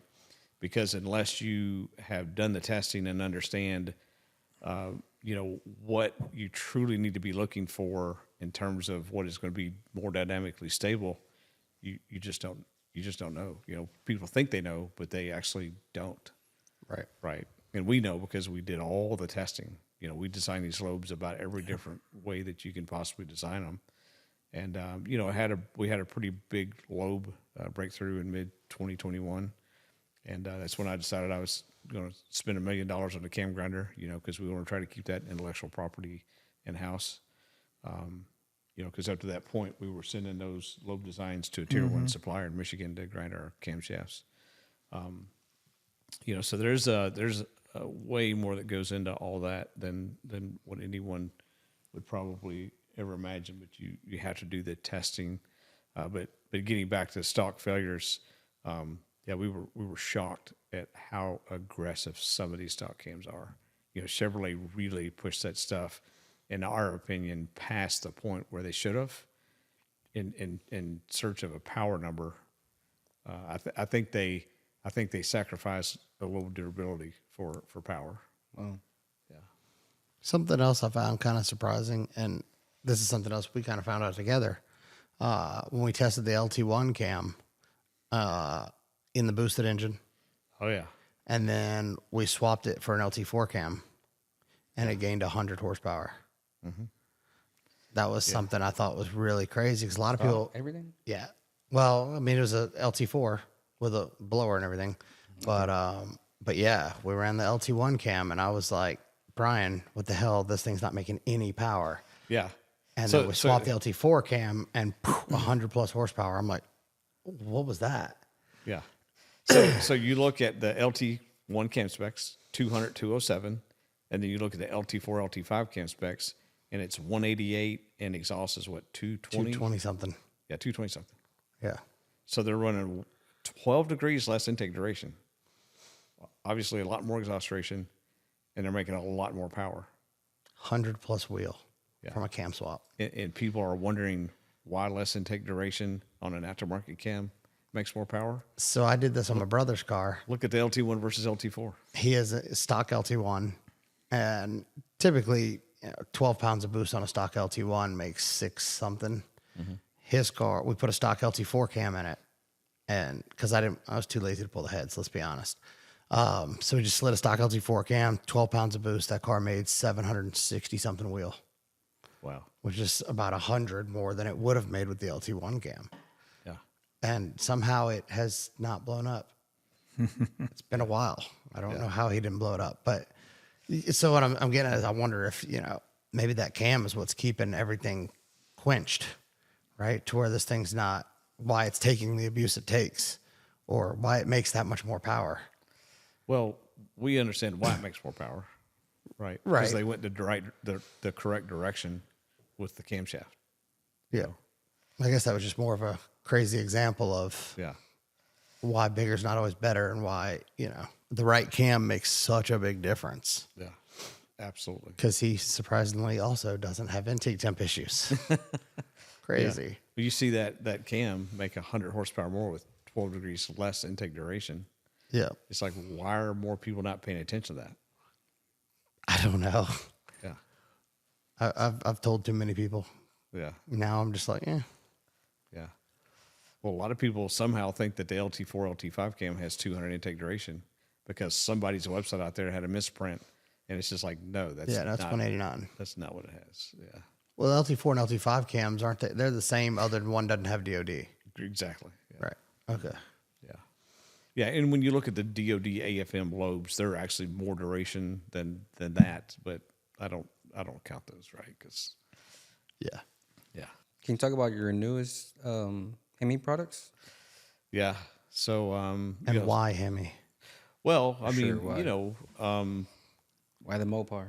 yeah. I mean, I daily drive. I've been daily driving a T-Rex for 2.5 years. You know, as a cylinder head guy, of course, I mean, you know, I'm a Chevy guy, right? But when I flowed my first Hemi head at Tooley Airflow, this is around 2007. We had the early model 5.7 Hemi, and that head had a 190 something intake valve, small valve, and you know we had the 3.917 diameter flow fixture, and you know we put our good valve job on it and did some basic hand porting and put it on the flow bench, and that cylinder head flowed 300 CFM at 400 lift. So you know you've heard me talk about 270s, these 290s. really good LS and LT heads flowing 300 at 400 with 2 125 or 2 165 valves. This head that did that with a 190 something intake valve. The coefficient of discharge numbers through the roof, right? Well, that's due to the hemispherical design. It's not really the hemispherical design. It's a The shallow valve placement. Hemi. It's more of a pent roof setup. Okay. Yeah, it's the valve placement because it's all the way on the intake side, right? And so that valve is opening away from the cylinder wall in a pretty dramatic fashion, right? And so the amount that it's de-shrouding itself by 400 lift is a lot more than any Yeah. inline wedge or even Right, canted any valve, canted valve head, yeah. style head. But it's a true Hemi is like this, where you can pull the valves out and look out the exhaust port from the intake port. These are a shallow valve, so it's less prone to that hydrocarbon pullover, over scavenging. Yeah. You're not supposed to say that word. Yeah. But I don't work for them either. Yeah, so when I saw that, I was just like, holy cow, a Hemi's going to make more power than a wedge head, right? It just is. I mean, with that kind of coefficient discharge, fast forward to, been doing all this cam stuff the last many years. Well, if we had an LS with whatever size blower, if it would make this power number, a Hemi with the same blower, same rough cam specs would make about 100 horsepower more than an LS, right? So I wanted to do the Hemi stuff. It made sense, kind of assumed that maybe some of the stuff that was out there was not that good. And so, we do the same thing we always do. We buy everybody's camshafts and run them across the Sprintron, run them across the dyno. And we were shocked at how bad some of that stuff was, right? Some of it was pretty bad. Some of it was decent on power, and some of it was shockingly bad. Our 212 cam versus our 216 cam were 30 horsepower ahead of them. And you're just like, man, we shouldn't be 20 horsepower ahead of that camshaft. What kind of cam specs are the stock Hemis kind of coming with? Because I would assume that they're going to come more. When you're saying Hemi, you're talking NA, right? Absolutely. So I'm assuming they're going to come with something more like the LT1 style. Well, it's interesting because like the 5.7 Hemi, I don't recall the intake duration. It's 190 something. I'm pretty sure. Don't recall exactly. The 6.4 Hemi Pretty big. has a really, I think it's 208 intake duration. That's Up there. That's a large cam for a stock cam. Yeah. And so consequently, when you're developing camshafts for it, the amount of power you can gain is much less than, let's say, a 5.7 or LS or Because they already LT. come out the box pretty hot. Yeah. Yeah. So we were shocked at how big that stock 6.4 Hemi cam was. I've been told a couple times by some of the Mopar guys that the Hellcat cam is exceptionally good, and that there's very few cams that make any gains on that platform. Yeah, and we don't know yet. I don't know what a stock Hellcat cam specs are. I'm anxious to get. We want to do the 6.2 Hellcat cams. We're eventually going to buy a Hellcat engine and and go through that. You got one, Right. boss. Well, yeah, Right. I'm not. You got one. I'm done pulling engines Check it out of out. most of the cars. Check it out. Hey, I was going to ask when the C8 Z06 motor's coming out for testing. No, never, Never. Yeah, Never I say mean, never. I learned my He lesson said with never. that car. I pulled that engine out, and it didn't get put back in there for a year, and I was like, I'm never doing that again. Yeah, So you were buying extra C8 Yes. Z06. no, He's waiting He for said yes. I heard He's waiting yes. for the ZR1. I mean, you got to do product development. It's the same engine as the ZR1, right? we spent Push, a fair push. amount of money on the C7 ZR1 and really didn't get our return on that investment because there's so few guys that are actually going to modify those things. But the new one's not limited. It's not limited production. yeah, but it's still a tiny market. They're Calling not them really tiny? tunable yet. Yeah, so we're, I mean, would I love to do some testing on that engine? Absolutely. Are we going to continue to expand, Godzilla and some of this other stuff? I mean, we're going to revamp our truck cams, right? Well, the V2 truck cams. Your are- earlier question, why Hemi? There's a mature market of thousands, millions of cars out there that are Billions. getting older, ready for modification, and it's largely ignored. So, from a business standpoint, that's really That's kinda- what he had told me right. the first time. Yeah, He's it's like, kinda you obvious. realize how many are out there? And I'm Yeah. like, honestly, I never really thought about it like that, but Billions. you're right. all the cop cars, Yeah. all those Chargers, If they still run. Yeah. We're going to go back to the C8. Let's get back to the Hemi though. So you're going to move to the Hellcat. You're going to pull the motor out of your truck. But I wonder if once you get into the Hellcat stuff, if it's going to be following the same trend. And maybe that's why people aren't seeing the gains because Absolutely. they're going the other way. Yeah, they're using way too much intake duration, no doubt. And stuff's just not going to make power. Because it's just still mind blowing to me that Rick Crawford knew this so long ago, Yeah. and you knew it for the most part, I've known it since 2020. right? But yet nobody else has gathered this. Yeah. Is that's got to be kind of mind blowing? It's 2024. How are we just? I mean, Yeah, at the same time, it's like then again, you I know, guess I also should have known it too and didn't know it until 2021.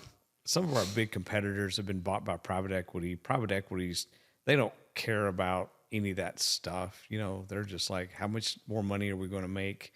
And so they're not going to do the testing. They're not going to do the development. They don't care.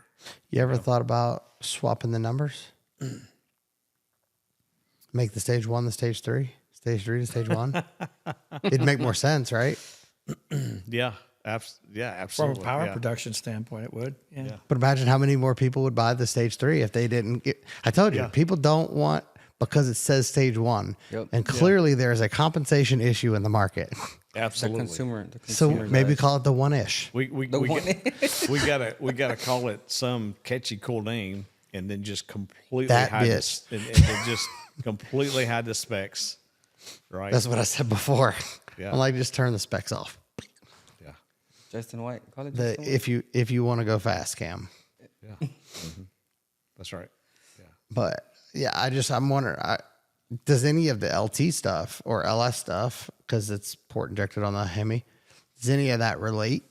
Because I know they're kind of, Yeah. their architecture is Oh, yeah. similar. Absolutely. Yeah. Yeah. The Hemi, you look at Hemi and LS, those cam timing events are really close, right? I mean, like I said a while ago, we revised our LS3 stage 1, stage 2 based on the Hemi 5.7 testing we did, right? We're like, wow, well, we think maybe we could gain some torque if we did this. So we went back and, tested it and gained torque and, so revised those cams, right? So, yeah, the Hemi being port injected acts way more like an LS. Neither one of those engines act like an LT. That LT is definitely an animal Different animal. all of itself. I wonder why Dodge didn't go direct. Where are you going to put the injector? Good idea. Good point. In the same spot that BMW puts it. Right next to the spark plug. Good enough. It works Well, that's where diesels put them. because it works. Do they go down from the top? I'm pretty sure. Yeah. Yeah, I think so. they did. Oh, yeah, that's right. Yeah, they did. That's right. I actually worked on my son's BMW. Yeah, that's right. The fuel Straight line's down. right in the valve cover. Yeah. Yep. Okay. Yeah. Yeah. And they work. Oh, yeah, absolutely. Yeah. So Yeah. Yeah. wouldn't that be the most ideal location anyways? I guess not next to the spark plug, but in the top. Well, it's not. It's like the plug's on one side, so it's on the other side. So it's probably an inch and a half away from the plug, Yeah, that's not. Yeah, it's not pointing at the plug. Well, yeah, that would probably not be a great idea, right? Yeah. Yeah. Oh, yeah. Yeah. Coming in from the top would definitely be better, in my opinion, than coming in from the side, for sure. Yeah. So it's interesting. Some We've manufacturers actually do that. brainspawned about making a Gen only- 4 DI head. If only if you made a Something Gen like 5 DI head that the injector came in from the top. You It's know? like way too much money. Yeah. Way too much. It's not my money. Yeah, it's got to be a viable product. Yeah, I mean, you see all kinds of bizarre stuff out there that's just not a viable product. I mean, it's like, wow, cool. That's you're going to sell 5 of those, right? Yeah. We need to sell 5,000. Well, and again, that's why we don't alter on the valve cover. We talked about altering the valve cover rail, but we have a very nice valve cover, and we want to make sure our heads get sold. A pair of valve covers get sold with every set of heads. yeah, because as soon as you say canted valve, people are like, oh, so it doesn't take a standard intake, standard exhaust, standard valve cover. It's like, no, all of those parts are standard. Yeah. And they're Yeah, because I remember you were saying you had to redesign it just because you wanted to make sure the valve cover fit. yeah, absolutely. Yeah. And then the other thing we do use is a little bit unconventional, but we use the LT plug length, and it's similar to the Hemi and the Coyote. Where's he at, Coyote? There we go. There we go, Coyote And, man. but it's a long reach plug. It's an inch reach plug. Well, that from a casting standpoint and water flow around the plug, that's very advantageous. And the way we make our water jackets, we can print the core in the very axis of the plug feature, and so we get uniform wall around it, and it's very nice. And with that Gen 5 spark plug, the assortment of cold heat range resistor plugs from It's GK, much higher. much higher, right? Yep. So it's absolutely, there's lots and lots of reasons to go Yeah. to plug. We know that half the people that install these heads are going to install the wrong spark plugs on them. I was gonna say, how do you Man, and this thing needs a bunch of timing, Yeah, I think we're probably going to have to include spark plugs with the heads. Maybe even screw them in the heads for the people. Yeah. That's gonna be a real problem. It's going to be a problem. But speaking of viability, viable products, you guys made the LS with the LT head, Yes. and the cam had to be changed, obviously, because the intake and exhaust. You guys went through all that. Yeah. Why do I not see more of that?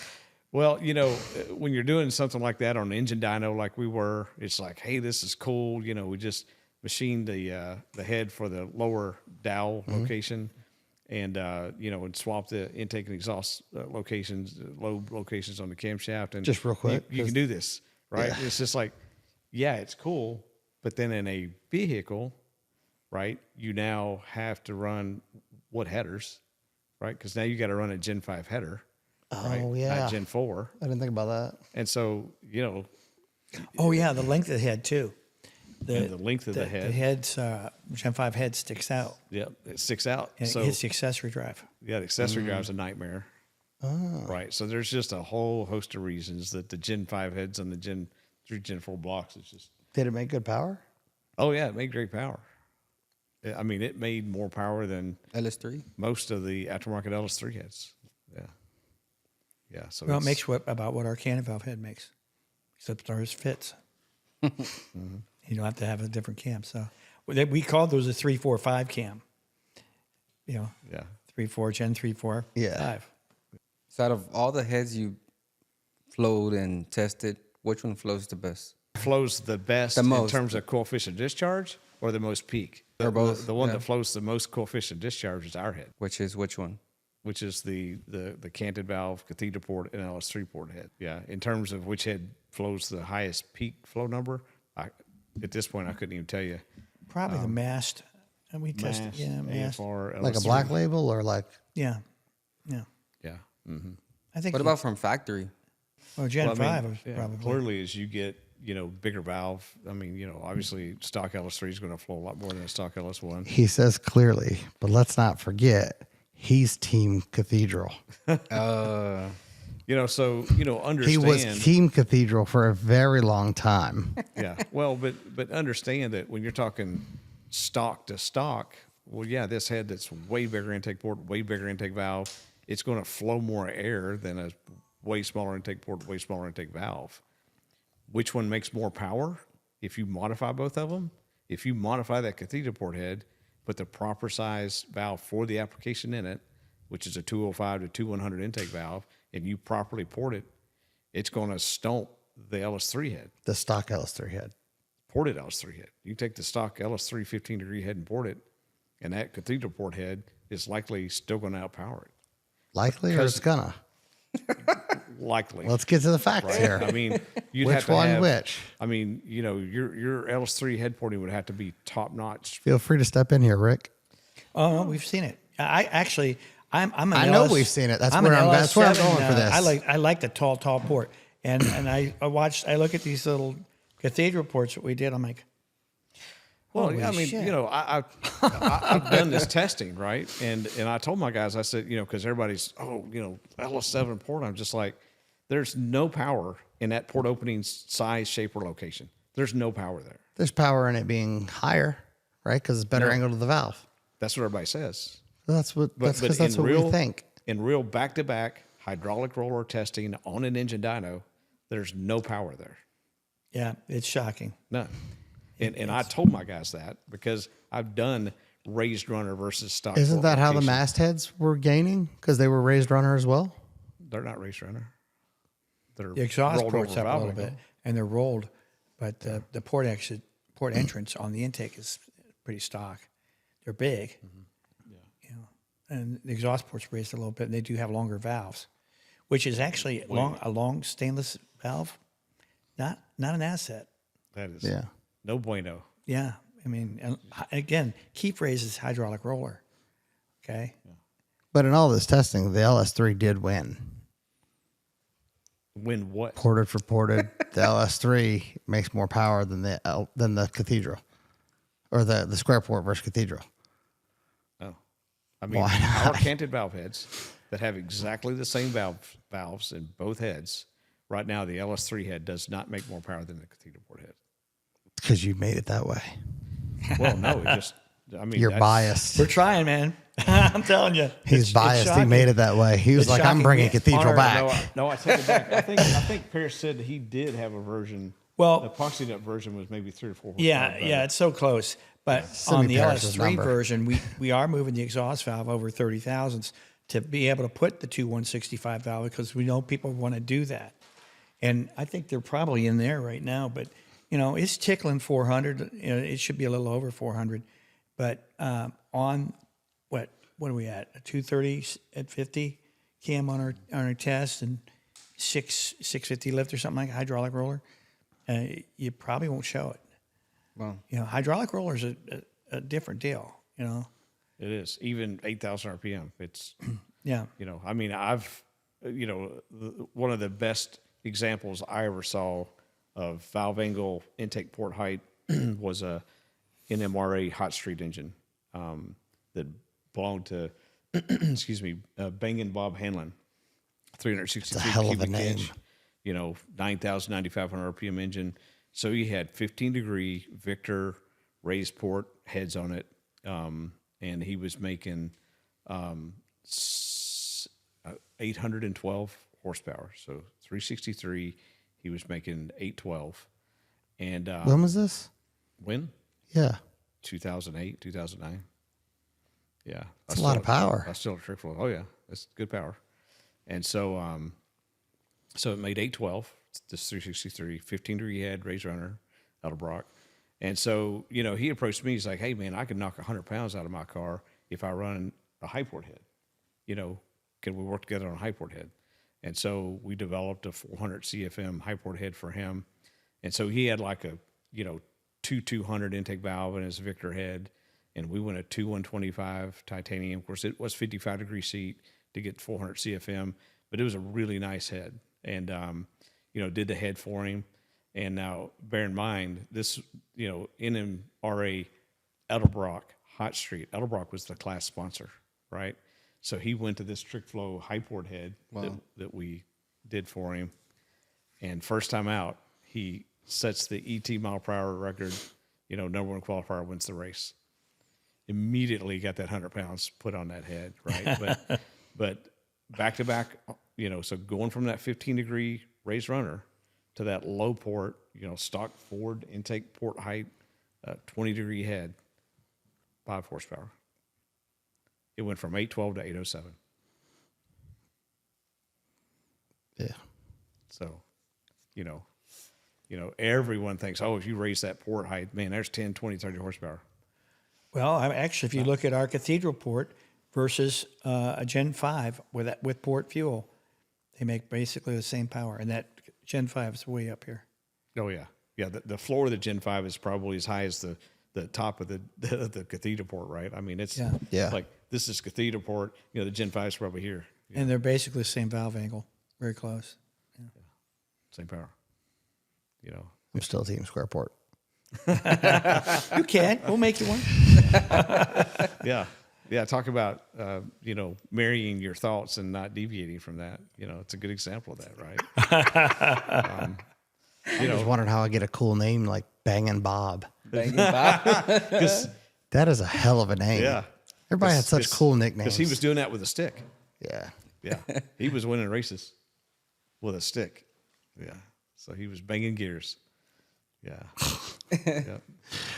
It's a killer name. Yeah. Yeah. Everybody has such cool nicknames. Except you. Oh, I would love to talk about the future. So when I was talking to Rick Crawford about camshaft designs and all this other stuff, he finally admitted to me one day, he said, and of course I ported my ZR1 blower, and as I'm studying this thing, looking at this thing, I'm like, this rotor looks wrong right here. This looks like this could be improved quite a bit in terms from an airflow perspective. Mm-hmm. And so we're talking about camshafts one day and get to talking about blowers, and he finally said, I modify my rotors. And as soon as he said that, I said, do you do this? And he hesitated for a few seconds. He said, that's exactly what I do. And I was like, man, you got to come here and do some testing. So he brought a Kong CNC ported blower, and he brought, his modified rotor. So we had our LSA engine on a dyno, pulled the stock LSA supercharger on, put the Kong CNC ported supercharger on. It picked up 100 horsepower. We slid the stock rotors out, slid the modified rotors in. It picked up another 75. So we applied for a co-patent on that design, and that patent is almost finished. Yeah, I didn't think you were going to release that. Yeah, yep. That's going to be a game changer. Yeah. That's going to be a game changer like people don't know. He didn't know about that. Look at him. Oh yeah. Yeah, no, that's not very many people know about that for sure. But that blower makes serious power. Oh yeah. Yeah. Rick's making a ton of power. So excited about that. That's a patent that we'd like to license through Whipple, Eaton. We'd like to see that basically put on every blower rotor out there going forward, right? I mean, why not? It's free horsepower. And significant free horsepower. Yep. And then there was another thing that happened. This actually goes all the way back to 2021. Buddy of mine broke his, aluminum block. They always break between the cylinders, right? These aluminum blocks. You machine it obviously for the big sleeves, and you get this tiny sliver of aluminum between those sleeves, and it cracks there. And I'm thinking about that, and I was like, you need to eliminate the aluminum between the sleeves. So we have a design, aluminum block design, that is stronger than all the aftermarket aluminum blocks out there and costs less to manufacture. Is it solid deck or is it open deck? Not really talking about that. So we I was hoping you'd stop. Yeah, we applied for a patent on that. So I'd say Can you whisper it in my ear later? Nope. And so about a year, I'd say about a year and a half from now, you may see that block. It's a big project. Yeah, I've got some ideas for some help on that, by the way. Okay. I'm going to tell you about. Okay. So we have that block project on the horizon, the blower project. That's on some the big horizon. stuff coming. It's Wow. Yeah. serious business. Yep. The design engineer that designed all the front accessory drives at Holley and lots of other stuff. The Godzilla, old pan, you name it, tons of stuff. His name's Coy Hudnall, guy I've known for a very long time. So he came to work for us early this year. So I'd say at some point, front accessory drives is going to be on the agenda. So at some point in time, you'll be able to buy a BTR crate engine that's intake to oil pan, BTR product, most powerful cylinder heads, most powerful camshafts, strongest block, at a super competitive price point. So that is definitely a direction that we're heading. Awesome. Yeah. Are you looking into the development on the 5.5? Is that something just no. because now the ZR1 has it as well? Not at this time. It's not even on our horizon.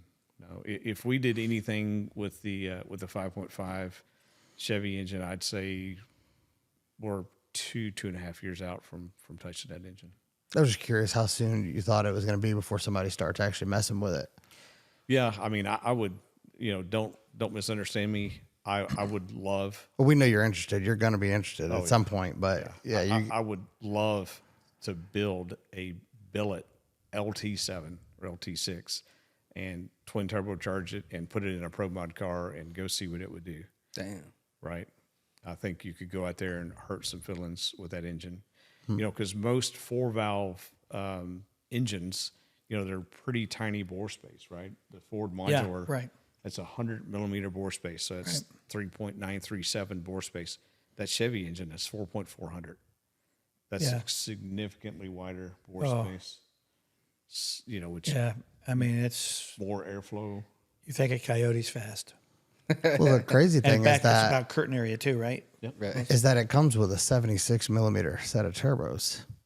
76 is from the factory, Yeah. which just makes you from think like that's what 1,800 potential horsepower, maybe a little more than that. Yeah. That's insanity. Crazy. Because they were, they kind of threw some teasers out there. They were like, oh, well, 1,064, that's not enough. And I'm like, saw well, you that. put 76s on it. So we know that you're going to do something. Right. I think they're waiting for the GT500 or something to come out and be like, here, 1,100. They'd be like, button. 1,300. 13. Yeah.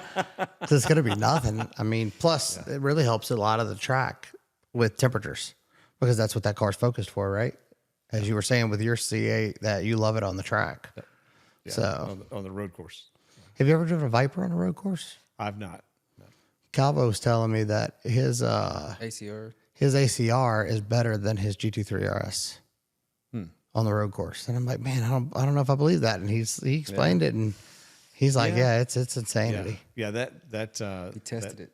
Yeah. That Viper ACR is a really great car, but it still has a lot of front engine weight. Yeah.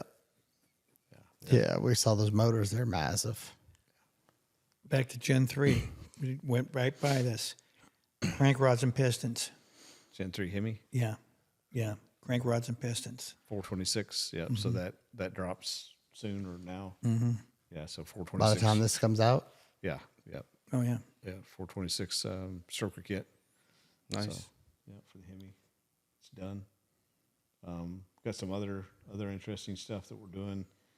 Budget-oriented truck stuff. Stroker. for all the Budget-oriented. cuz. Truck stuff. Yeah, so pretty excited about that. Yeah, I think all the truck guys will be digging what we're going to do there. Budget, but economical, but reliable. Absolutely. Well, yeah. Yeah. Because that's the whole key here. Wouldn't have it any other way. Yeah. Right. Right. Yeah. That's what I like. Even though you're doing it on a budget, you do it to where it makes sense and it's going to Well, live. Really, a lot of the towing market, guys that don't even ever hit 5,000 RPM, but they need torque.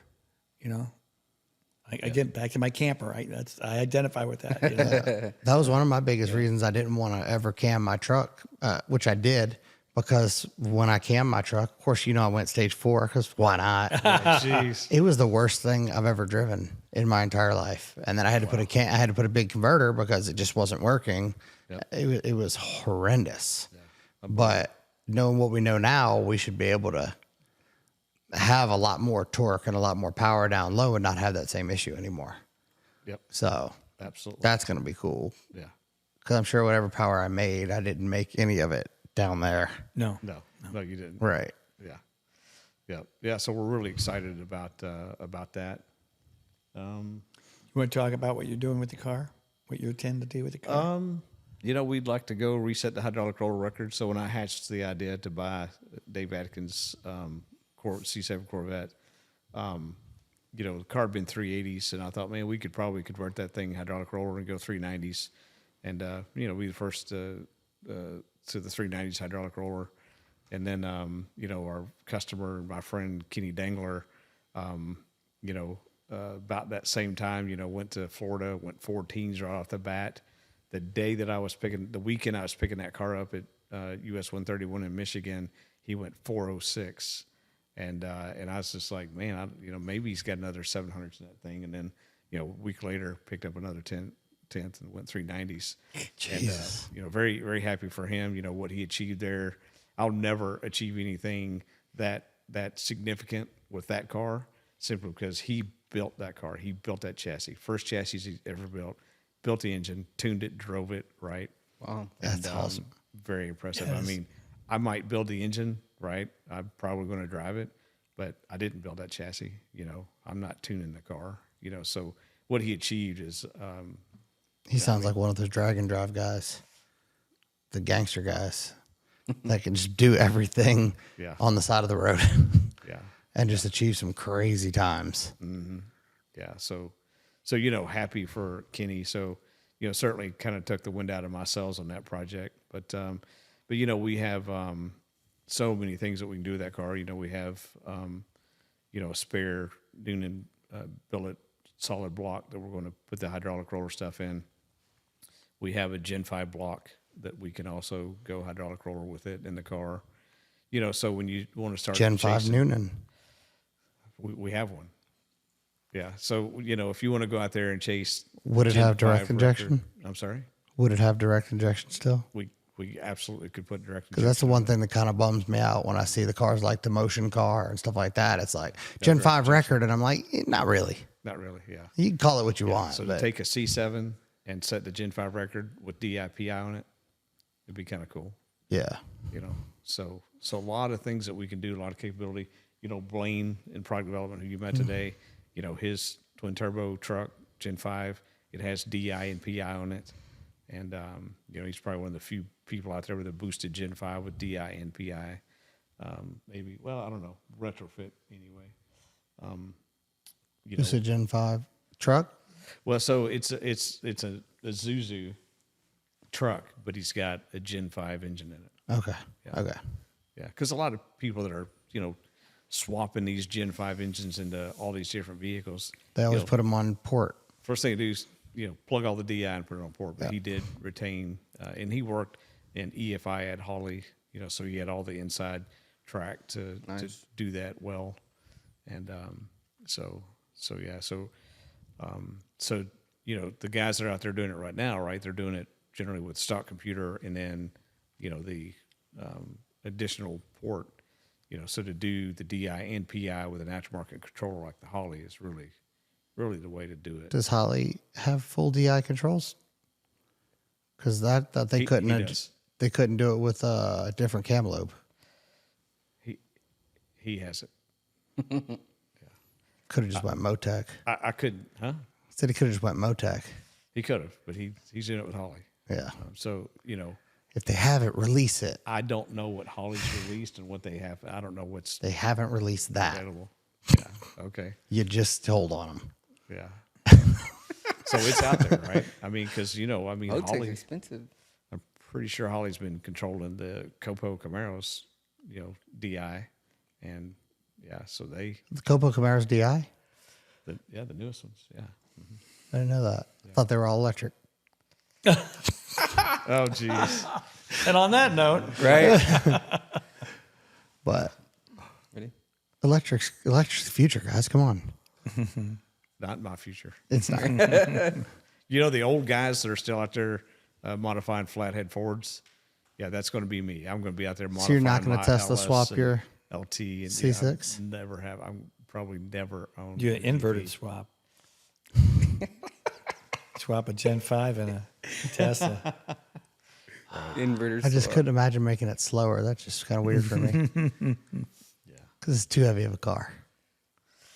Well, my They're fast for sure. my C7 ZR1 rolled up a Tesla Plaid from a dig. So a good street car will roll up the fastest EVs out there. Yeah, it's not the fastest. Yeah, they do have faster. Yeah. The Rimac. I think that one's significantly faster. Not that I'm Team EV. I'm just saying, calm down. Everybody freaking out over here. But you know, they're fun toys. Yeah. We appreciate your time. Yeah. Thank you. No, it's been 5 hours. It's been 5 hours, right? 4 hours. Thank you for lunch. I did warn took you. us out to lunch. You can't have two legends on the podcast Nah, with it's this much fine, it's history fine. and I'm not good. expect it to Well, go this I don't know long. if they're still watching. But, Let's say 1.5. Okay. We're going with two. No, Yeah, go to. Jeez. Yeah. We're going No. with two. No, you're definitely a legend. Yeah.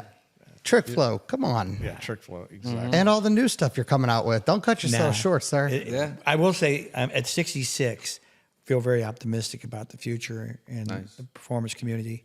And it's like, you know, And you're helping us better it. You're helping it come along. In the old adage, you know, if you enjoy what you're doing, if you never work a day in your life. So, Right. yeah, I really love it. And we appreciate everything y'all are doing. You know that. I tell you every time, you know. I'm grateful for what you do. I'm grateful that you're here to help us. Yeah. You know, and you've opened a lot of eyes that a lot of, you know, probably would have never been opened.